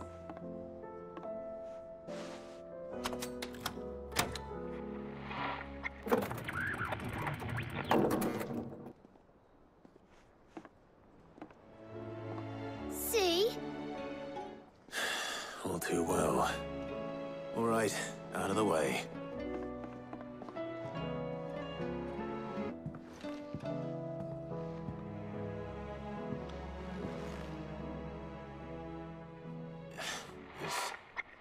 Something caught on one of the gears. Did you break it? Can you fix it? No, I mean, yes. There. How about now? You fixed it! Sid fixed it! He more than fixed it! Yeah, new music! Huh. Never heard this one before. They started playing when I removed this. Whatever it is.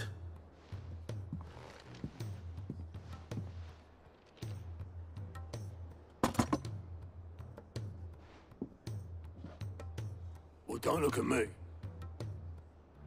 I can tell you it's important, though. Sid showed it to me once and said as much. Said it was the stuff dreams were made of. Let's just hope it's the stuff ships are made of as well. Indeed. Let's see if we can make some dreams come true.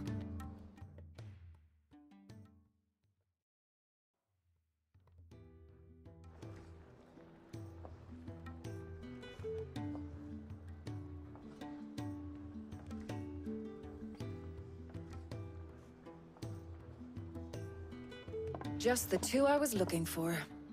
Aye. Who's a patient? Actually, yes. The Crown Prince just left. Dion left? Unless you've another word for stood up and walked off. Yes, left. He did have the decency to leave a message with Obelisk before commandeering one of his dinghies. Should we go after him? No. We're not the Prince's keepers. He's free to do as he sees fit. I'd rather he did so in bed. His wounds are nowhere near healed. Much like yours, I suspect. Otto told me what happened in Canver. What is it with this realm's princes and their aversion to rest? Ask me when I get back. Though I may be sometime. Then at least try to stay safe. And if that fails, try to stay alive, eh?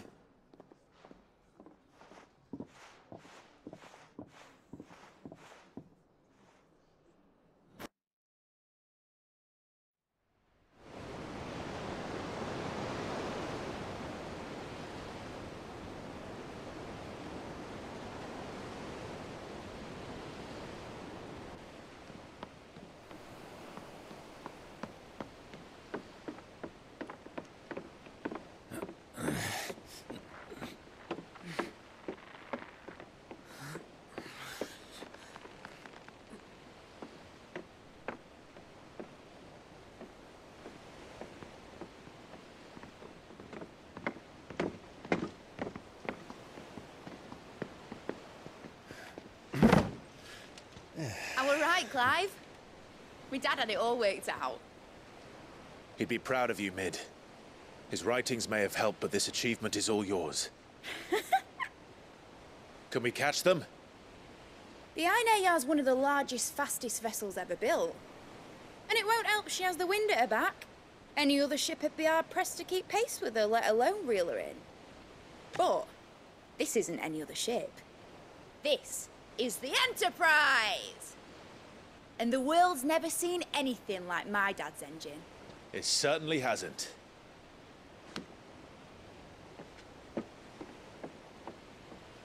Clive, what do you know of Barnabas Tharm? Only what the bards sing. That he sailed to Ash from southern lands. That it was his mastery of the blade which won him the throne. And that his sword, Odin's sword, can sever the very threads of creation. But don't lose any sleep over a last tilt. We'll do what we must to survive. What we must. The light! I thought this cove was meant to be hidden.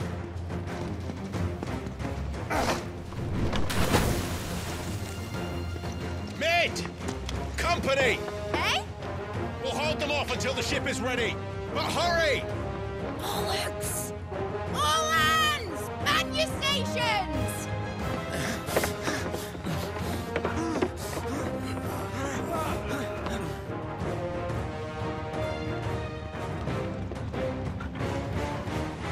Everyone with me?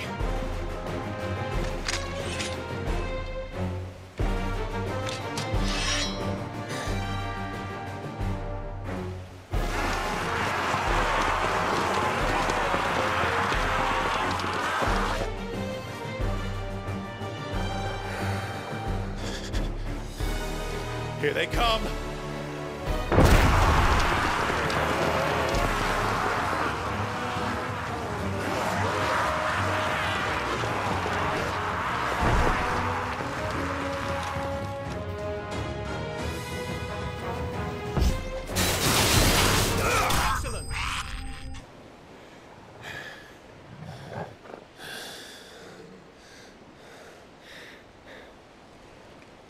was easy enough. All right, you lousy lot. Get your asses on board. She's ready to sail. You heard the captain.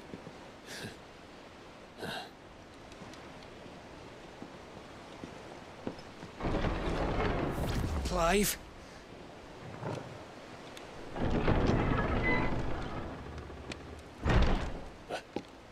But I thought he was... Confounded. Then it is as I feared. Sleipnir is no man, but a creation of Odin.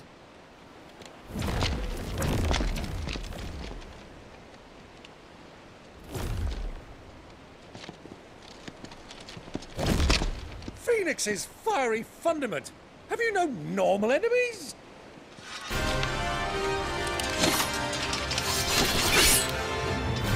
Up for another round? Of course we are. Right, Lord Rosfield? My boy, there was a time people called me the Executioner. Always at my eyes. No matter, heads will roll all the same. Mate! New plan! You leave! We follow! Follow? Swimming, are you? Oh, bugger me! Weigh anchor! Engine's dead slow ahead!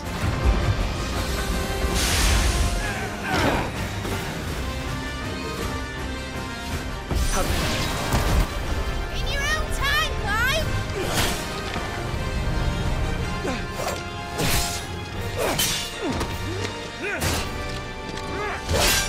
Right, run for it!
What do you want?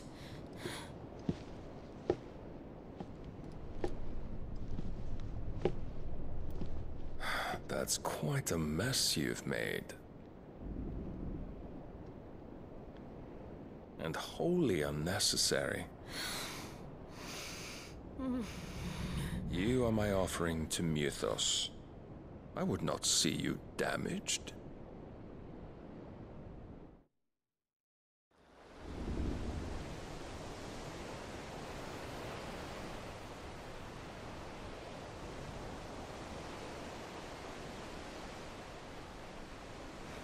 Now back to your stations! Every bell spent treading water puts another league between us and the galleon.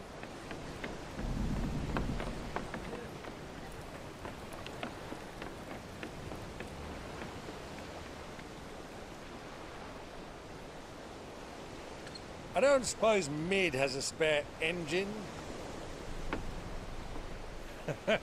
Since you rose from the grave, my fortunes have plummeted.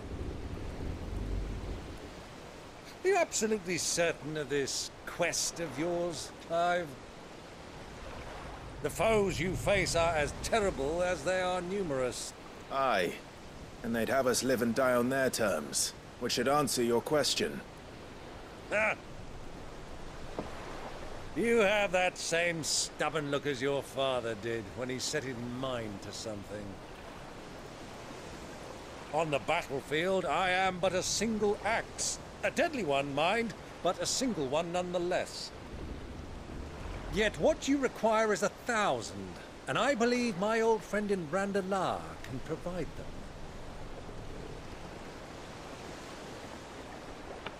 Take care, Clive. I have many more tales of your father's exploits to share. And I cannot very well do that if you're dead. Again. Good luck, Uncle. And may fair winds attend you. As for you, Joshua, take care. I shall do my best, Uncle.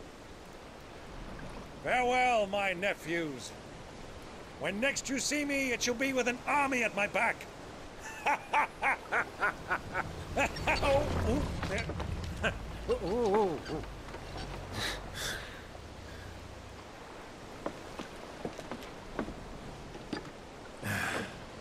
Cheerio!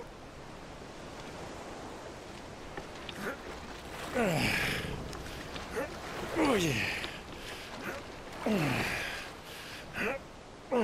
Do keep up, my boy.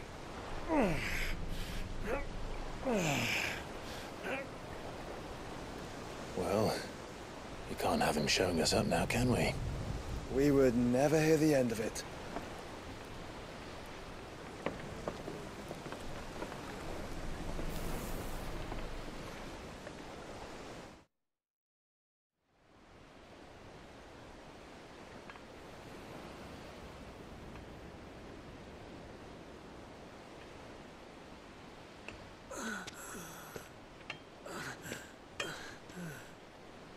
Great God of mercy.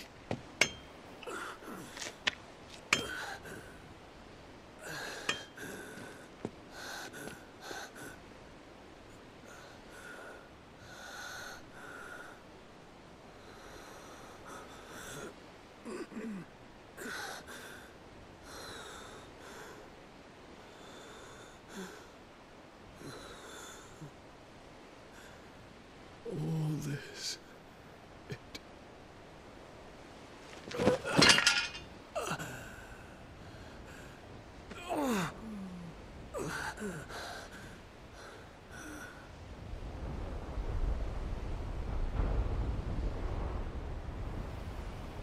What have I done?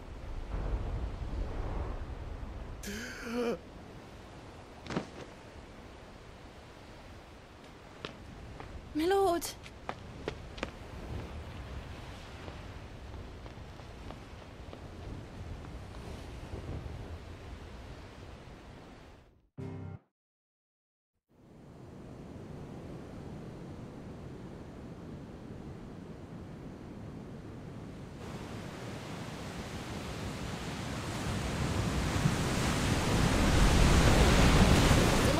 Between here and Waloed, but any ship heading north has to round Zemeckis and put through the Narrow. Maintain our current bearing north-northeast, and we'll catch the Black Galleon before she vanishes again. What's to prevent her from circling around Ash from the south? With these winds in those waters, it'd taken forever and a fortnight to reach Stonehere. Mid knows what she's talking about, Clive. Better than any of us lot, anyway. I say we do as she tells. Sails on the horizon. She's ours.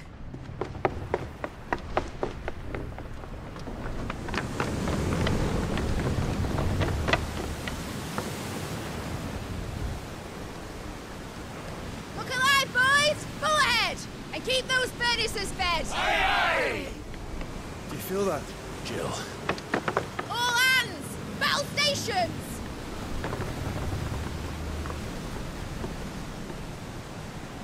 Let's see what this girl can do.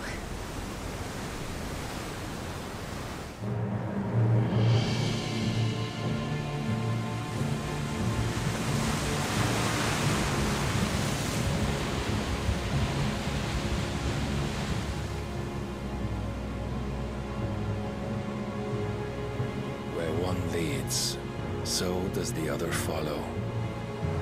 The bond of consciousness which joins them condemning both to the same fate. Yet my every attempt to strike it from their hearts serves only to tighten its hold.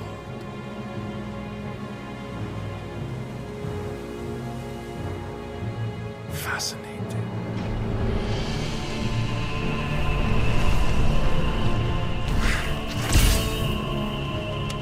But then, there is naught my blade cannot sever.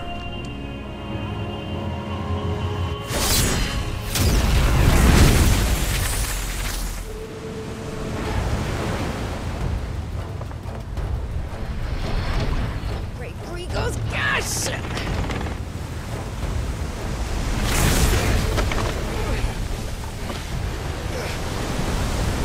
One of us. Hard a port! Heads down, you brutes! And brace for impact!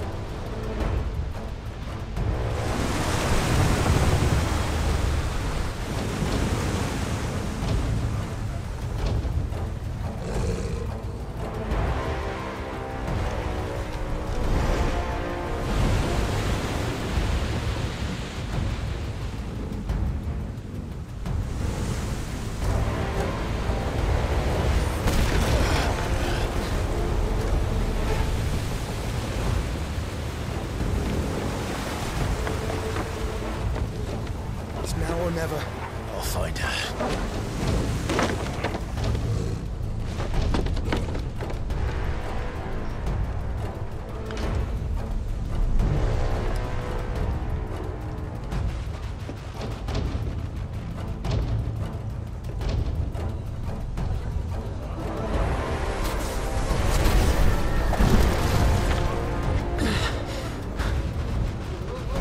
Bloody hell!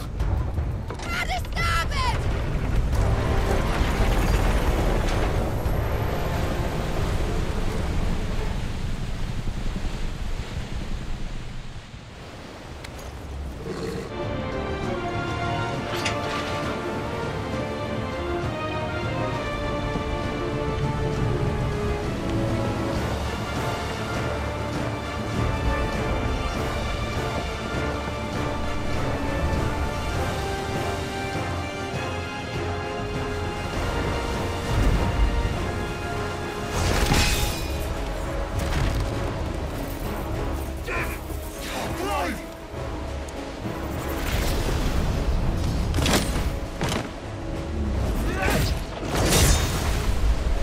No! There he is! The king wants him alive! Hold on. I'm coming. For both of you.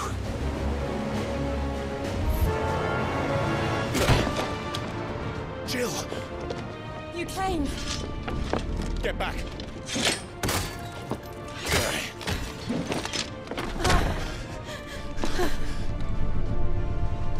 Clive, how did you... I'll explain later. Hands.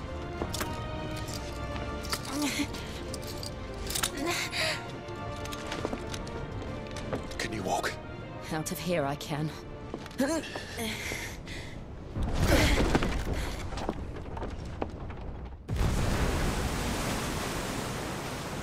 Stand still!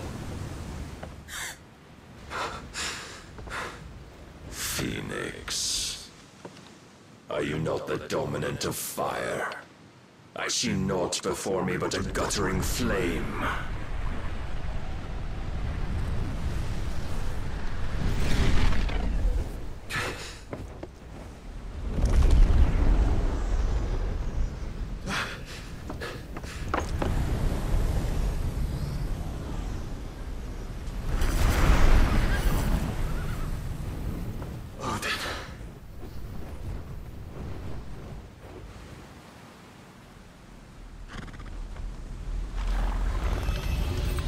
In earnest, then.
Go on.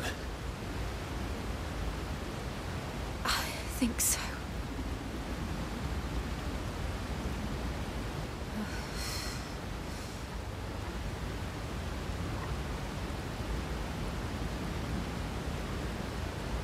But to where?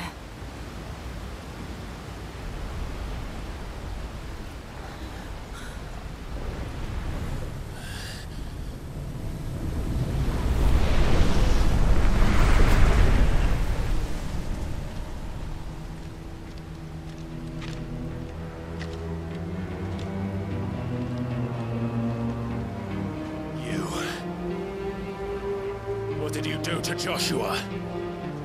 The Phoenix? Oh, I expect he will survive. This consciousness in which you coil your feeble souls is grown thick with desperation. And thus has my master turned to my blade.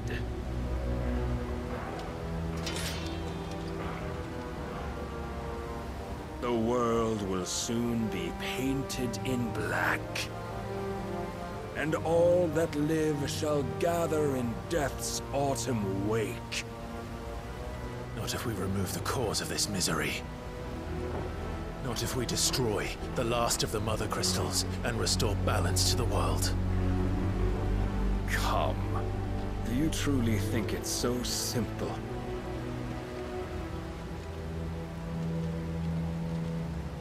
The Blight is inevitable. Not even the Almighty might stop its endless march. Your efforts will avail us naught.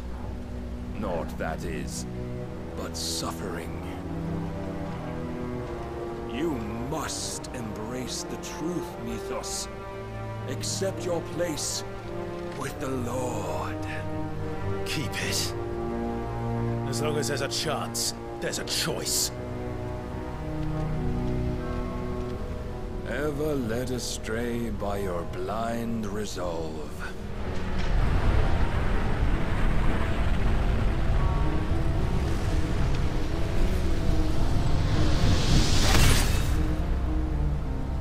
Now, it is time you learn the inevitability of your divine fate. However much it may hurt. Get as far away as you can. Clive, no! Trust me, Jill.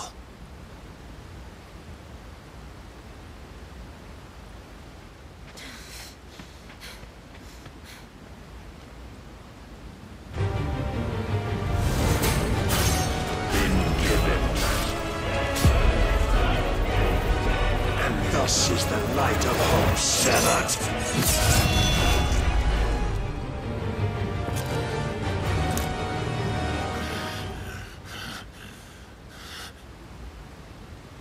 You would yield so soon. Never. Clive!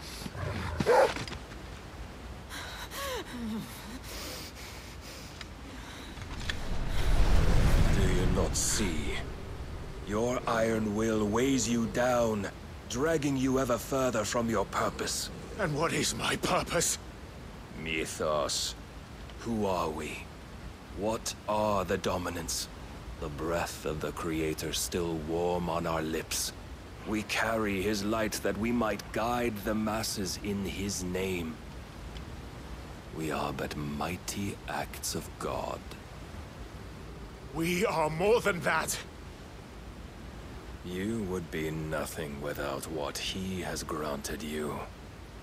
The power we wield is his, and yet every time we draw upon it, it wears away at our very being. It breaks us, it unmakes us, that its immaculate aspect might reveal itself. The icon. It is too much for even his chosen few. Apart from you, Mythos. You wield the might of many, yet your body does not answer for its avarice. What are you saying? What I am saying is that we dominants are a means to an end. We were created for you, that you might drink deep of our strength and thereby fulfill your divine purpose. Which is? To feed.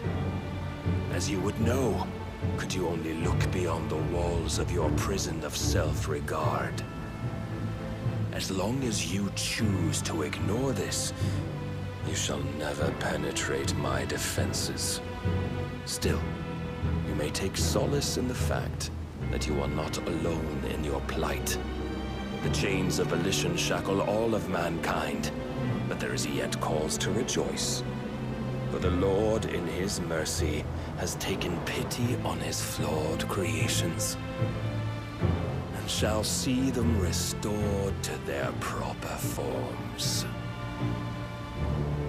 And what exactly would that be? Why, loyal servants to God. No. Manners, Lord Rossfield? They are men, like you and me. Albeit ones unburdened by the wills that drive our kind to madness. They are pure. They are divine. You mean to turn everyone Akashic? Not turn, Mythos. Turn back. For too long has mankind been led astray by their clamorous wills. It is time they return to a world of quiet equality, where they might once more know salvation. Salvation? And abandon everything we hold dear? We don't need your salvation. We'll save ourselves, and we'll do it on our own terms. Not yours, and not your gods. With every defiant expression of your will, the tighter the chains of consciousness become.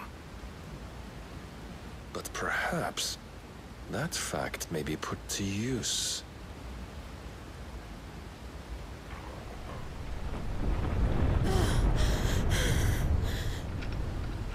Clive! The faster it binds you to the remaining dominance, the stronger your hunger will become. Until it leads you back to the only answer there ever was. Mayhap not by the path my master intended, but back all the same.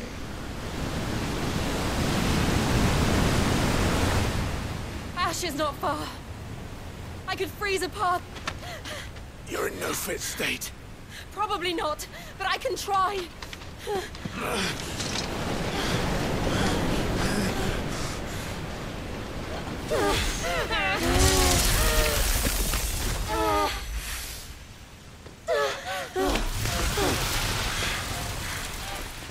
Don't look back!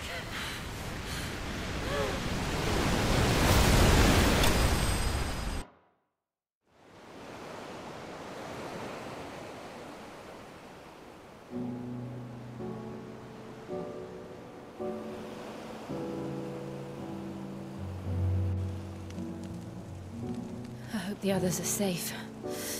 The Enterprise was clear of the gap when we fell. They made it, Jill. And they will have seen the ice, where it led. We need only wait till dawn.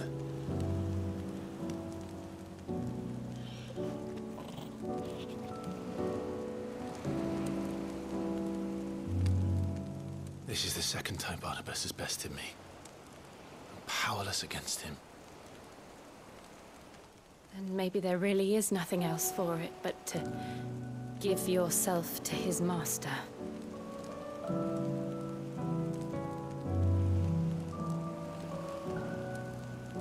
Only you won't do that. The Clive I know would never do that.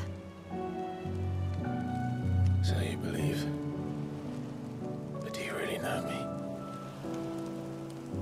what Barnabas said was true, then I'm more monster than man.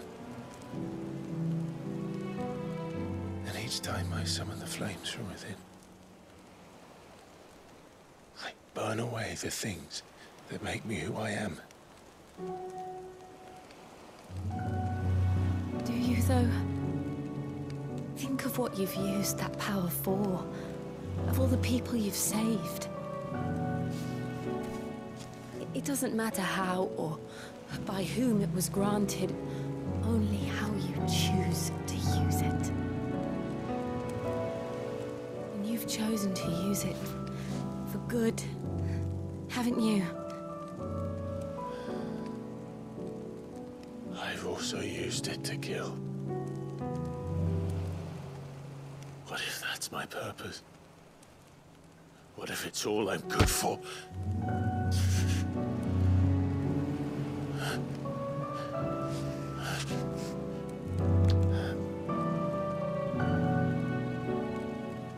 You're still that same boy I grew up with. Always so eager to save everyone around you, and yet always so alone. Because you failed to realize the one thing that needed saving most of all. You, Clive. You. You never once took the time to save yourself.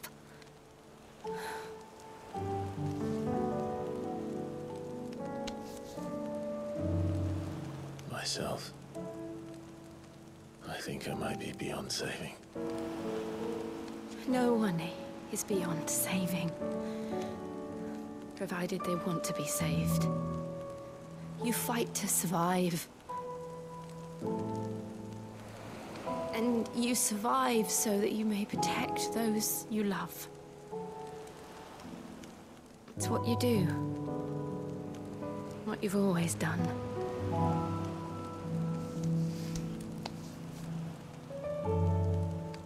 And I know you're not about to change. So I'm going to help you. To give you what you need to protect us all.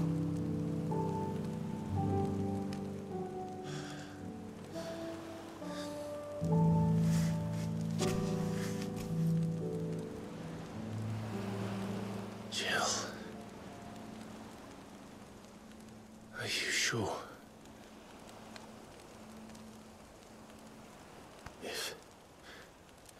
If this is what you want, then...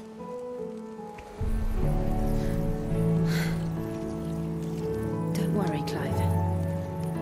It is.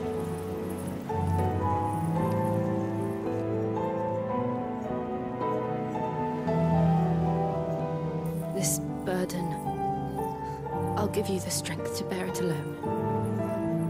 But I'm not alone.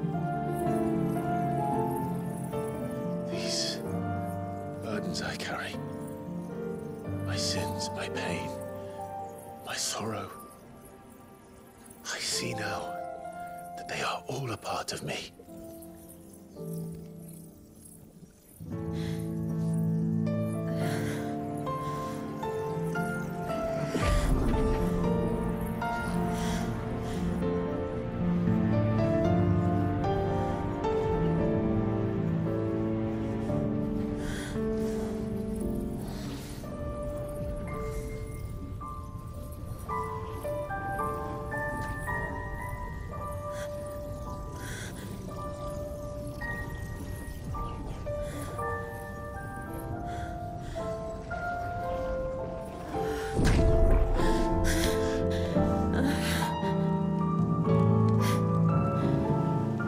If I am to continue on, having pledged my life to those I love,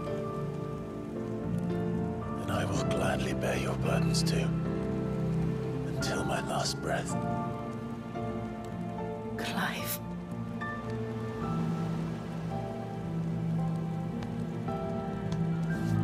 I promise you, Jill,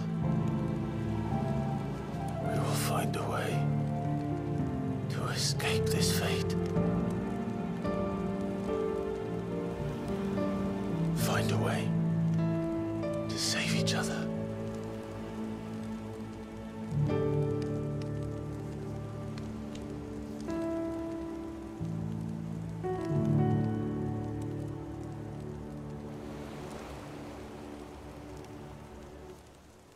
That we might one day look upon the moon again, together.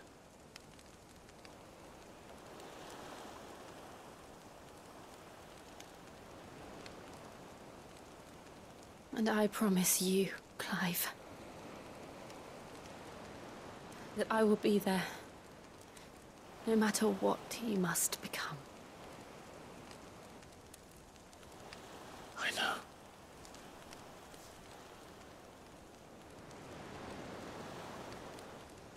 I never thought a smile could bring me so much joy.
What of Barnabas?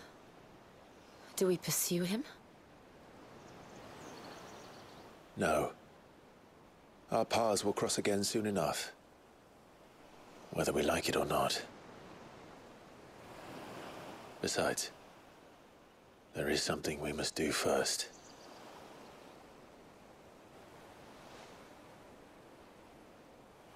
Of course. Drake's spine. The last Mother Crystal. The Einherjar is at the bottom of the sea. Waloed won't dare move on Storm without her. But they know we're coming now. We'll need a plan. And a damn good one at that. Then let's go home and find one. Ash will have to wait.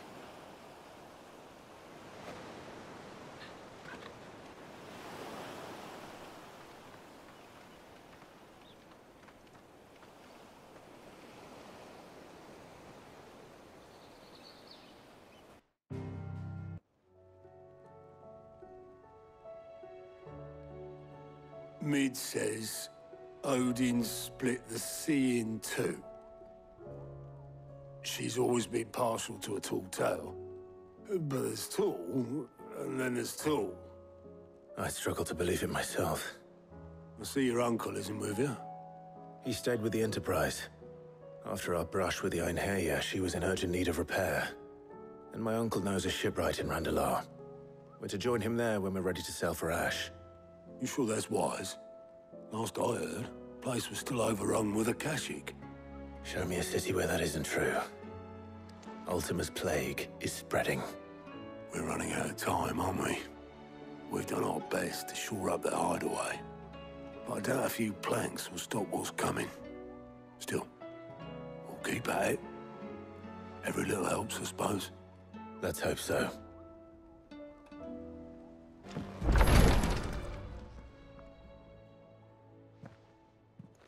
How are you feeling, Joshua? Better than I was. But not nearly as well as you should be. Your cuts and burns may have healed, but your body still bears the burden of every spell cast. And what would you have had me do? It was no ordinary foe we faced. It was the Warden of Darkness. Yet still, it was not enough. The king could have ended me at any moment, but instead chose to toy with me like a curl does a mouse. You underestimate yourself. Oh, it was crystal clear. Only one man established his dominance that day, and that man was Barnabas. I'm sorry, brother. That was ill-spoken. It's just, I have never felt so powerless. And when so many are looking to us for strength, perhaps the prince feels the same.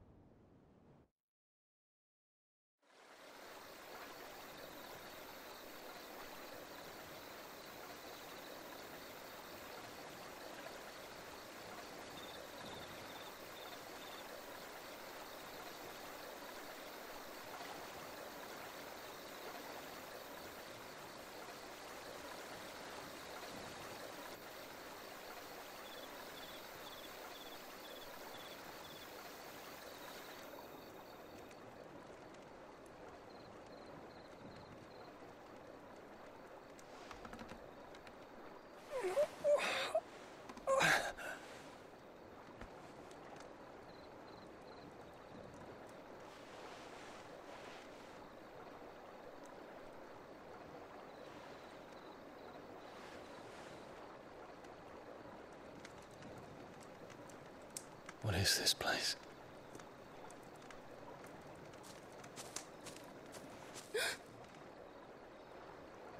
Don't move.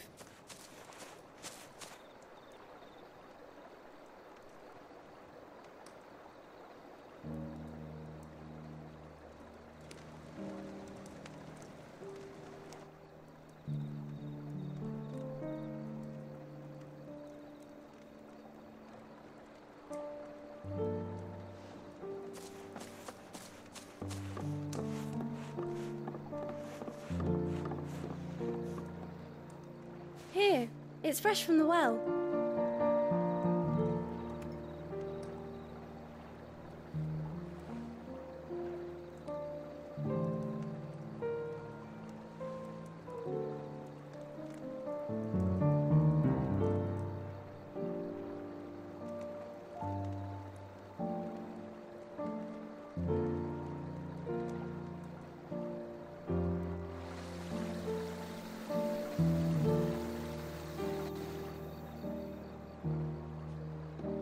Grandmother told me spirits sometimes get lost, and that the lanterns guide them to their proper place. I set one on the river for her when she passed away.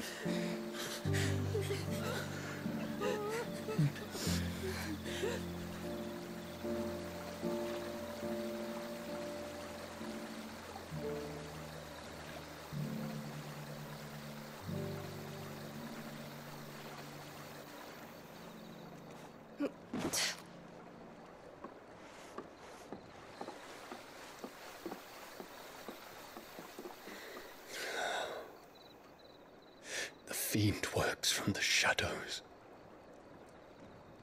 Was it you who guided my hand then, Ultima? No, not you. This is my doing, my fault, my sin to bear. And for it, I must atone. Your hurts are healing nicely. It was my poultices that saw you well. You make them? And sell them, or try to. Earns me enough for bread, most days. Forgive me. I have nothing to...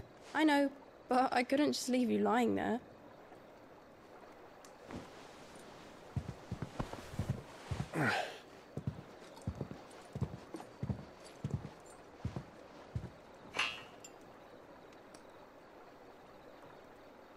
You're going then?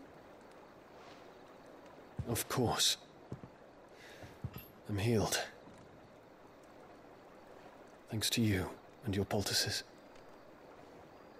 Will you promise to come back and visit?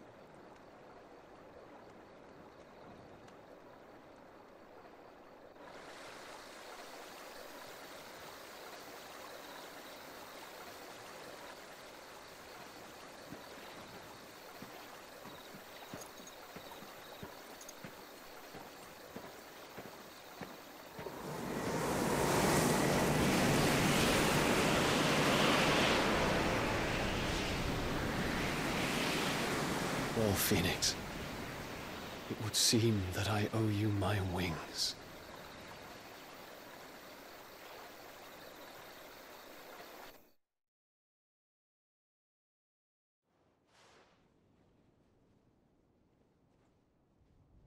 Perhaps he can find an answer. You will be returning to Waloed soon, I gather. I see no reason to wait. Then neither do I. I can think of a few, but I doubt they'll stop you. You will take your medicine. Of course, Lady Daya. Set on leaving already, are you? How long will it take us to get back to Ash? Dunno, about the same amount of time it took us to get here. Maybe less, if your uncle can find someone trustworthy to patch up the Enterprise. All depends on where we're putting into port, mind. Yes. It's not as if we can put ashore wherever we choose. We have to assume that the whole of Ash is hostile, and that we'll be attacked on sight. Then we must find a place they won't think to look. And I have an idea who might know of one. The Professor! I'll go and tell you coming! While you're plotting our course, I'll be in the shelves with your lawsman. I wish to pick his brains about Ultima. Then I'll talk to Karen about supplies for the journey. They may not be easy to come by in Ash.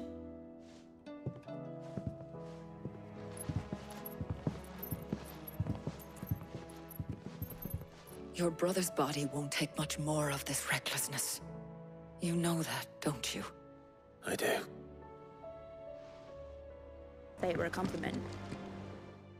Ah, Clive. I was wondering when you'd arrive.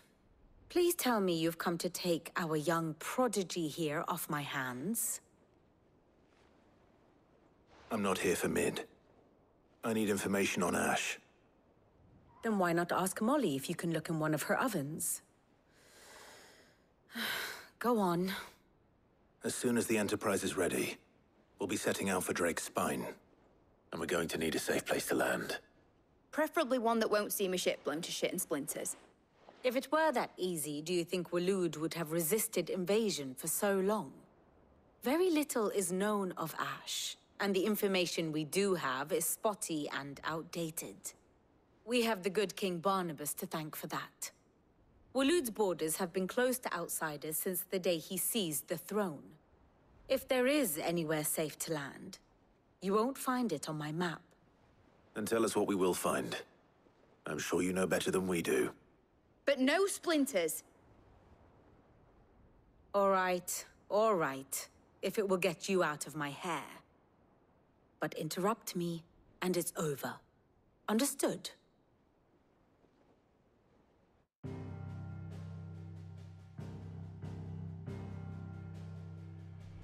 Barnabas Tharm, the one they call the Last King. Understand him, and you will understand the kingdom of Waloed. Barnabas was only a boy when he arrived from beyond the southern seas, and barely a man before he united the ragged tribes of Ash. And having unleashed them upon the formidable Veldamark, he set his throne upon the ancient kingdom's ruins. The victory sent shockwaves around Valisthea. Tales of Odin's might spreading through every court, parlor, and drinking hole in the realm. Note that this was in the year 843, and that the king still sits upon his throne some 40 years later, quite untouched by time. Waloed's recent inaction left many wondering if Odin had lost his appetite for war. And yet here we are. The Einherjar was committed to the fray, a bold declaration of intent.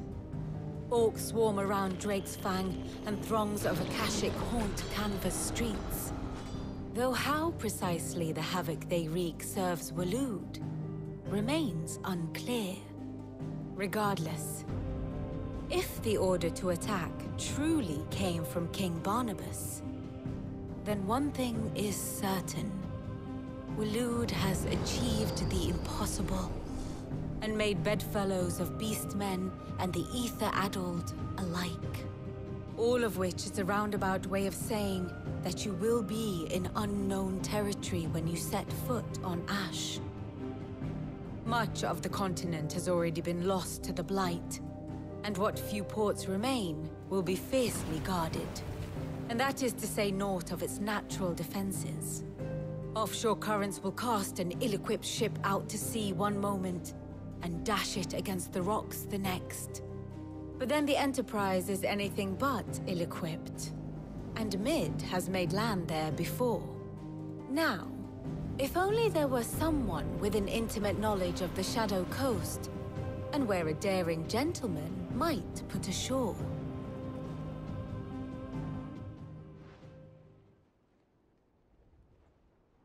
You see, Clive, you had the answer all along. Do you think you can get us back to that beach, Mid? Picked you up from it, didn't I? Not that it were easy.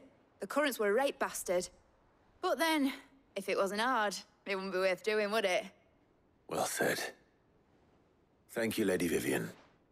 If a few morsels of common knowledge and a sprinkling of tavern talk are worthy of your thanks, I wonder what genuine intelligence might earn me.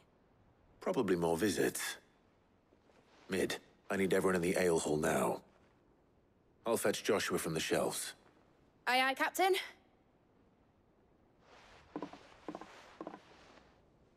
I have no reason to assume. Clive, you must listen to this. Lawsman, tell him. Do you recall when we spoke before on the divinity of Ultima? Well, it inspired me to delve deeper into the subject. And what I discovered appears to agree with the findings of His Grace. You will recall that my quest to uncover Ultima's origins began with the mural at Phoenix Gate. But while I've always known it to be important, its secrets have heretofore eluded me. Now, however, I believe I know where to find the more complete example, one that will reveal all we seek. Master Clive, have you ever in your travels chanced to hear of the Circle of Malleus? I would think not, few have. But there was once a time when the faith flourished, the oldest known religion in the Twins, and though its popularity eventually waned on storm, hints of its dogma remain embedded in more modern faiths such as the Crystalline Orthodox. Wait, you said it waned on storm. What of Ash?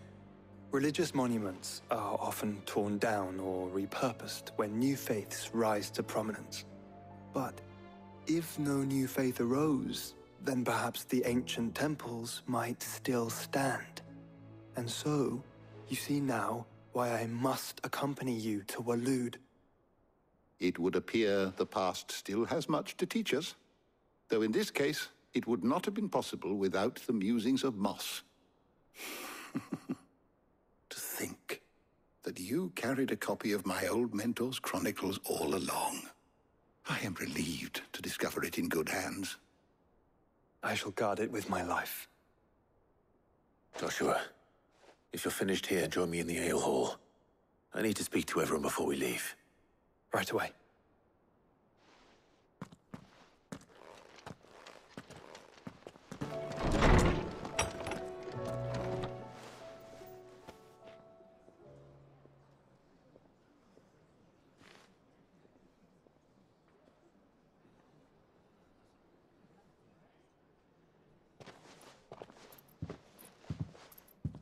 My apologies. By now you've all heard where we're going and why. So I won't bother you with the boring details, only the important ones.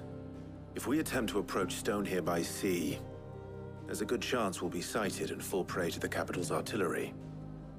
So instead, we'll disembark on the southwest coast and make for Drake's Spine on foot.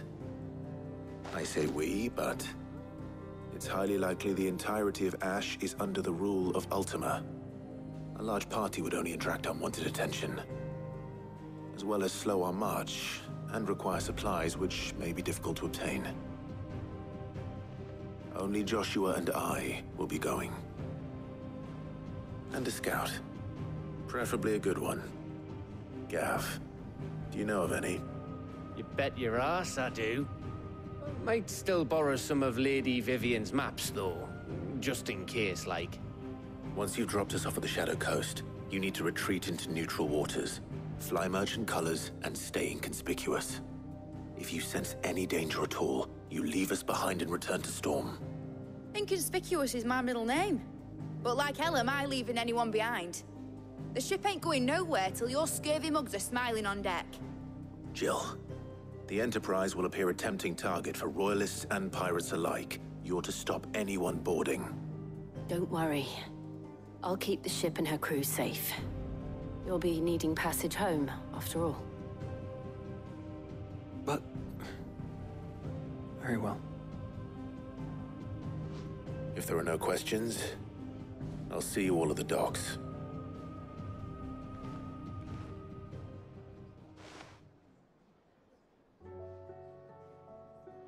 Let me know when you're leaving. I want a word before you go. Of course.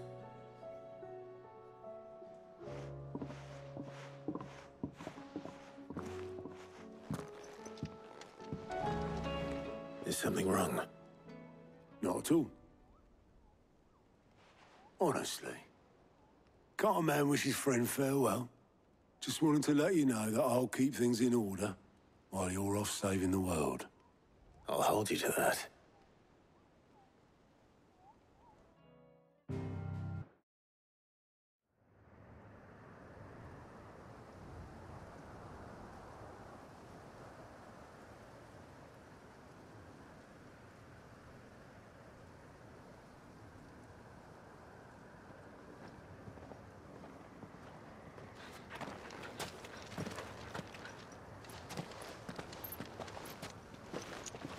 Reckon it'll be a long walk to the capital if we follow the cliffs.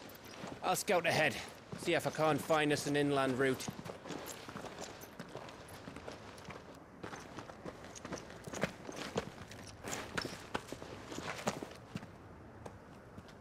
Clive.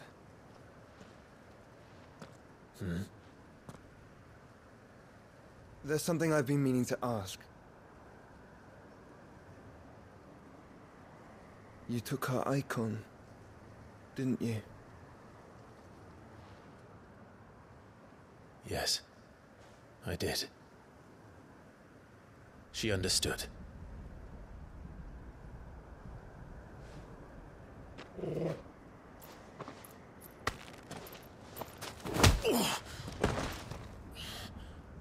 Oh, she understood. Understood that you decided to save the world all on your own, and that you'd die without her power. How dare you make her choose? You knew damn well she'd never refuse you. But I will. You can't keep pushing us away, Clive. The world is ours to save, not yours.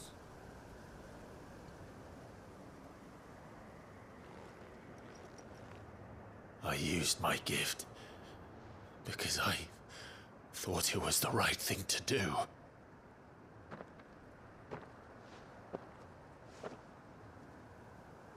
And you truly believe this will save you? Will save us all? I do.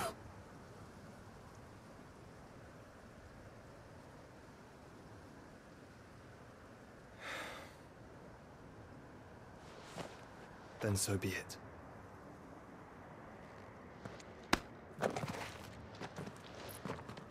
Just don't forget, you're not alone.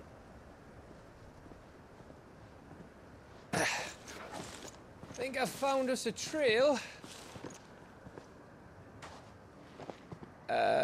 Did I miss something?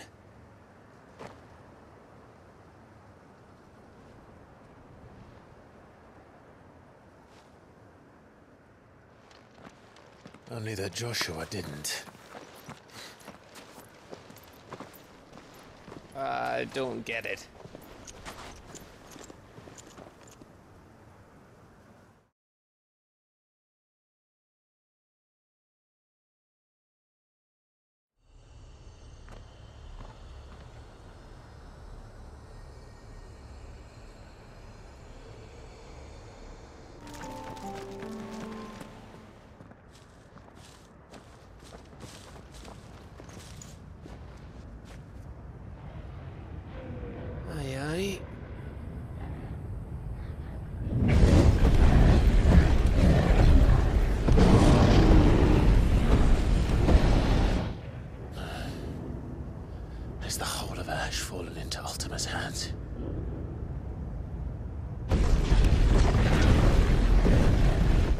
us. No peace delegation. We should send a warning to the others. No.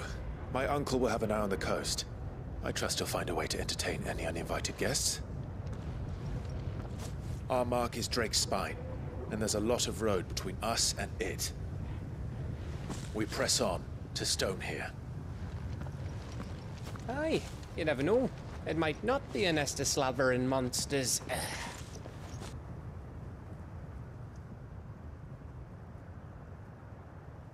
Clive, you must go on ahead without me. This stronghold is as old as Phoenix Gate, perhaps older. It may yet hide Ultima's remaining secrets, and if we are to best him, they must be unearthed. All right. Stay out of trouble. I always do. Mostly.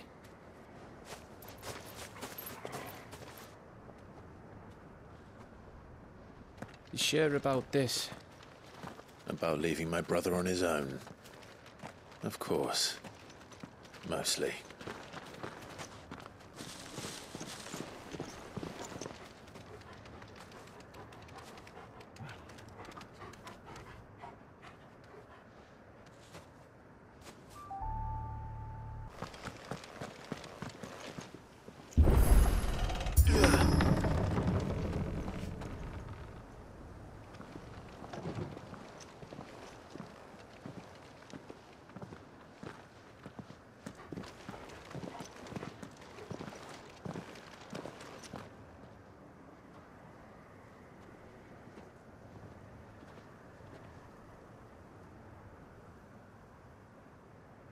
What do you think, Clive?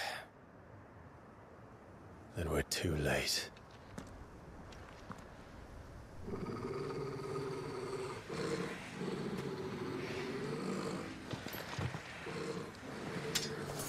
Damn it. They're all turned. There's nothing we can do. I wouldn't say nothing.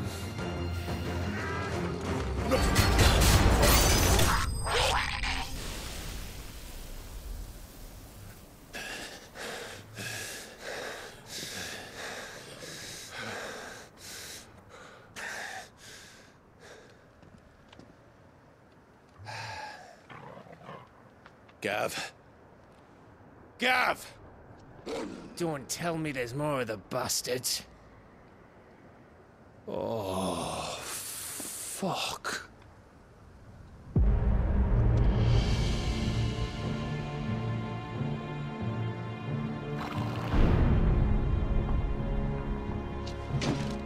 Have you come to watch, Odin? Bound for Stone here. Good. My master awaits you in the capital, though I cannot allow you to attend him in your present state.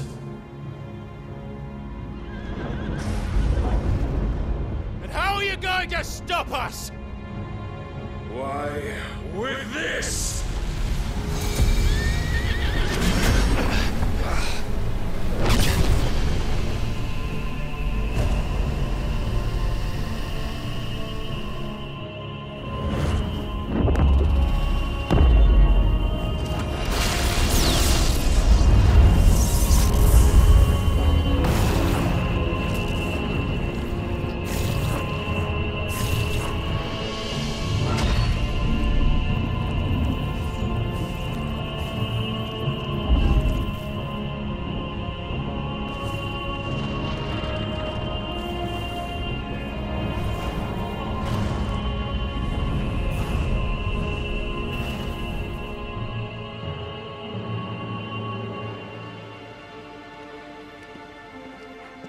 What did you do?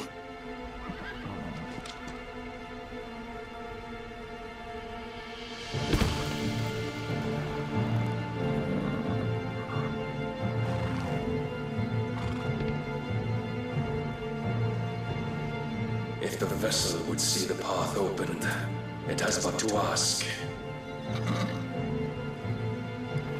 I shall see that my master's prize is made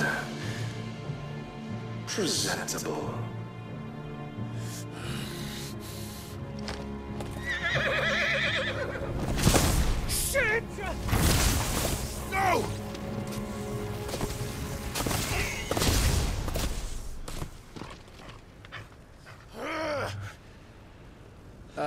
Clive, would you mind telling me what the fuck just happened?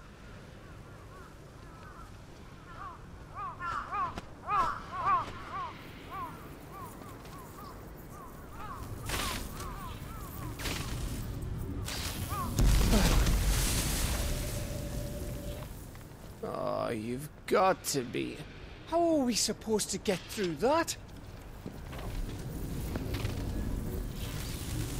We seek an audience with the king. If His Majesty wants me to come and ask him, then that is exactly what I'll do. Before you go practicing your petition, we don't even know where the fucker went. How about we cool our heads and think this through, eh?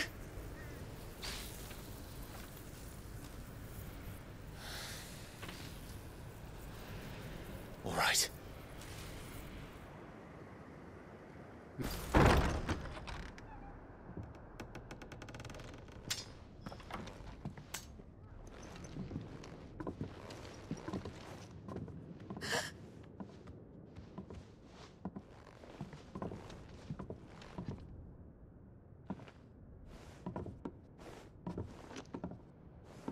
Please.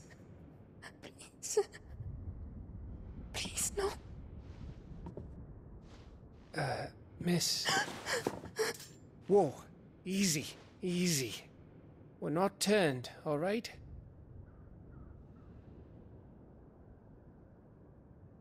Who?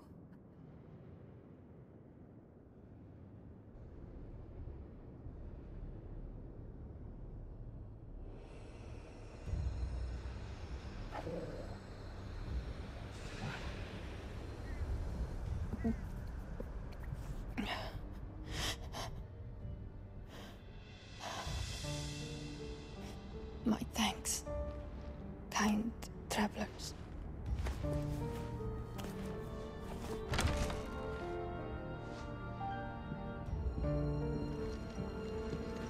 Edda, forgive me for asking, but what went on here?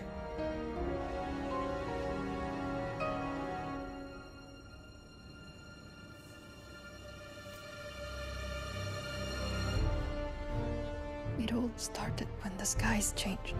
The elders said it was the Arche. One by one, people went mad. Minds taken by the ether. Till only I remained. By then, I was too far along to run. And then the nights came. And I didn't know what to do.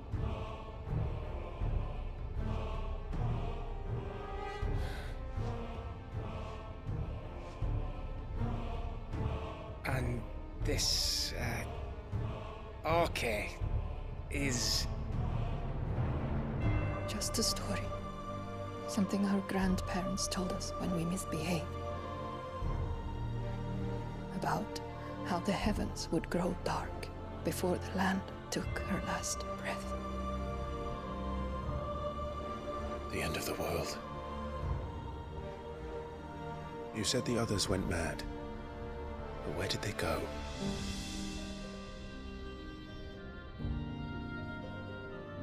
They all left. Drawn east to the tower, to reverie. The elders, the healer, the blacksmith, my husband.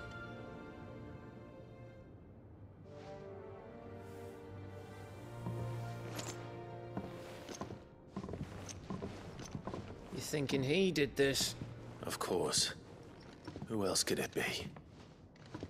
You were in Canva. You saw what he did to the people. But then what about her? How come her nut hasn't cracked? The baby, perhaps? Could be protecting her from the ether. I can't think of any other explanation. You mean... it's a bearer? It won't matter what it is once Ultima's magic takes hold. Time's running out.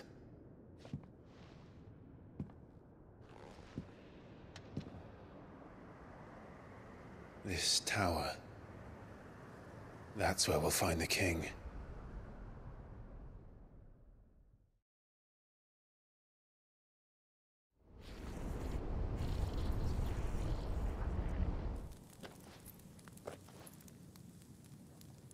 I knew it. It's the same as Phoenix Gate.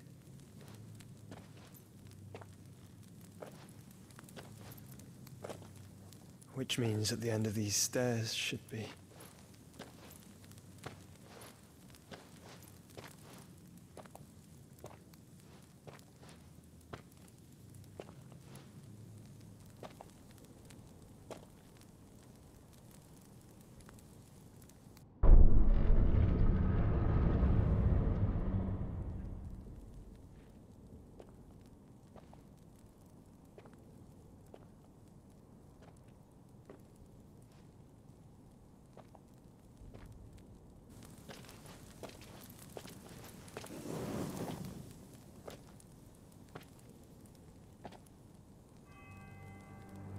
The mural is complete.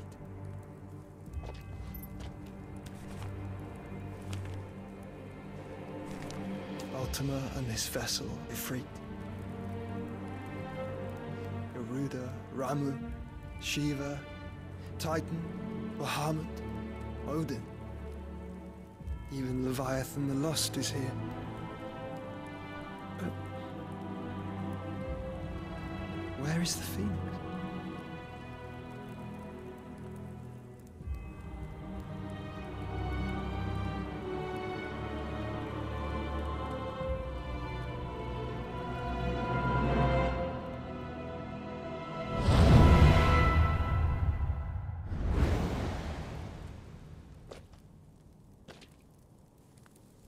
By the Founder.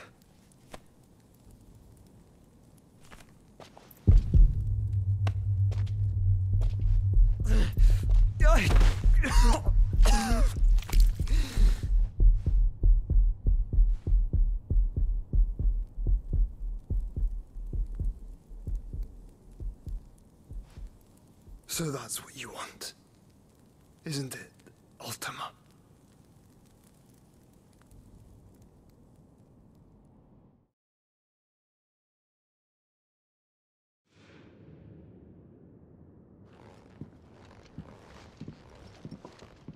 So that's how it's gonna be then?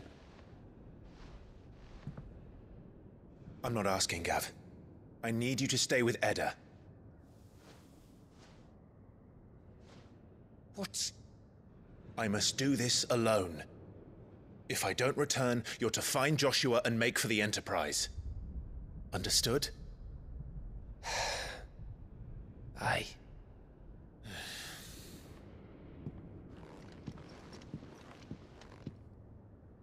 Just don't you go dying on me. Sid's name suits your miserable mug better than mine. Don't worry. I haven't finished with it yet.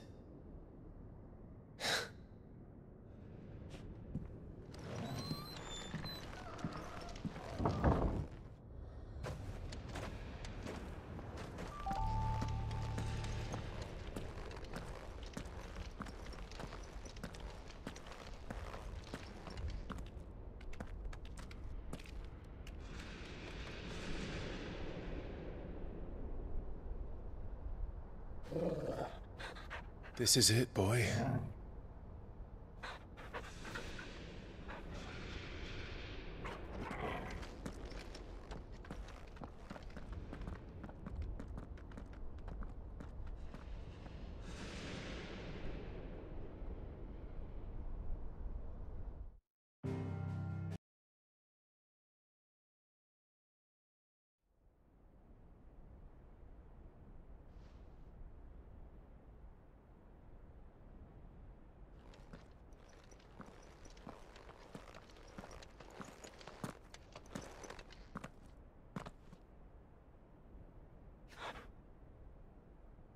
I've come for you.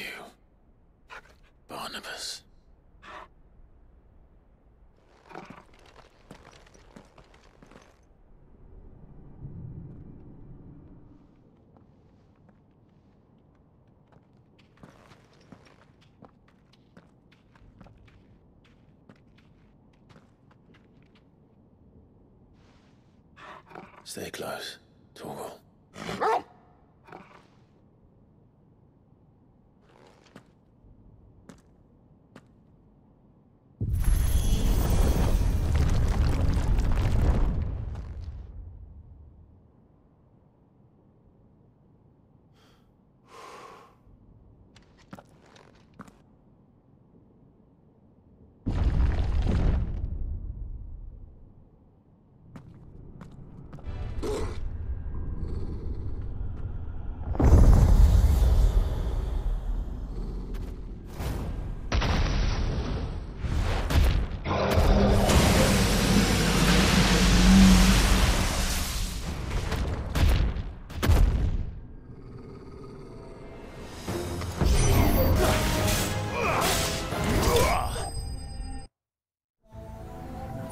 What was that thing?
What's one more, eh, Torgal?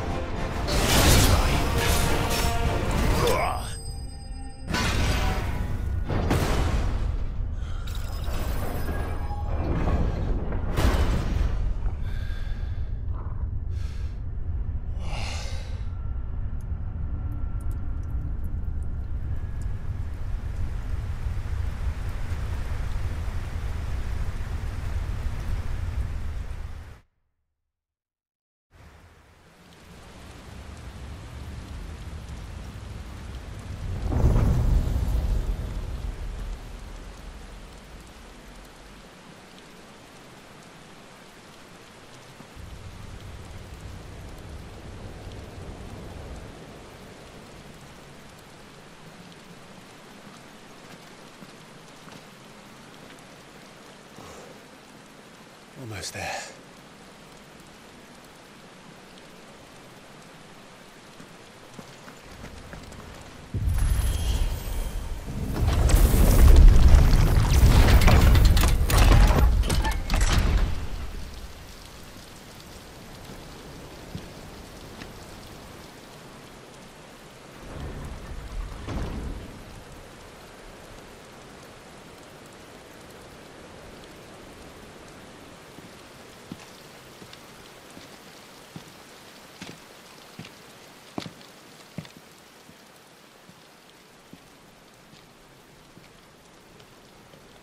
Why?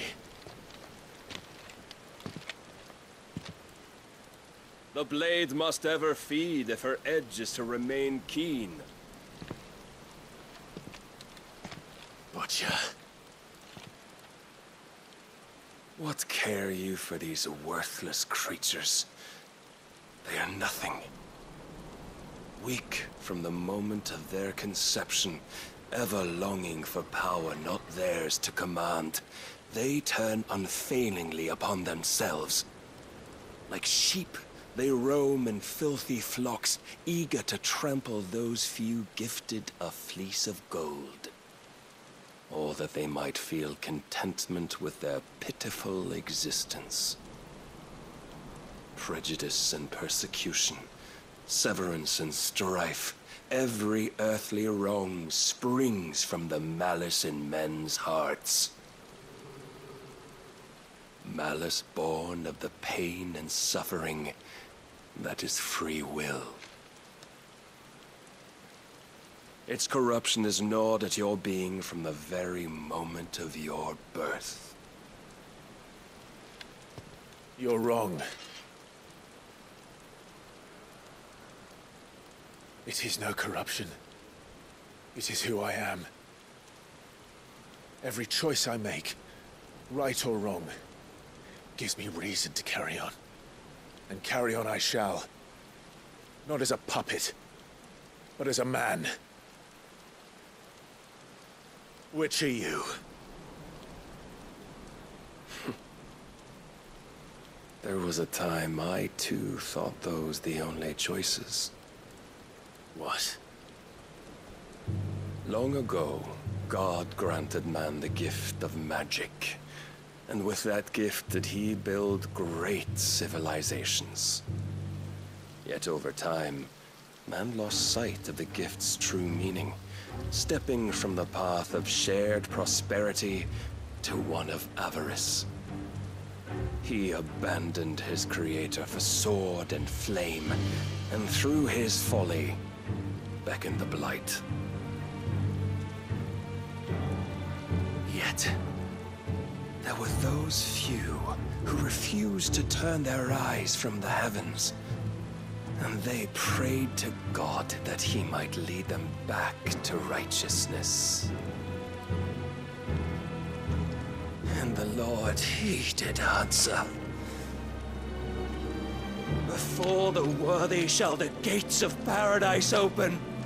And so did I spread my arms to the ether, and cast my soul upon its gentle waters. I gave myself unto him.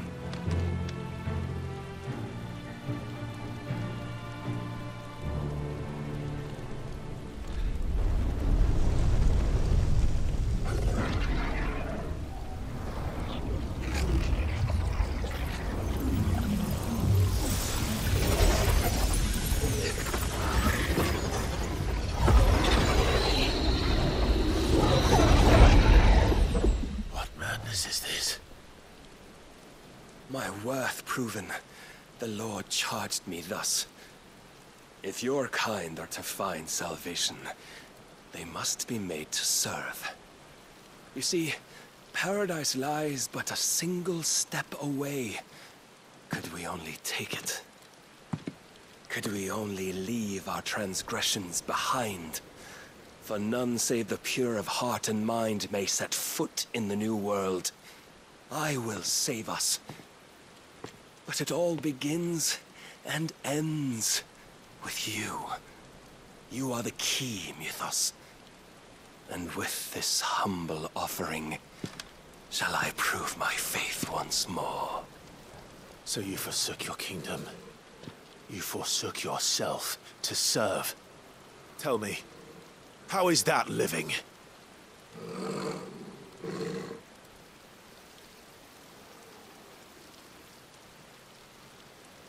What you seek to provide is not salvation. It's anything but. Life is about always having a choice. Take that away, and we might as well be dead.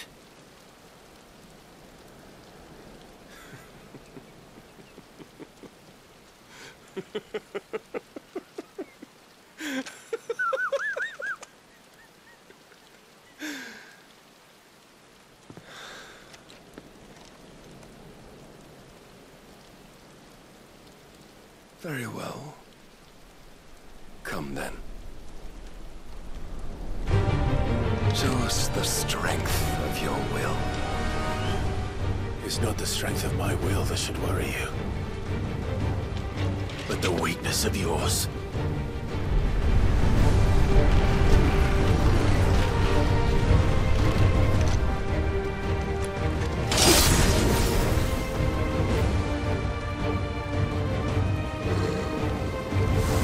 If you think you're...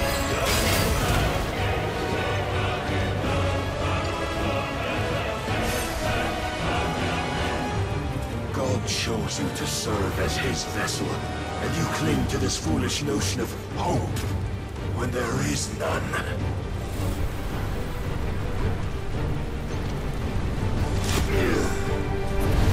Fuck!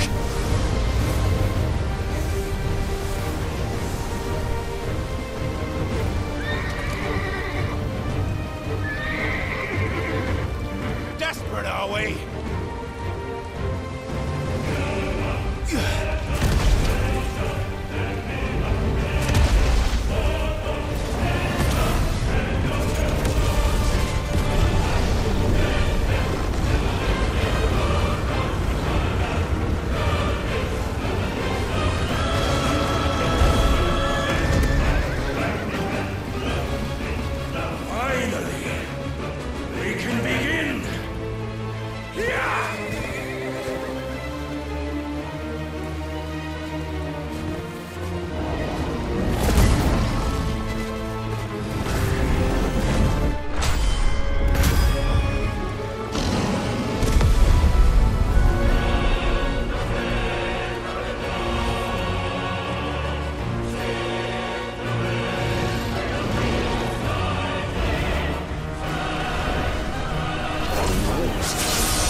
Shown the path.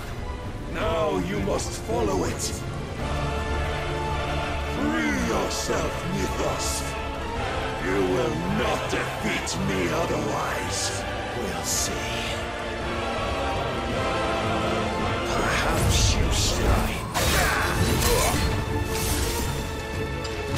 But it cannot be.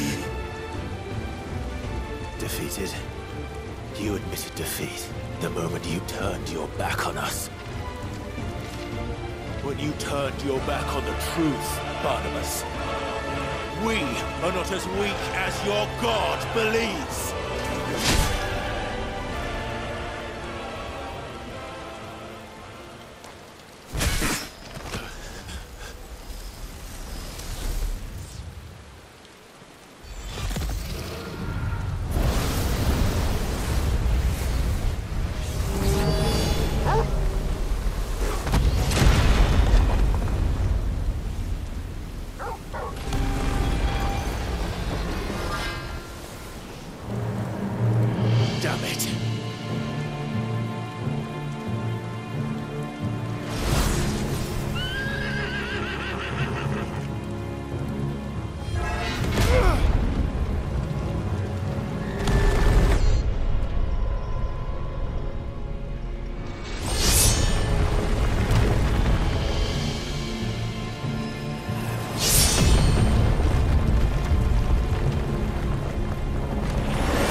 waiting for?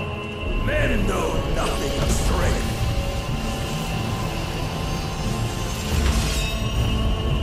But you will.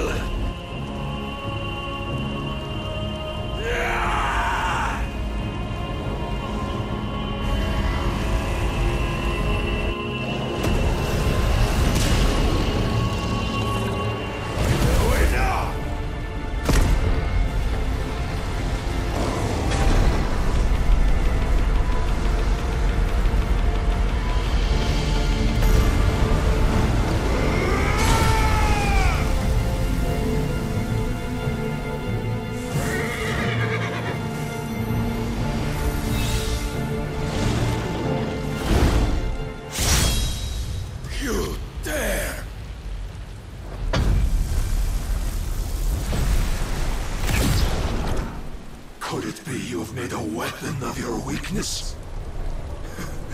My apologies.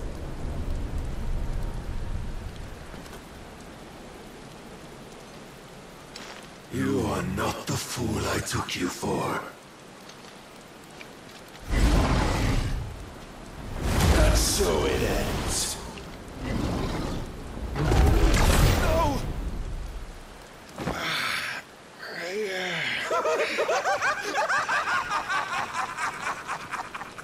Don't tell me you are tired, Mythos! Your stubborn defiance has stirred my long-becalmed heart, filling it with a joy that I have not known for generations! I had thought the tantalizing kiss of self-indulgence a dream forever out of reach. And now that its sweet ruin courses through my veins, I shall not be quick to relinquish it. Show me your work, Mythos, that I might revel in it!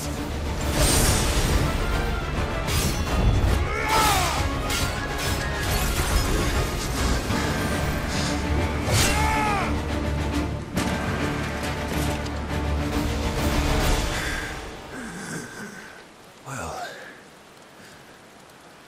the day is at an end. And we both know the truth. It is I who stand victorious. My will that prevailed. Your will? No. It was his.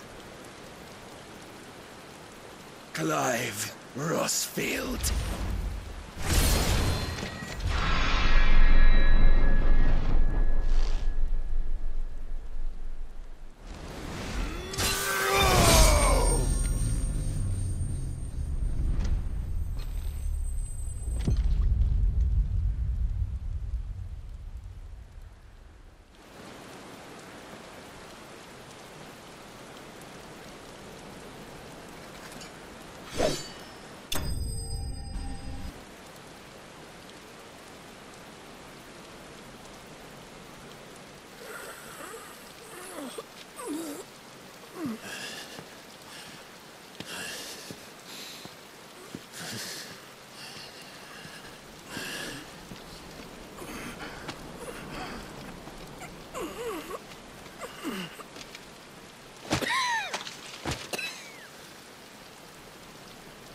Perhaps there is strength in will.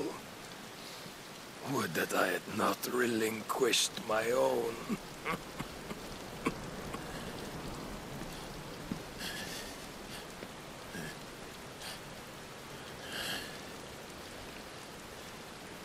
You relinquished nothing. What was it, if not will, that made you strive for a new world? Strive to win your master's approval?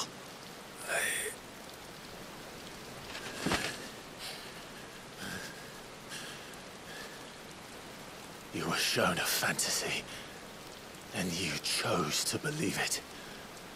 But you were wrong. There is no world, but the one we live in. And that world is worth saving, even if it means killing a god.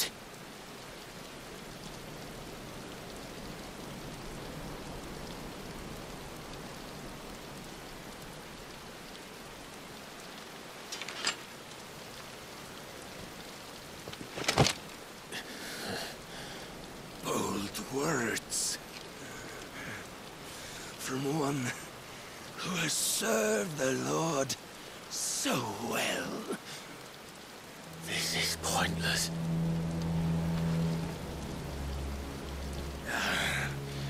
But I almost forgot. I promised that I would make you presentable.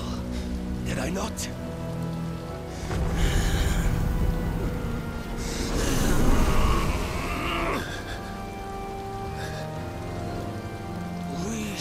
fulfill our destinies. Just as the Lord's Mother Crystals have fulfilled theirs. Come, Clive Rossfield. Take what is rightfully yours. Become one with God. No.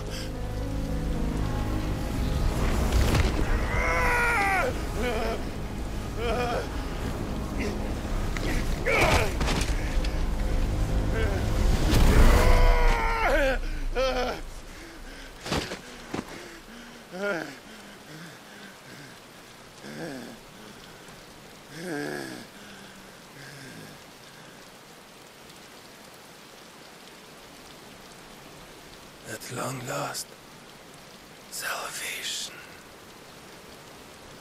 I'm coming home. Mother.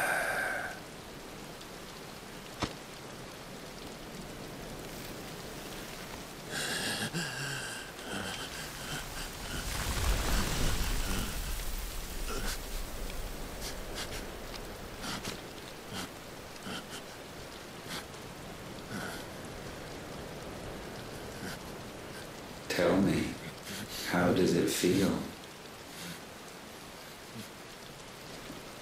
Show yourself! Face me! How does it feel to consume your rival's strength? To gorge yourself on their being? To edge step by trembling step ever closer to the divine? With or without a will, you are still but a vessel. Our vessel. Behold, how your body shudders in anticipation of its fate.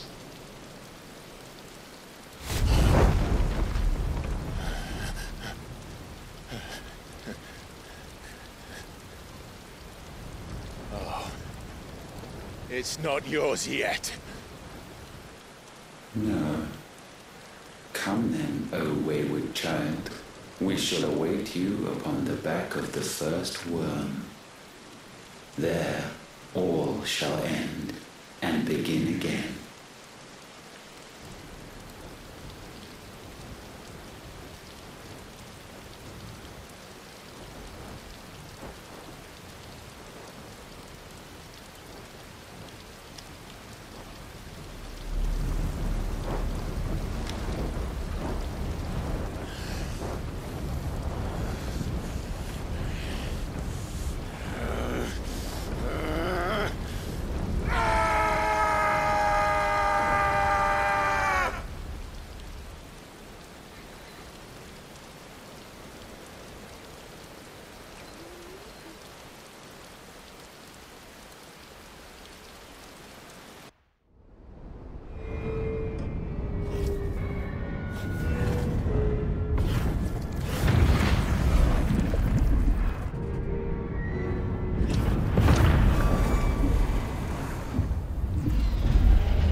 Why the hell is my city falling with the gashes? Don't ask me, ask them! Since when was Eugen Hamel one to hide when there was a fight to be had? Since they stripped me of my rank and banished me from the battlefield. Now I'm stuck wiping the backsides of this lot while the city burns and I wipe tails off with a man half my age! And then you turn up! What the hell are you doing here anyway?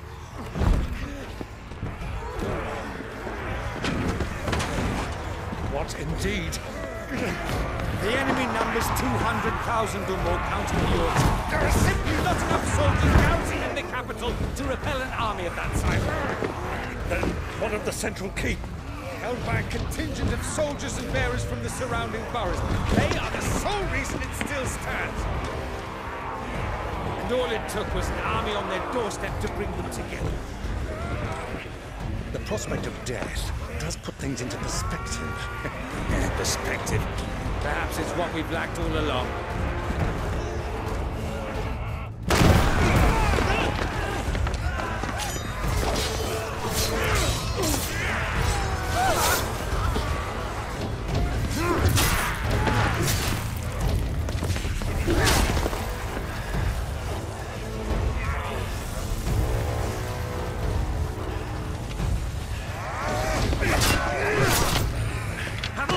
I need you to lend me some of your best men, preferably all of them.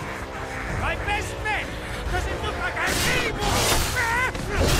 I admit this might not be the most convenient time, but my nephew's in trouble, and I may have already promised him your help. Your nephew, the outlaw? Never! My soldiers have better things to do than die for nothing. Then you and he are of the same mind. I fights for the opposite. He fights for a world in which we shouldn't have to live and die for nothing. And he fights today to give us all a chance of a better tomorrow. Be that as it may, a handful of men cannot stand against a kingdom.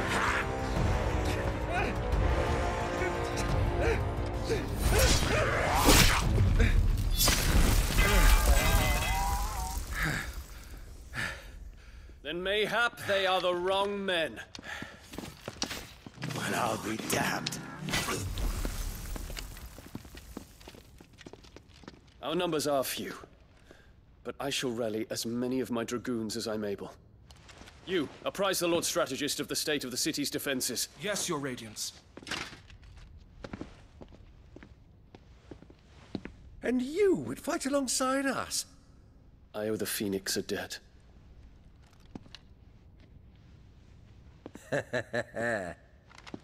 Does this vouch for my nephews? Aye, but I still have my doubts about you. Which we can discuss later. Indeed. You said you had men garrisoned in the keep. Captain, do you know how many yet remain? Allow me to confirm. Commander? Whatever their number, Randalar will be needing Gather the them bodies all. and build a pyre in the courtyard. Quickly.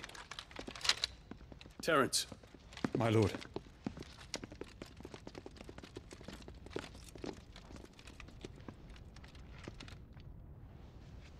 You will find a girl there. A girl? We are in the middle of a war. I owe her my life, and I always pay my debts. You are to see that she is provided for. Dion, I cannot leave. But you shall. If I'm ever to be worthy of the forgiveness of our people, then I must earn it. And I must earn it by my hand, and my hand alone. Know that I do not ask this lightly. And know that I will do it.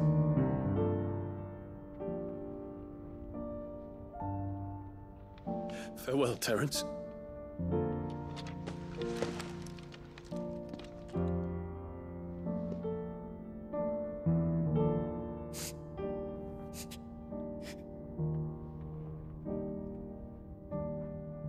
Farewell, my prince.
Clive! Thank fuck. You alright? I am. But I'm a damn sight better for seeing you, Joshua. And Barnabas. The king is dead.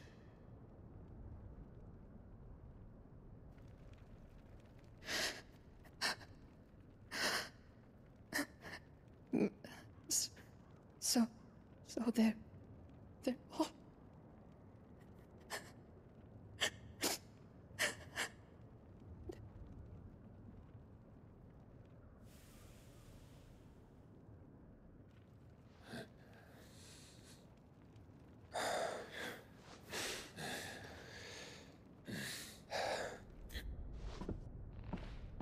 They are, but so is their killer.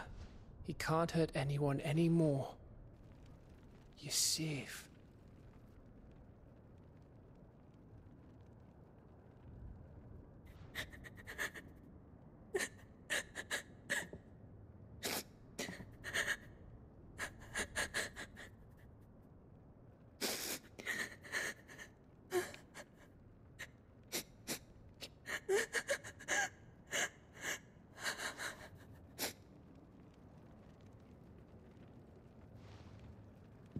Gav, we need to talk.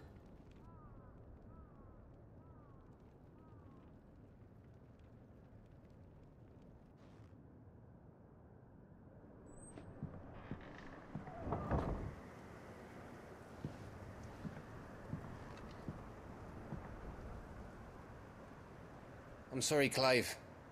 You know I want nothing more than to go with you. I do. But I'm glad you're heading back to the Enterprise nonetheless. And not just for Etta's sake. Our people need to know what happened here. You can count on me. As can she, I hope. Thank you, me lords.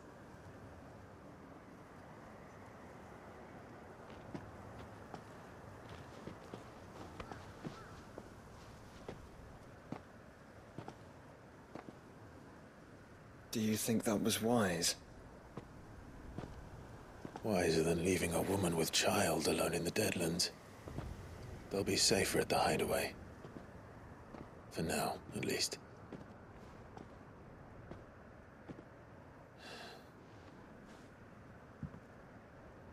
This land is overrun with Akashic. The king himself was long turned, albeit by choice. All to serve Ultima, in his damnable quest to forge the perfect vessel. The chaos Barnabas wreaked upon nation after nation. How many were killed for this? He didn't consider it killing. Or a mercy of sorts. A way to end their suffering. He truly wanted to save mankind, and ultimately use that. As he uses us. But why us? What are we? What are we? We are dominance. That is our fate. But that doesn't mean we have to accept it, which is why we fight. For the right to deny it. Is that not so? It is. For our sins.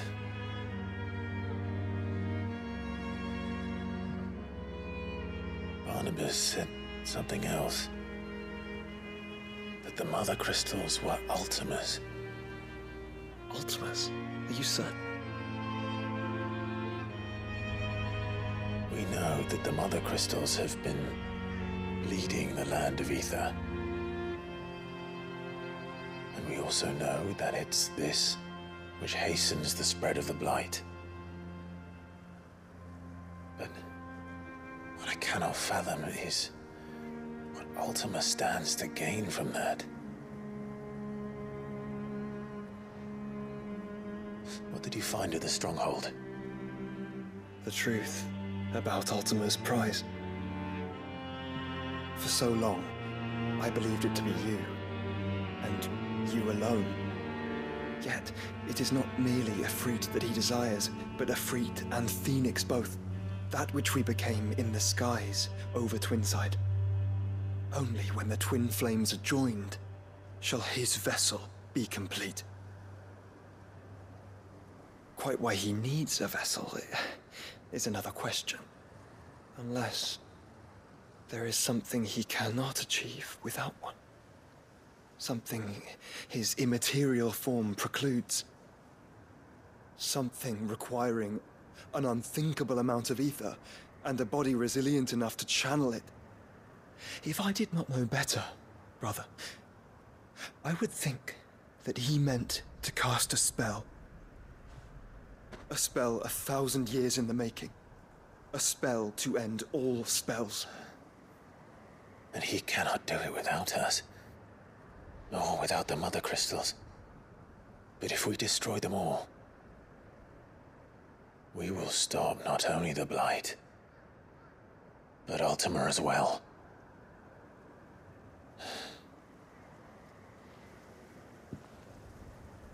We stick to the plan then. Only this time, we face him together. Well, it's a long walk to Stone here. Let's not keep Ultima waiting.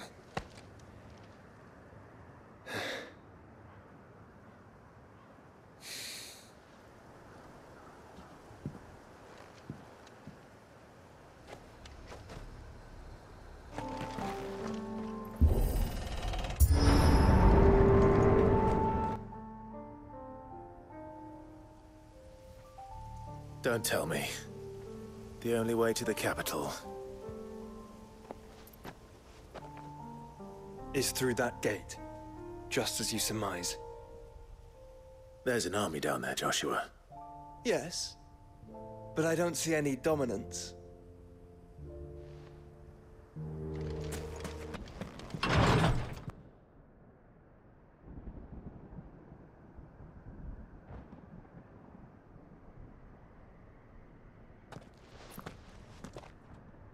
Look, Clive.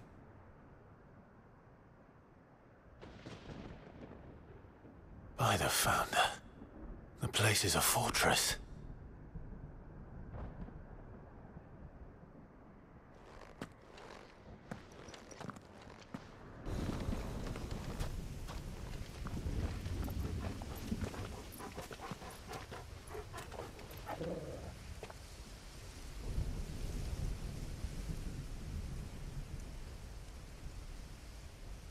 The calm before the storm. There's only one way into that city. Across the bridge. Through the main gate.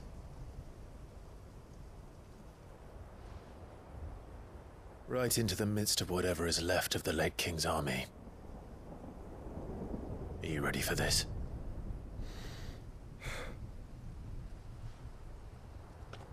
As ready as I'll ever be.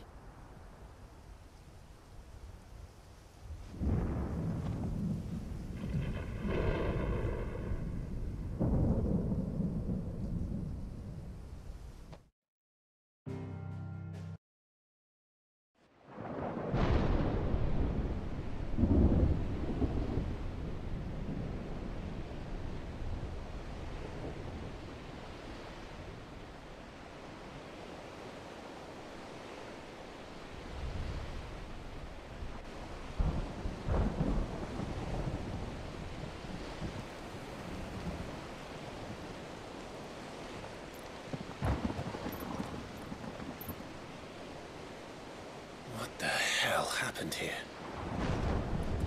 I dare not think. A stroke of good fortune, perhaps?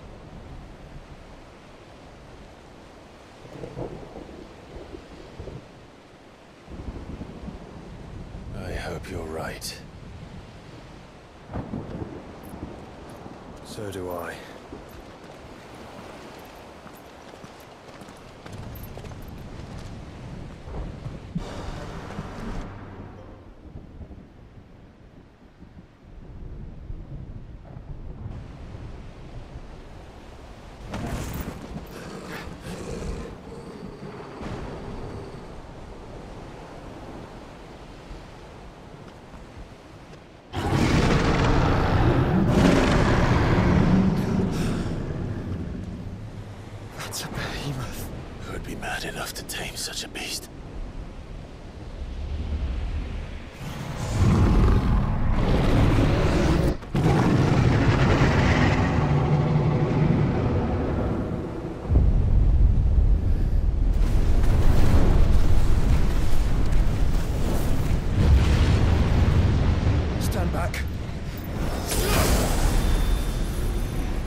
What are we waiting for?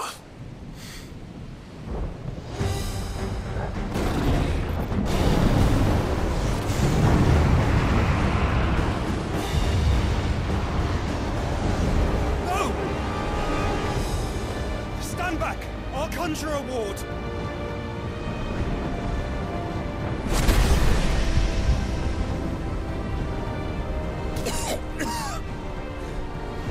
Joshua!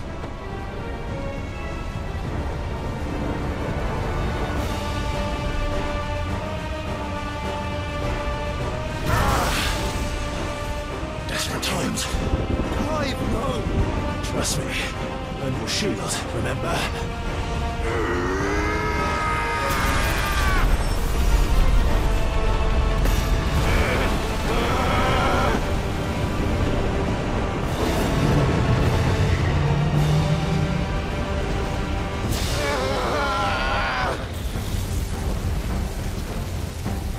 I think this might be a job for Ifrit! Why would you turn to him, brother?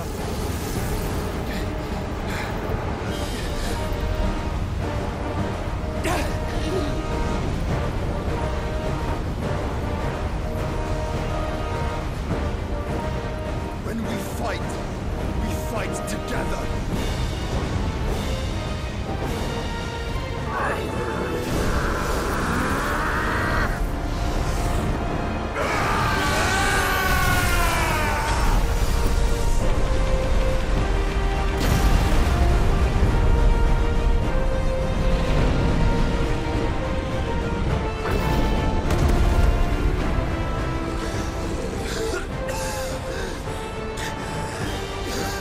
That wasn't too bad.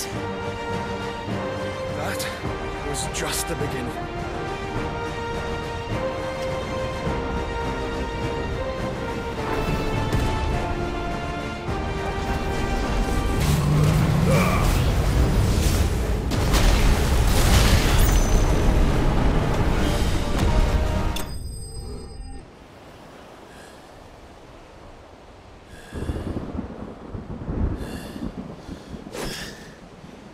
Quickly, before we're cut off for good.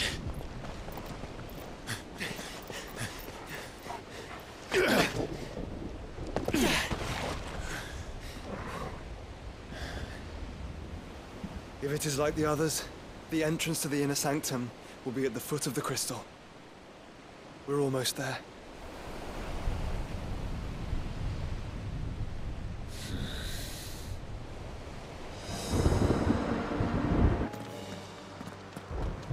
Once we step onto that bridge, we'll be easy targets.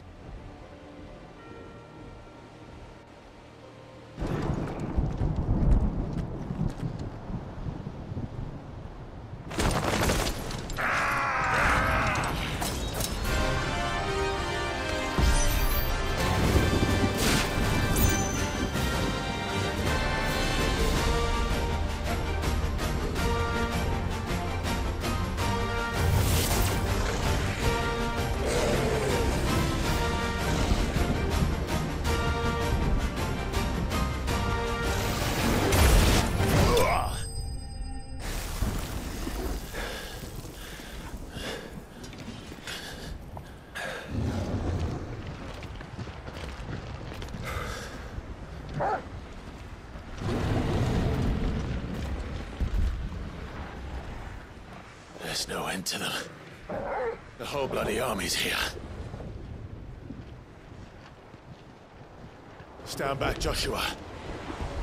I'm summoning Ifrit. Stop, Clive! You mustn't.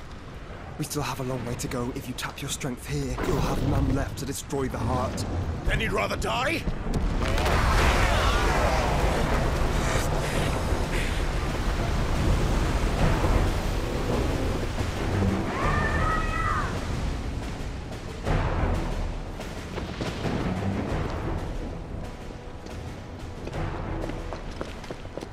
Jill!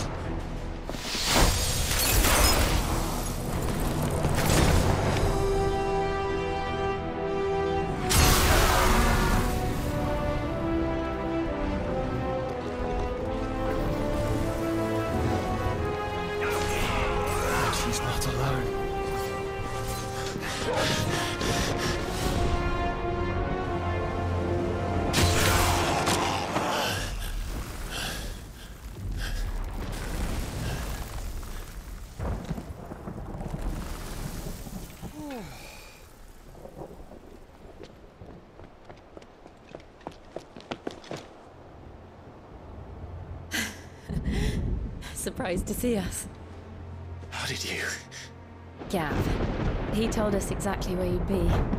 Even sniffed out a crack in the castle wall.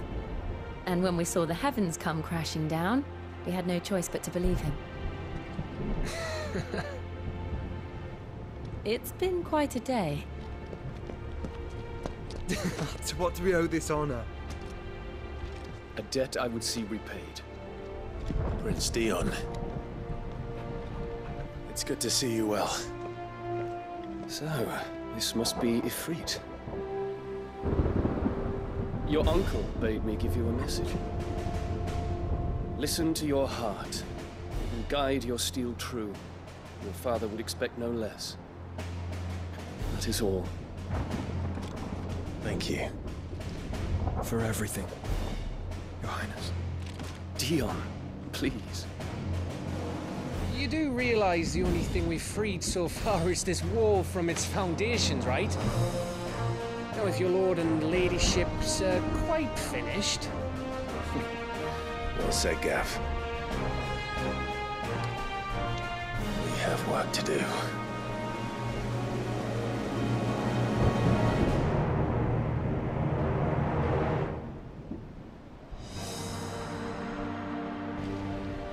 You see, Clive, we're not alone. If we are to win the day, we must all play our part. And ours. Ours lies beyond those doors. We fought long and hard for this moment. Sid's dream, our dream, is within our grasp. We need only endure this final trial, and we shall. Together.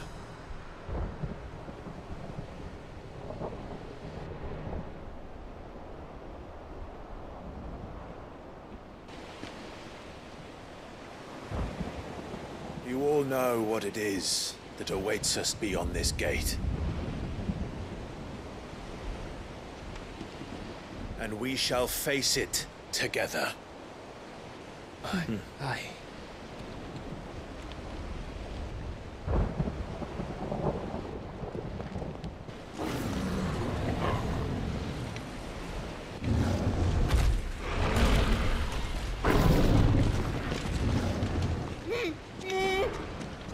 It seems our hosts would rather we remain.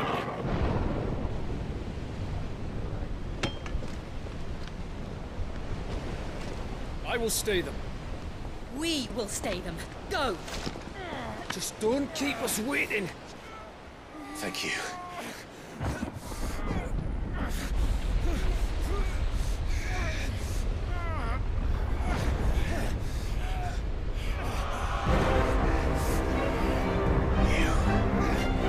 Welcome, sons of fire.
Joshua!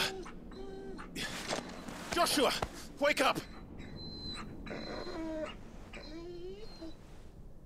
Clive, is that you?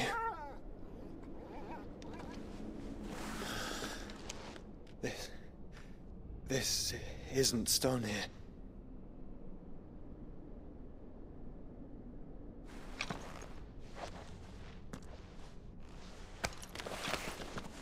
Welcome to our darkness. A rift between worlds wherein your kind might reflect. Show yourself! Grave and many. are the sins of man. And we would have you know them, all of them, as fate has seen fit to deliver you home. Consider this our welcoming gift.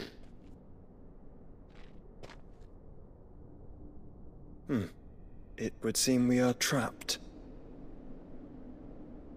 And the only way out is through Ultima. We find him, and we leave.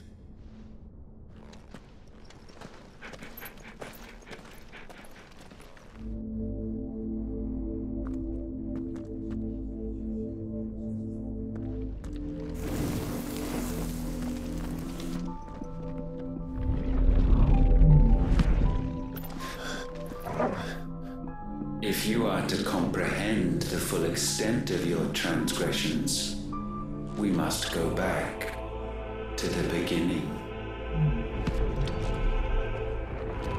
When the world was still young, we visited upon it a miracle, magic, and in its light did all life flourish.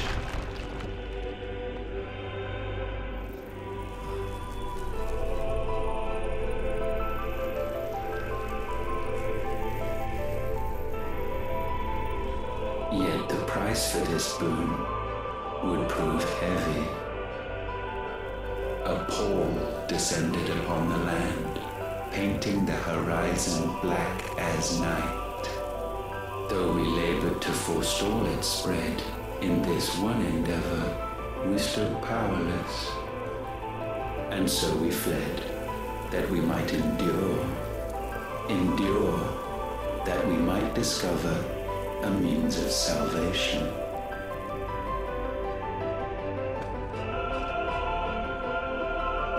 But if it was magic that caused the blight, what of the mother crystals?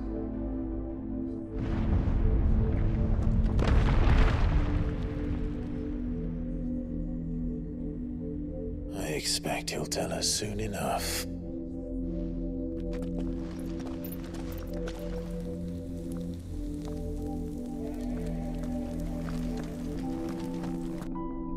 Salvation, alas, was not readily to be had. First, we would require a land unvisited by the stain of corruption. An unprecedented journey lay before us, one beyond the limits of our fleshly bodies. And so we cast them off. Thus, stripped to our very spirit, did we find our new paradise. A land as pure as driven snow, Valisthea. There would the true work begin, for the black crept yet behind us. And soon did we arrive at a solution, the illness having spread to every organ. There was but one escape from this fate, to start afresh. With a new world. The one for which Barnabas labored. A paradise free from the blight where his God awaits. And where, if we only forfeit our wills and abandon everything we hold dear, humanity can join him. So, Ultima would have us follow in the footsteps of the king. And follow we shall. For now.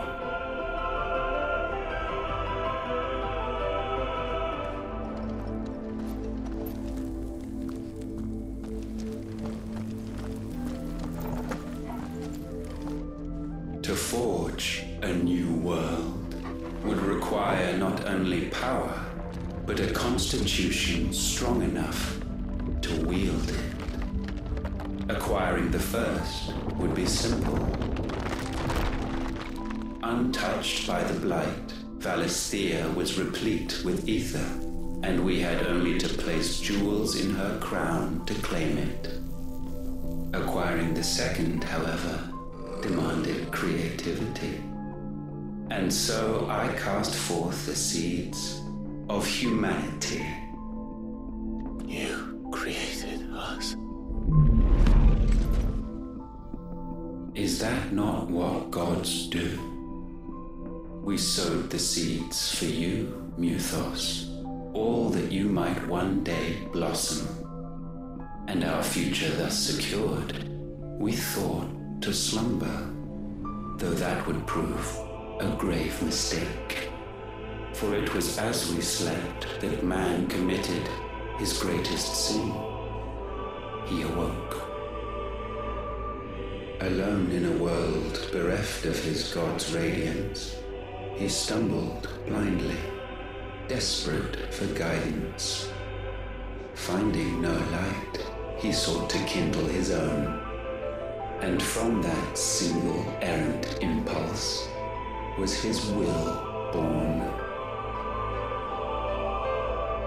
Having discovered himself at last, man turned his eyes inward and found he desired evermore that which only magic might afford. So wars were waged and brothers slain for custody over that dwindling resource, and the land, she wept tears of black.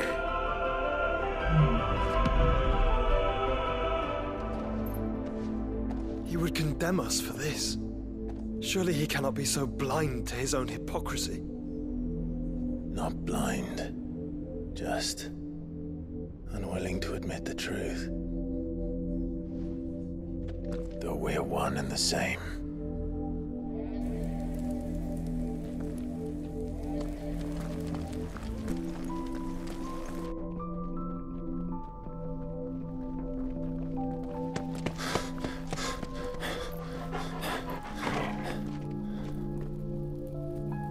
Is that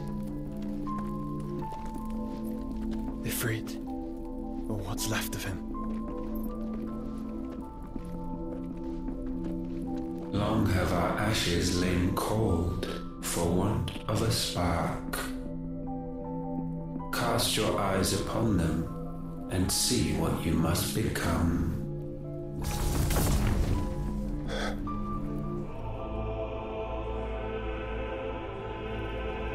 Valisthea cannot endure a second claim upon her being. The avarice of man drives her ever closer to destruction. But she may yet be saved by you.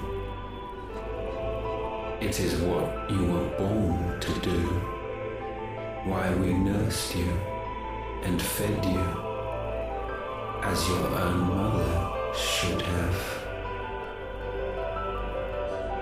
And now that you are fully grown, our Mythos, it is time at last for you to serve your purpose. To right your wrongs. If our sin is wanting to survive, then you are as marked by it as we are. The fault is yours. Our wills were born because you abandoned us. And now, you would have us forfeit them. All for a place in your new paradise. Do you imagine yourselves worthy of one? Mankind has no place in our world. Is this truly so difficult to comprehend? We only ever required you, Mythos, when the time comes to bid this wretched realm farewell. None shall follow, none shall remain.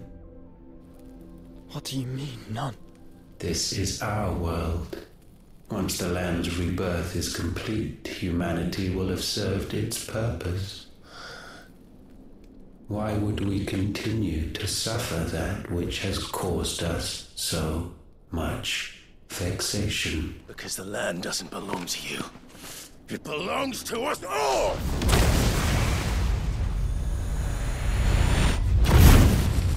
What? That is where you are mistaken. You own nothing but your precious will.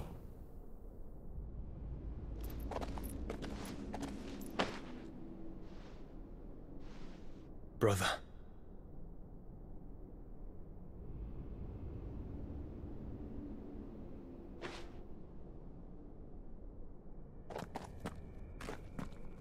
I can't do this alone. And you don't have to. I grow weary of your dissent. Now you must learn that this master will not tolerate disobedience.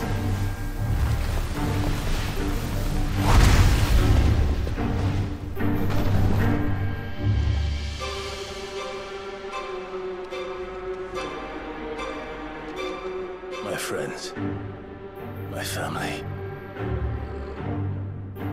We have all suffered, all fought to survive. This world may be flawed. It may be broken. But it's all we have. And if we can't share it, I see only one other choice.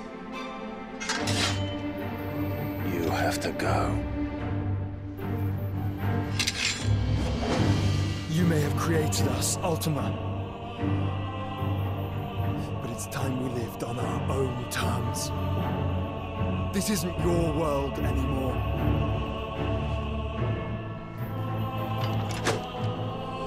It's ours. Bow down, offenders' hearts. Such foul attaint may not be sublimed through gainstanding.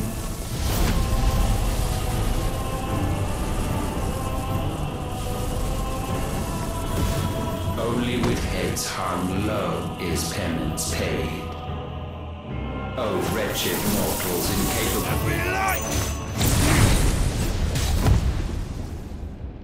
Gifted this chance. And still you would raise your hand against the Lord.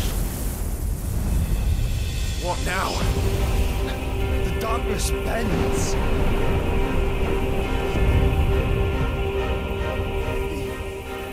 He means to end us. It wouldn't be the first time. But let's make it his last. Your fate is inexorable. Surrender the...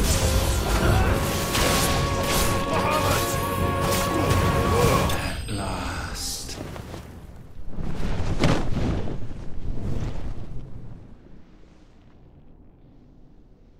At last.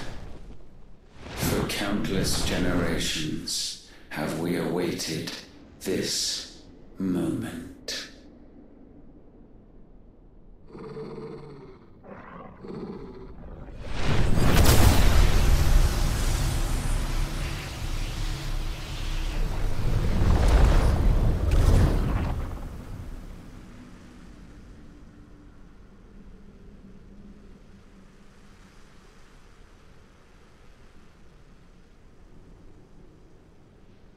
Your struggles have made you strong, yet your soul remains heavy with sin.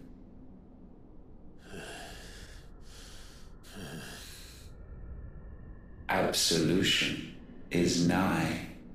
Repent, and all shall be forgiven.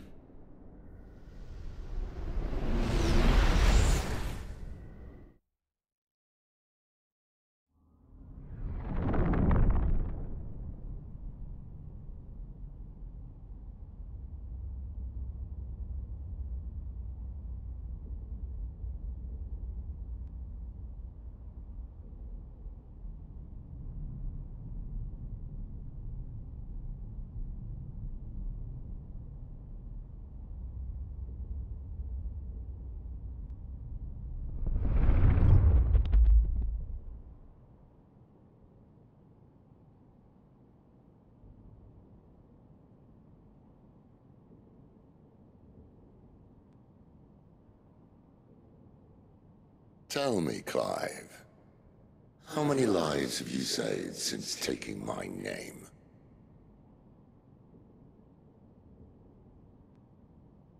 Fewer than we have ruined. Wherever we go, we leave a sea of tears in our wake. These are the wages of your will, son.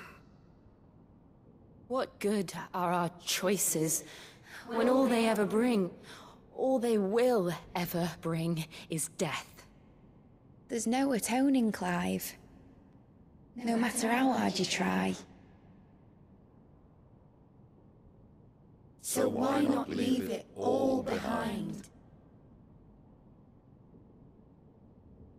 Leave it all behind.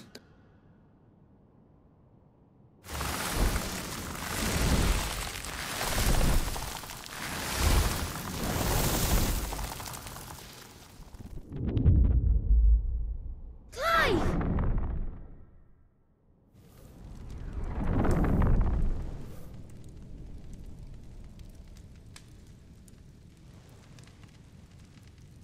Please, won't somebody save me? Won't anybody love me? I yearn, yet still she is not mine. Have I not given enough? From will is born desire, and it is this which consumes you, rendering you incomplete. Do you not see how the world bends and warps under the weight of your hungering hearts?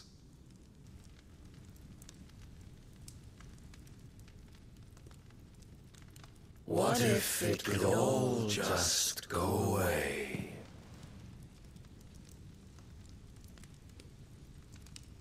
Just go away.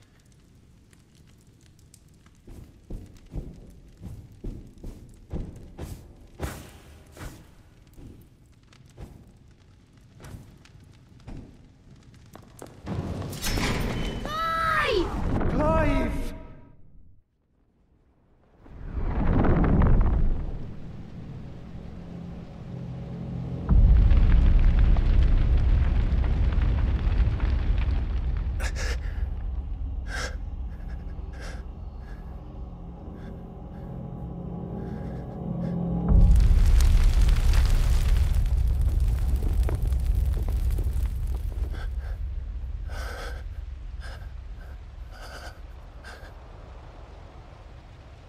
None of this is real.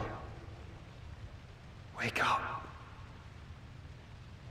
It's time to go home, Clive.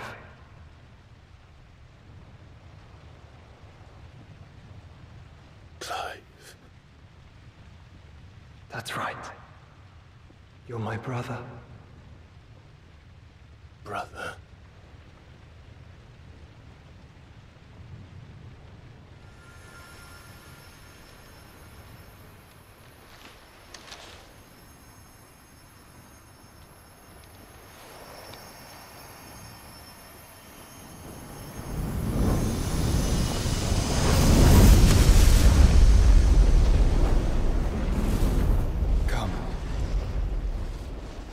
Remember who you are. Clive.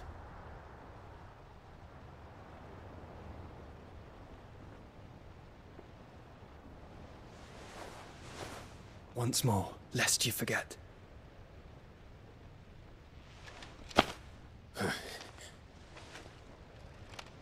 My name is Clive. Clive Rossfield. Look, Ultima.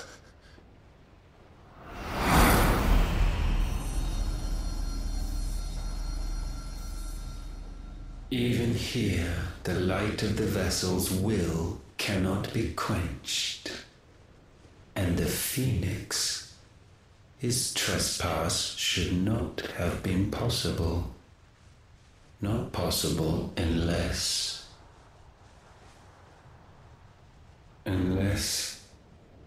he has been with Mythos all along. The mark of the Phoenix, emblazoned upon his heart, made manifest by the power of will alone. The power of creation. Can it be? Are their wills truly so potent? Are you still talking?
Damn it, Clive. Wake up.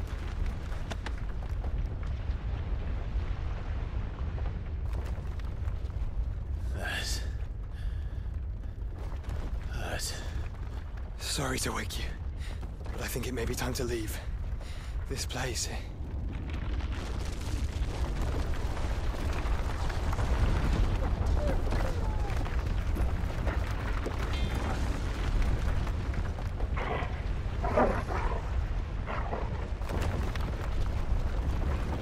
And once again does my creation stray from the path laid before it.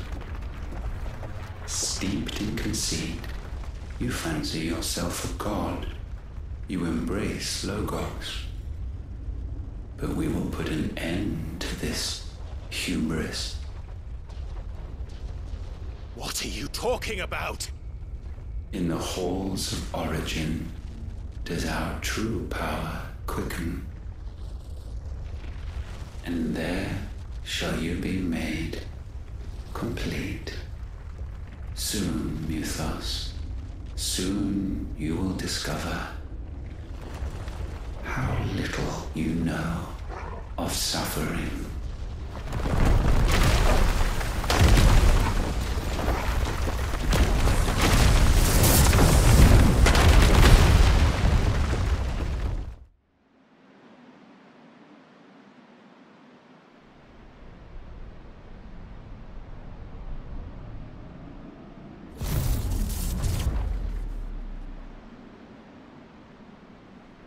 And so the crystals are no more. Yet in their silence, a new song rings. Its chorus building, a crescendo as it enters its final movement, stirring those long aslumber to waking. And back to their origin.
bloody crystal's cracked.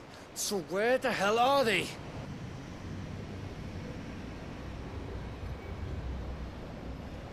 Oh, fuck me.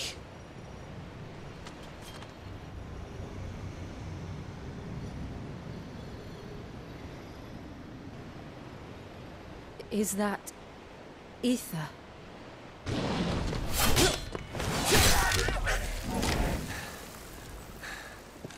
What in good Grieger's name is going on? This is wrong.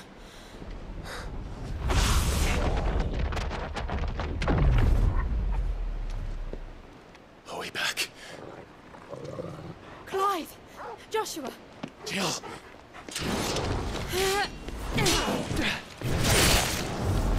Is everyone all right? We're fine. What happened? Too much to explain here. Mate! We're leaving! Now! Everyone, fall back to the ship!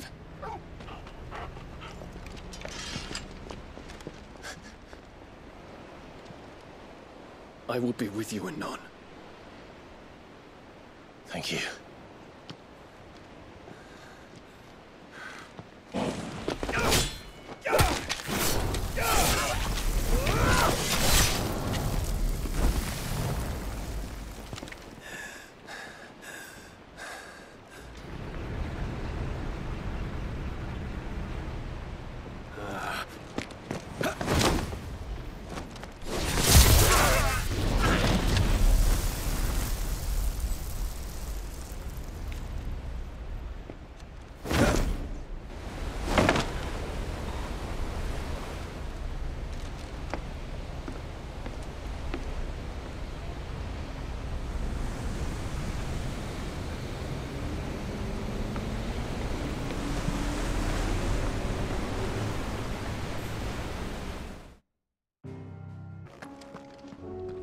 Still alive, I see.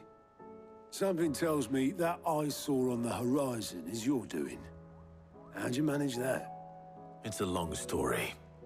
One that I'd rather only tell once. Right. All hands on deck, then.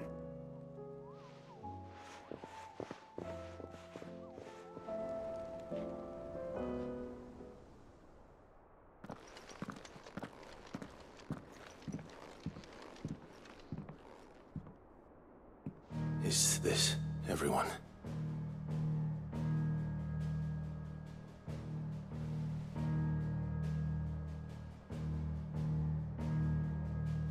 As I'm sure you've all guessed, the crystal which now commands the eastern skies was summoned by Ultima.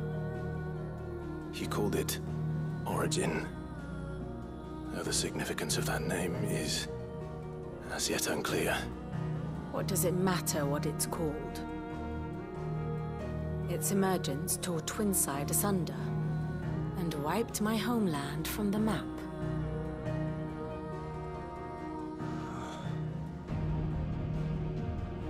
Mention of the Dominion spires can be found in the oldest of Valisthian records. But to the best of my knowledge, none provide any hint as to their true nature, that they would prove the horns of some slumbering demon. Well, the Dominion's demise was at least quick. Elsewhere, the Republican army cannot hope to contain the chaos engulfing Randalar. Canva is in flames, and the Empire. Our allies are crying out for answers. I've sent the Cursebreakers to give them what assurances we can, but right now that amounts to fuck all. They wouldn't be able to stop what the skies have started in any case. People here and across the realm grow sicker with every passing day. Could it be that this new Mother Crystal is like the others? That it draws upon the land's ether? It certainly looked that way from stone here. If that were true, it would explain the hastening spread of the Blight since the crystal's appearance. Would it not?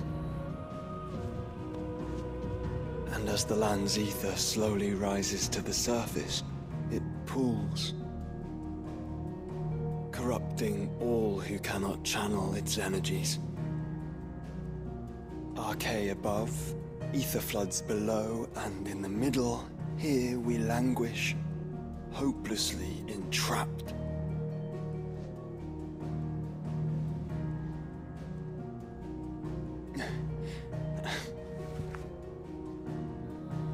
It's all right. When we faced him at Stone here, Ultima told us his true power quickens in the Halls of Origin. Needless to say, we cannot allow that to continue. If we are to stop him, we will have to find a way into the crystal. How are we gonna manage that then? It's up in the sky. And fast as she is, the Enterprise can't fly.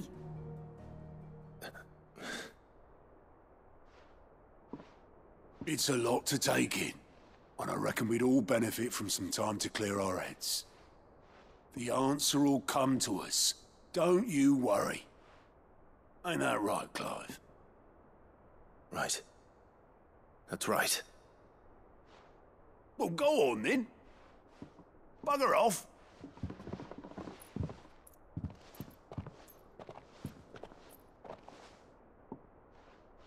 Same goes for you, Clive. You won't solve anything like this. Trust me. Go and get some fresh air, eh? Thank you.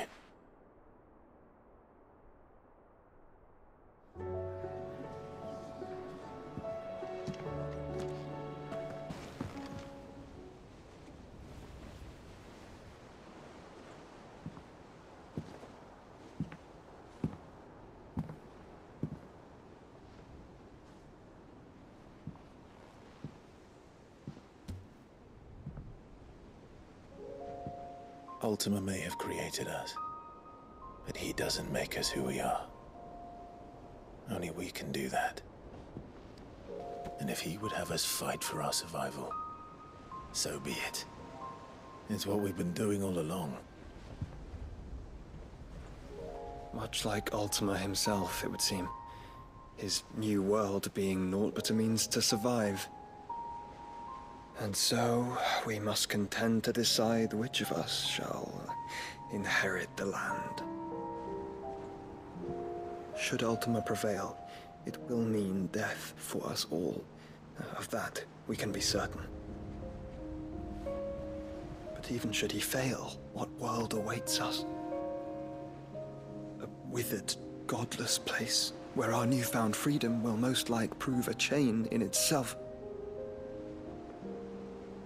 Well, that may be. But a chain can always be broken.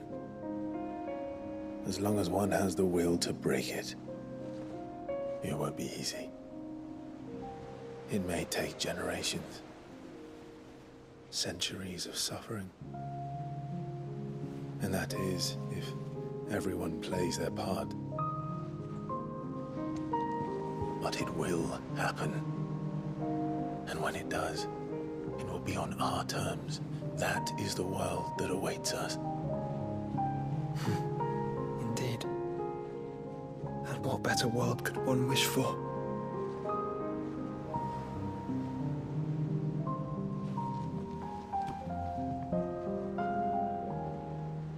But first, we have to reach that crystal.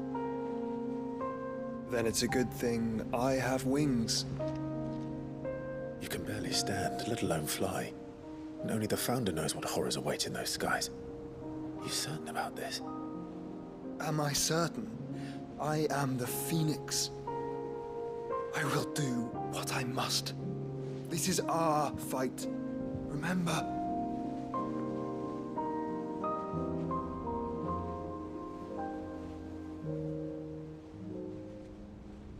All right. I yield. But only what you must, yes? I'm still your sworn shield. That you are. And what of my wings? Lest you forget, you go to stand against a god. I would not have you succumb to fatigue before the fight begins. Ifrit, Your brother mentioned that some few of the dominants who had lost their power to you were still able to prime. Is that true? It is. But their icons no longer submitted to their will.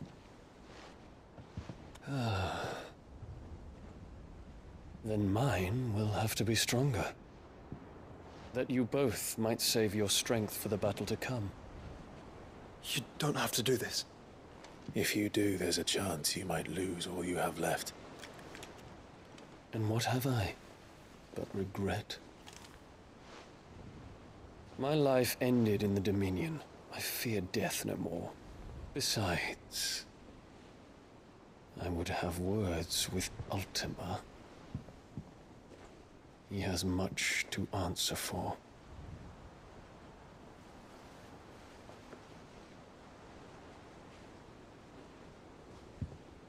We are in your debt, Dion.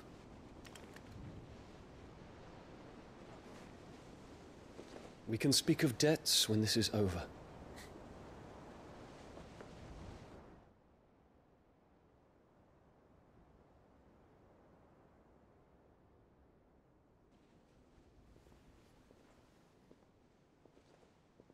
He speaks like a man who knows he's not coming back. And has come to terms with that. That doesn't mean that we have to, does it, Clive?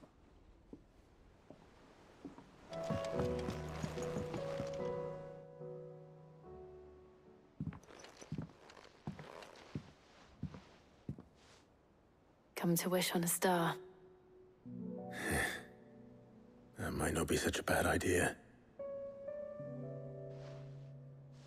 This is it, Jill.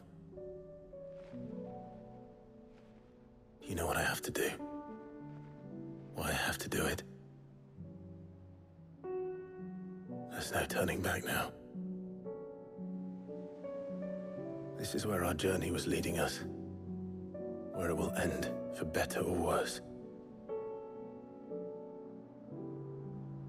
I could pray to Metia for you. But you'll be all right, won't you, Clive? You always are. I did promise we'd watch the moon together. I'll be waiting.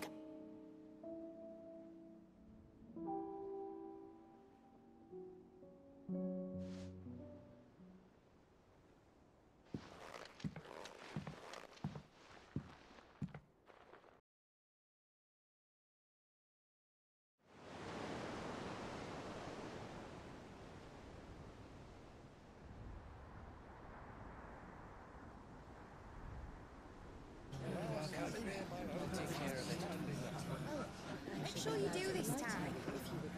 Oh, and while you're at it...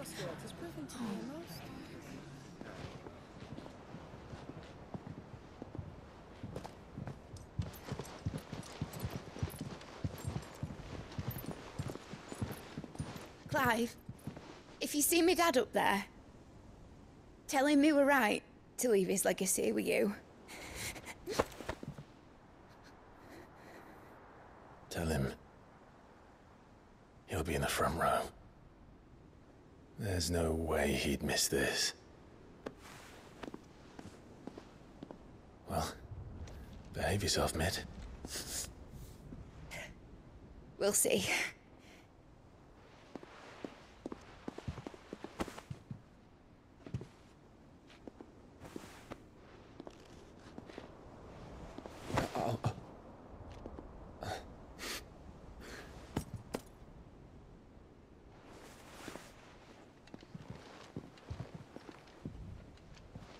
So, you're in charge now, Gav. And what does Tyre have to say about that? Come back before she finds out, eh?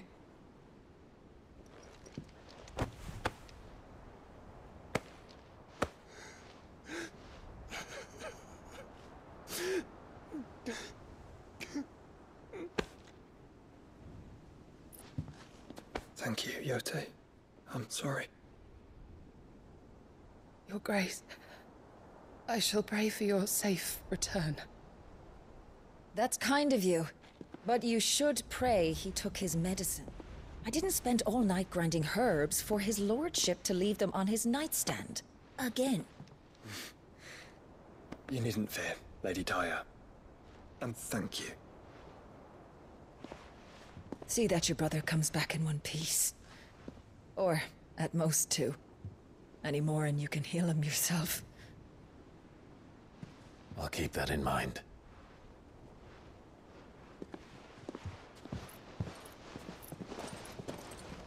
Well, there's nothing to say that hasn't already been said. But that's never stopped me before, so just you do what needs doing. And don't worry about us. We'll do our best, Uncle. That we will. If that is all? Not quite.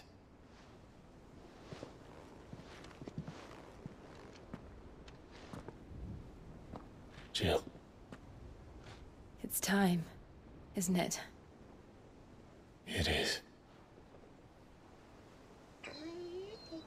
Take care of him. And you. You take care of her too, boy.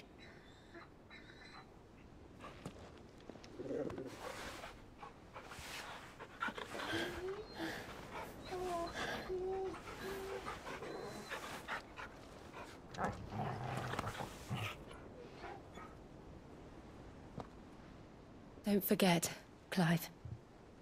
We all choose our own path. Believe in yours. I do.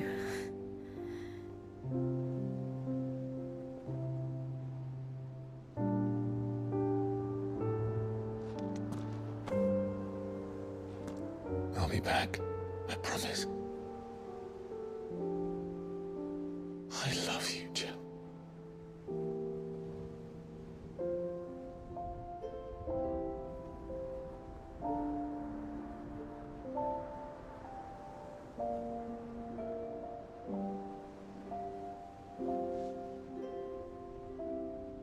I know. I love you too.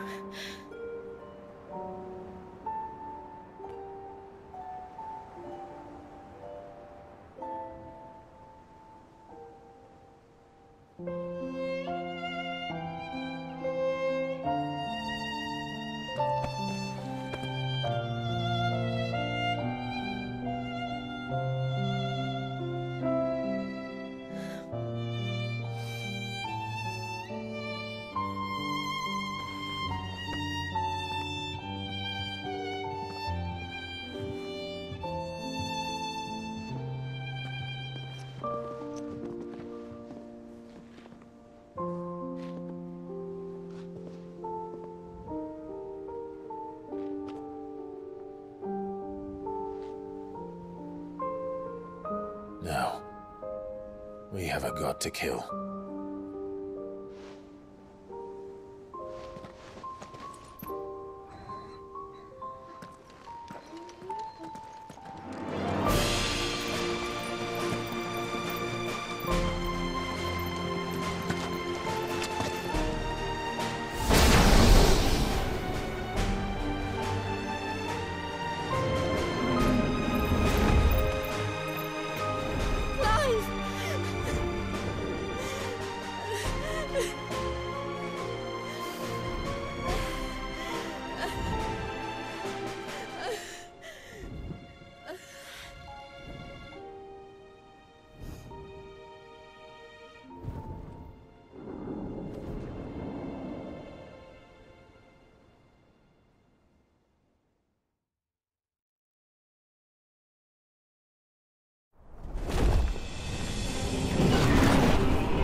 Here they come!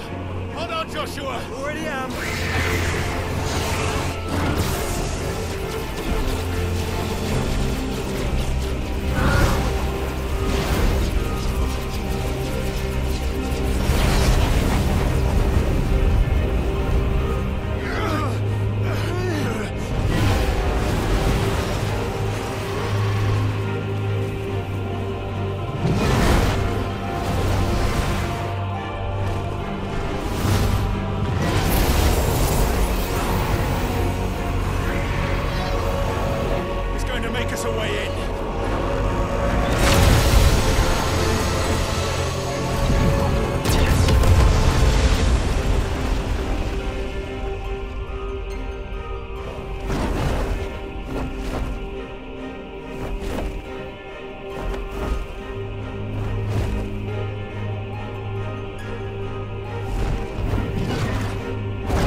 So, this is Origin. A far cry from heaven.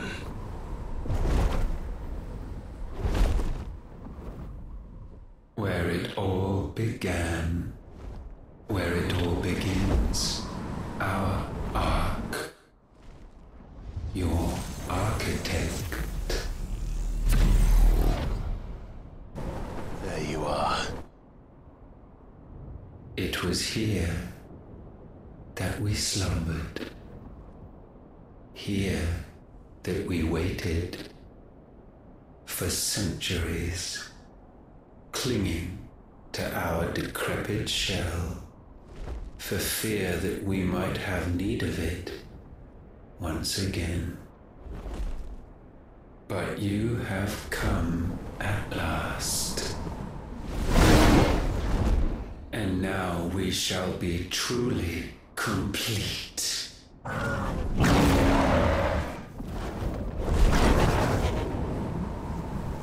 Well, there's 3 of us and 1 of him. Let's make it count.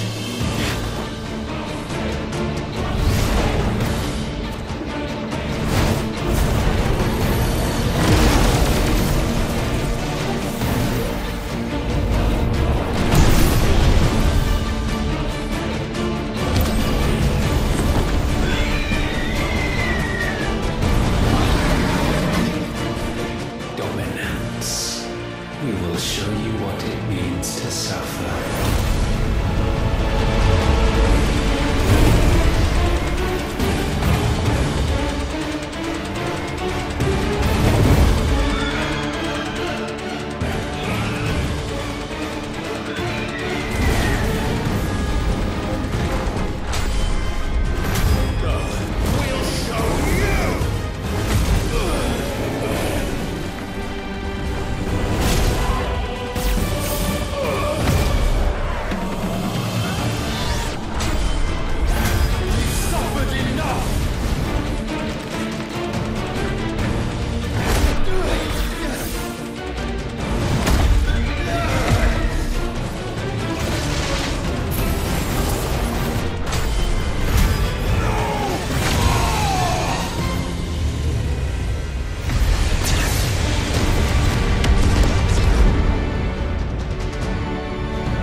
Had you only surrendered, this unpleasantness could have been avoided.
Clive! Clive!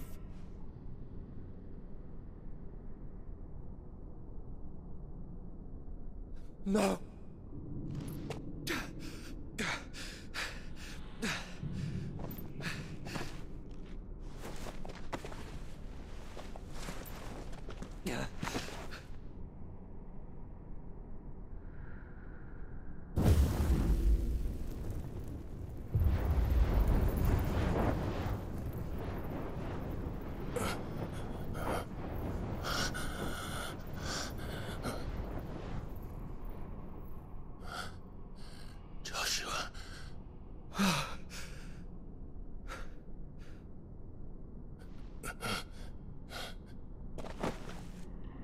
Thank the Founder.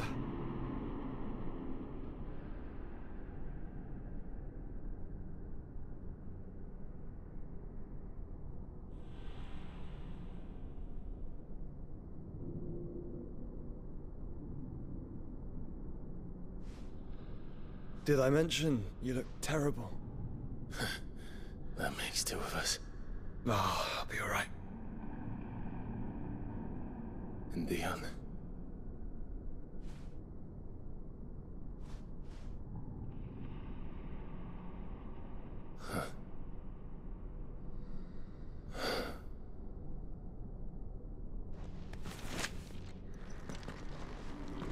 Take my hand. No, I told you, I'll be...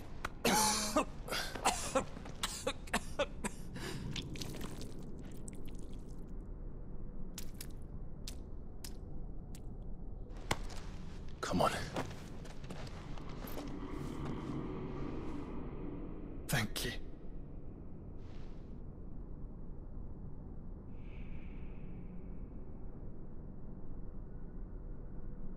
press on. Always.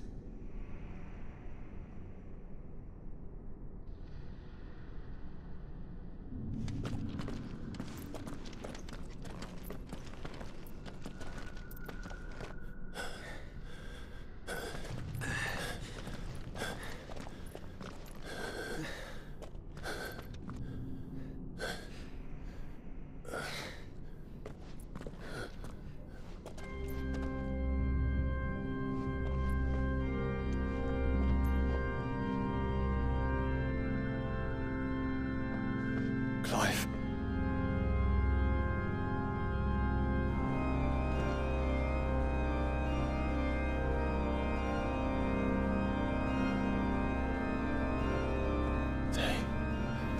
They can't be. But they are. This is the Nexus. A wellspring of life. Yours and ours. As we watch the world stumble slowly to its dark end, it was here we pledged a new beginning. And now, with the ether we have harvested, I shall raise my kin from their eternal slumber, that together we may usher in a new age of reason. This was never about creation, only self-preservation. You condemned an entire world so that you alone might escape death. Alone.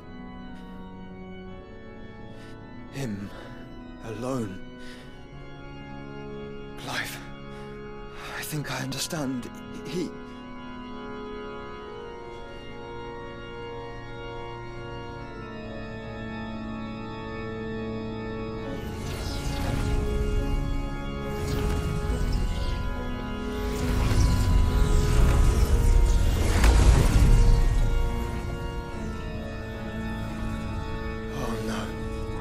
They sacrificed their flesh to become beating hearts of crystal that pumped the land's lifeblood from the depths of the earth unto this very chamber. And thus would they labor still, long after their work was done, had you not set them free. You meant for us to destroy the mother crystals. It's what you wanted all along. You have our gratitude, Mythos. In this you have served us well. You have both served us well. Welcome home, brother.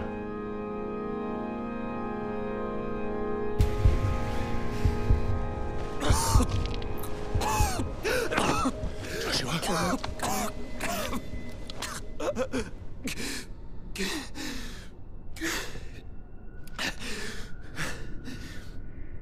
I thought it was me, but it wasn't my grasp that grew weaker.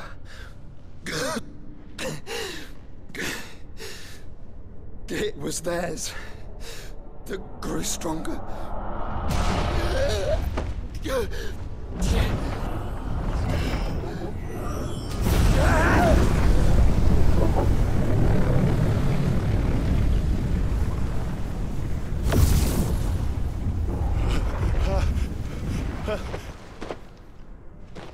Joshua! No!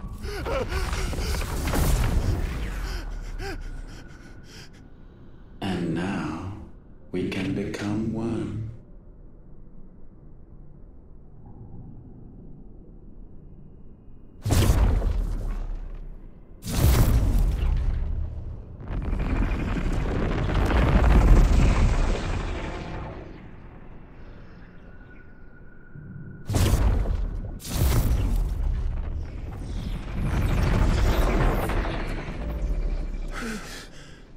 Clive. Don't speak. Shh. of the destructive flames of Ifrit, and the healing flames of the Phoenix. This, I once believed, would be Ultima's true form. But I was wrong. I see it now. Why you will never become Ultima's vessel. I don't care. Just hold on. Listen to me, Clive. You remember the murals? People once knew that Ultima was their god. That he created them. And they worshipped him, prayed to him, looked to him for guidance. In vain. In vain. For he did not listen, did not acknowledge our will, and so we strayed from his path to forge one of our own. So absorbed was he in his own desires, so driven by his own will alone, that he shunned the one thing that could have made him truly powerful. Faith. The same faith people now place in you. Faith that you will fulfill their dream, Sid's dream, of creating a better world for us. Faith that you will follow in Father's footsteps and save those who need saving most. Faith that you will answer Jill's plea to save yourself. The difference is, Clive, that you chose to listen, and that is what has steeled our bonds. Bonds that helped you stand firm when Ultima's pull was at its strongest. His power may be absolute, but so is ours. And so will yours be. With my light in your heart, not even a god might stop us. Joshua!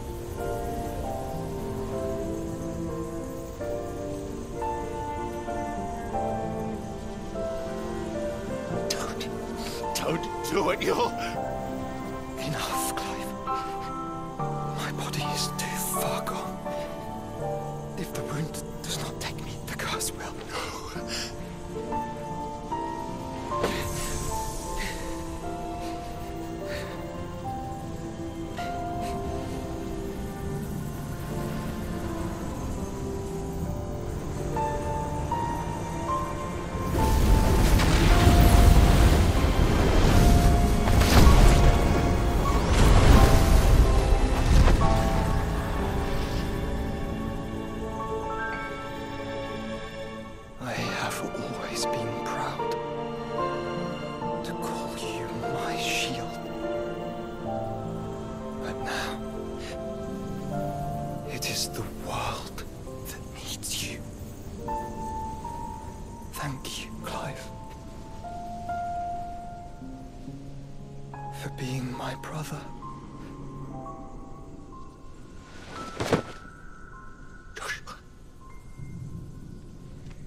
Look at me, Joshua.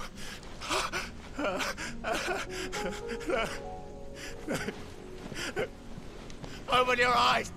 Open your eyes, damn you!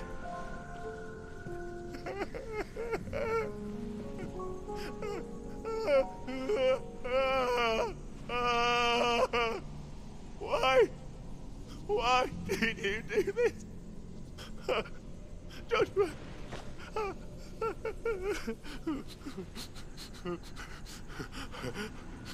Joshua!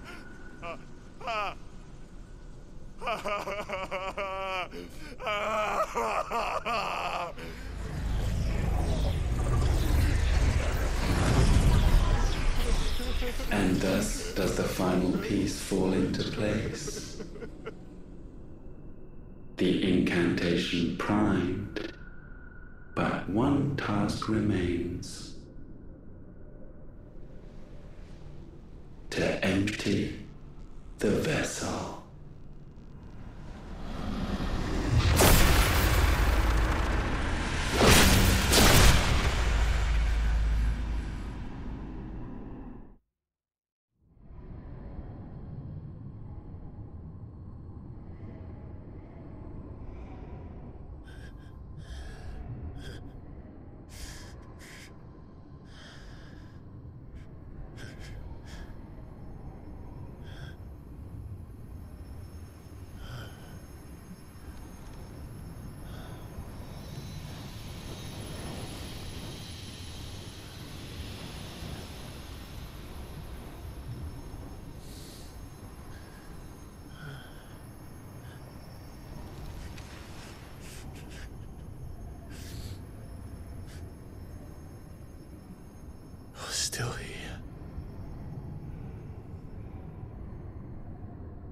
with me to the end. Even now, you would deny the inevitable.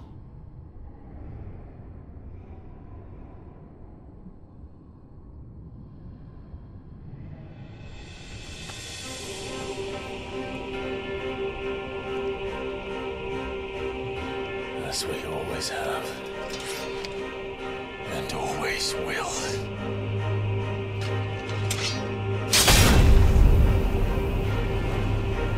On this, my sword, I swear, to shield the Firebird's flame forevermore.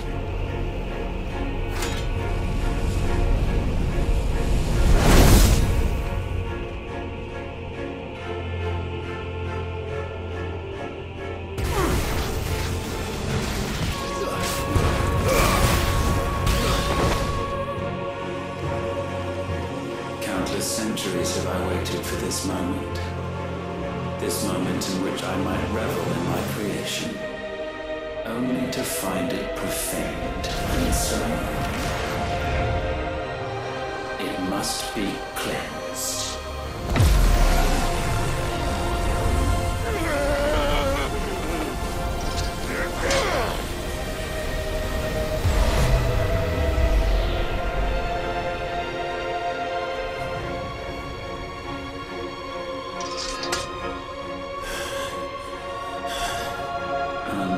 Unexpected. How is it that your will yet endures? Because it's not so easily broken. But it can be broken.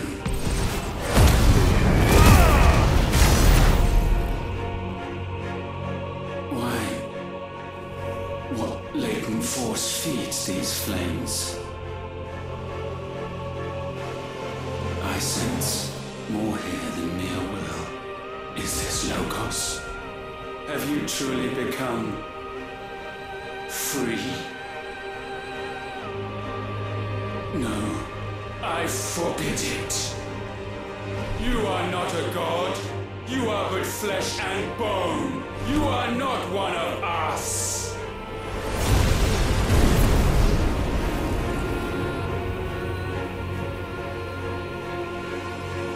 I created you, all of you. And what is mine is mine to destroy. Once, perhaps. But we are no longer yours. Our flames are our own, and they burn as one!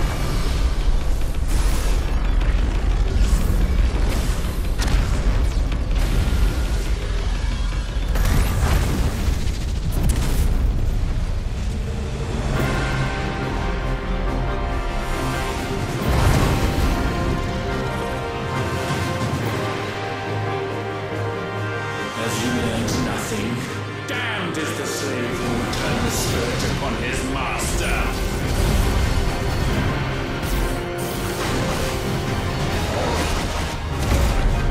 Enough! With fire shall fire be repaid.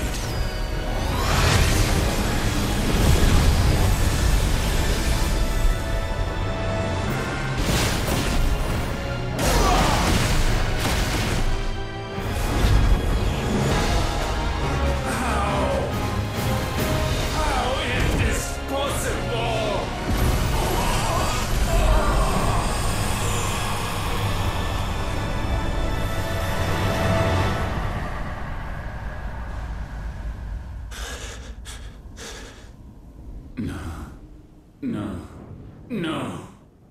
My will is inviolable. Something is wrong. You're afraid. You always have been. From the moment the Blight exposed what you were, weak, you conceived us to prove otherwise. But the result shook you to the core. For in us you saw yourself, and realized we had the potential to be more than you could ever be. And so you turned your back on your creation. Your back on the world. Like the coward you are. You think you know me? You know nothing, Logos. Nothing!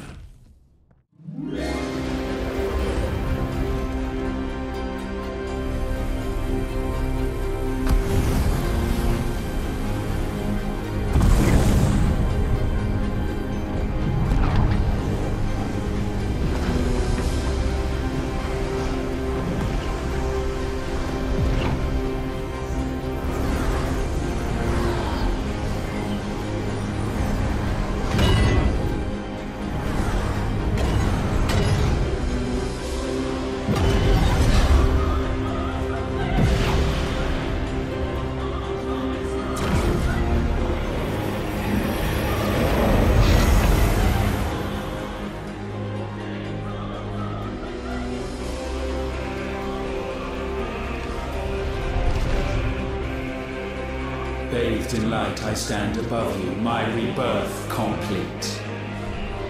And you, for your defiance, shall pay the proper price. An eternity of anguish. Anguish. Pain. Suffering. You have known none of these. But we have. So we know what they grant. They bring us together. And that makes us strong. Thunder roar!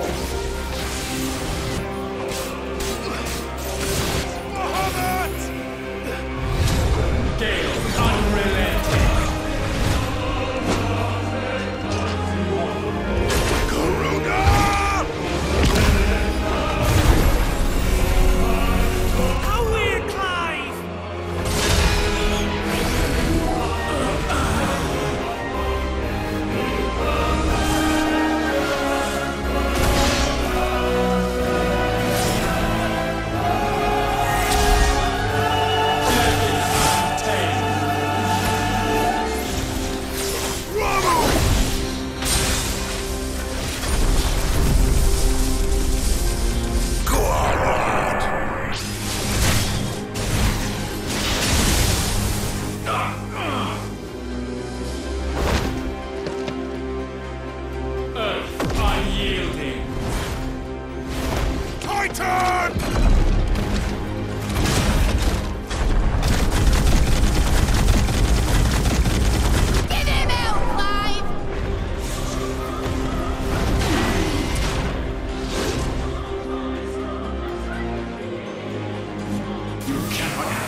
That's my boy!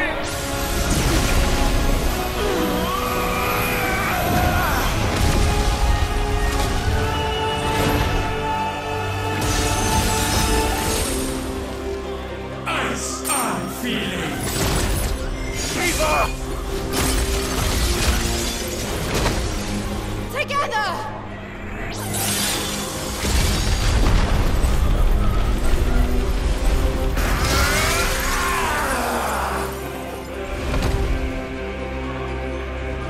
Darkness, unending.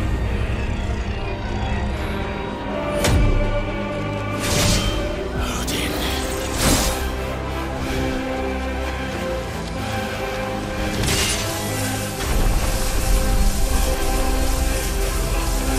Onward, my son.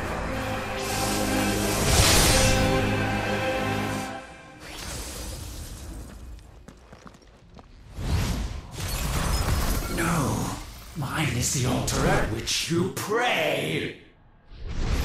Mine are the eyes that look down upon you all. And yet still you cannot see. You are no better than us. We are one and the same. We are not the same.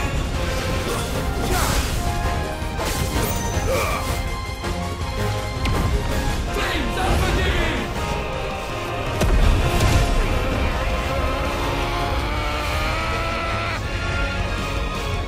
Phoenix.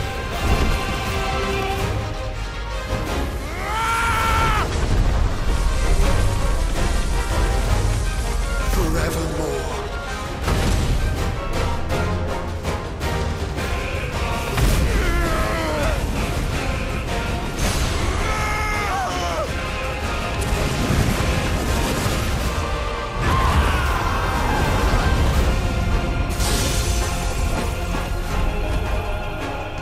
So sure of your place atop the world, you refuse to acknowledge those below.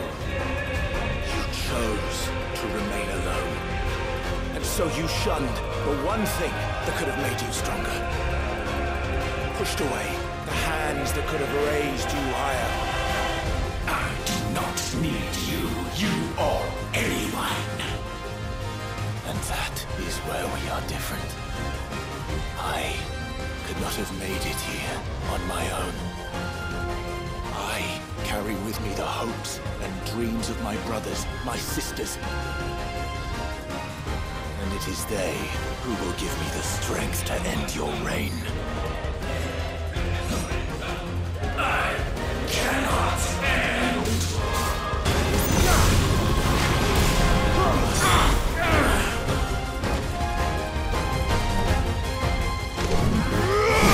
Mortals!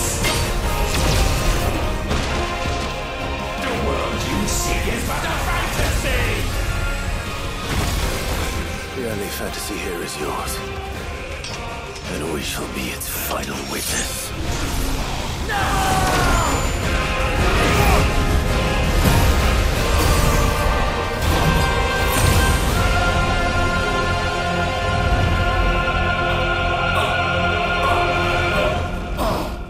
I said, it's over!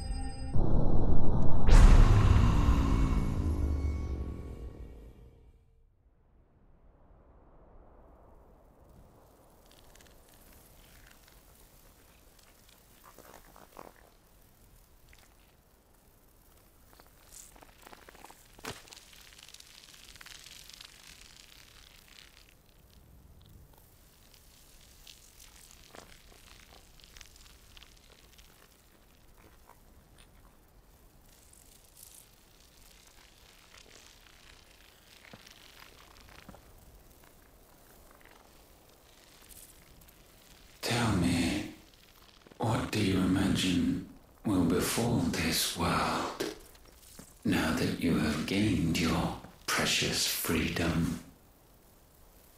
I honestly don't know.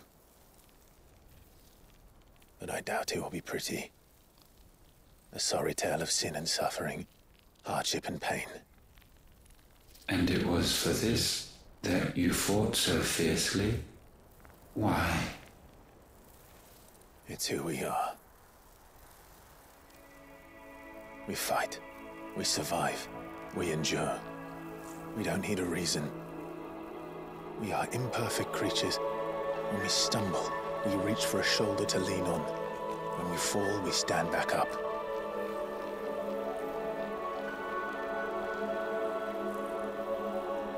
We see the horizon, ever out of reach, and still we march on. Certain the answers lie just beyond it. Because that is our way.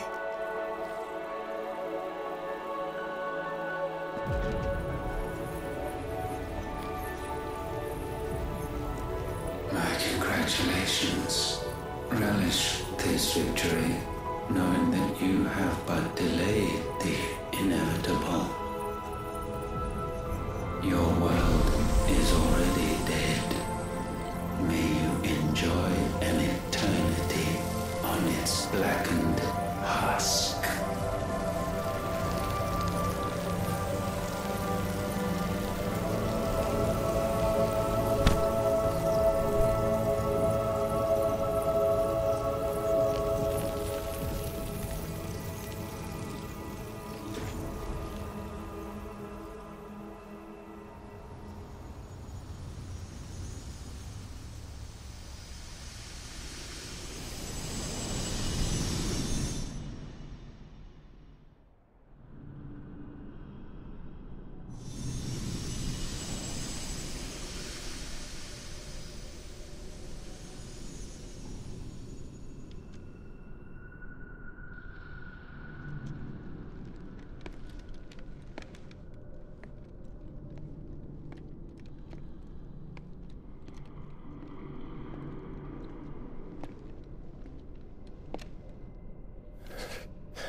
It seems Ultima's power was too great for this vessel all along.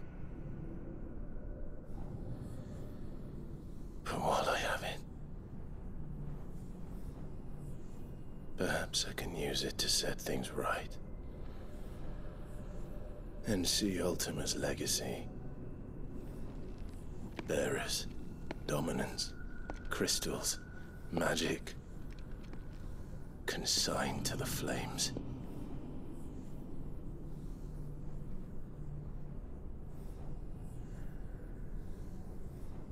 Even if it means the end of me.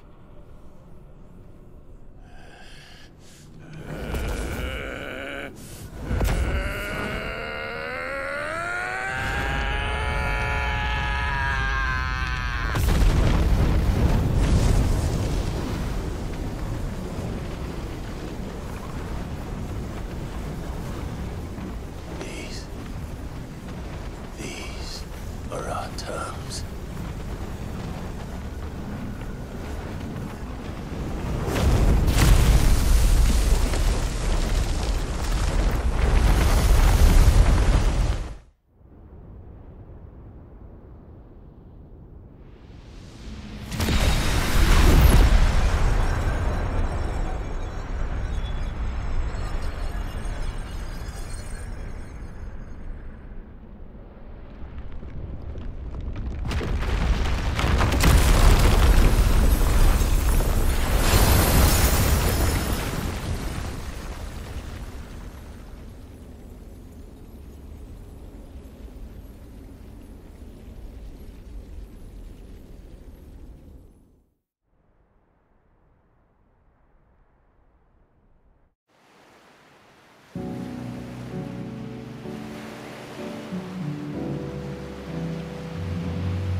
Aren't you the most beautiful thing?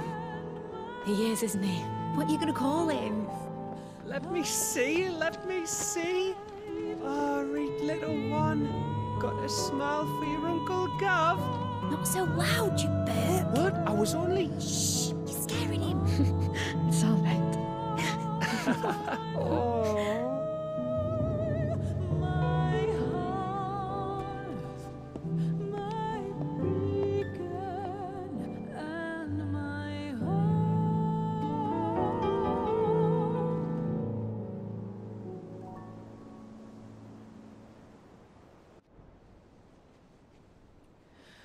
A sky of scattered tears, 1,000 years apart. Should they fade, I will not be afraid of the dark. For If you need a rest, I can take him. gratitude to that.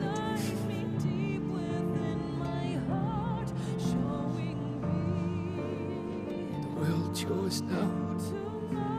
Yours to do with as you please. That's what Sid wanted. That's what they both wanted.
And thus did our journey end.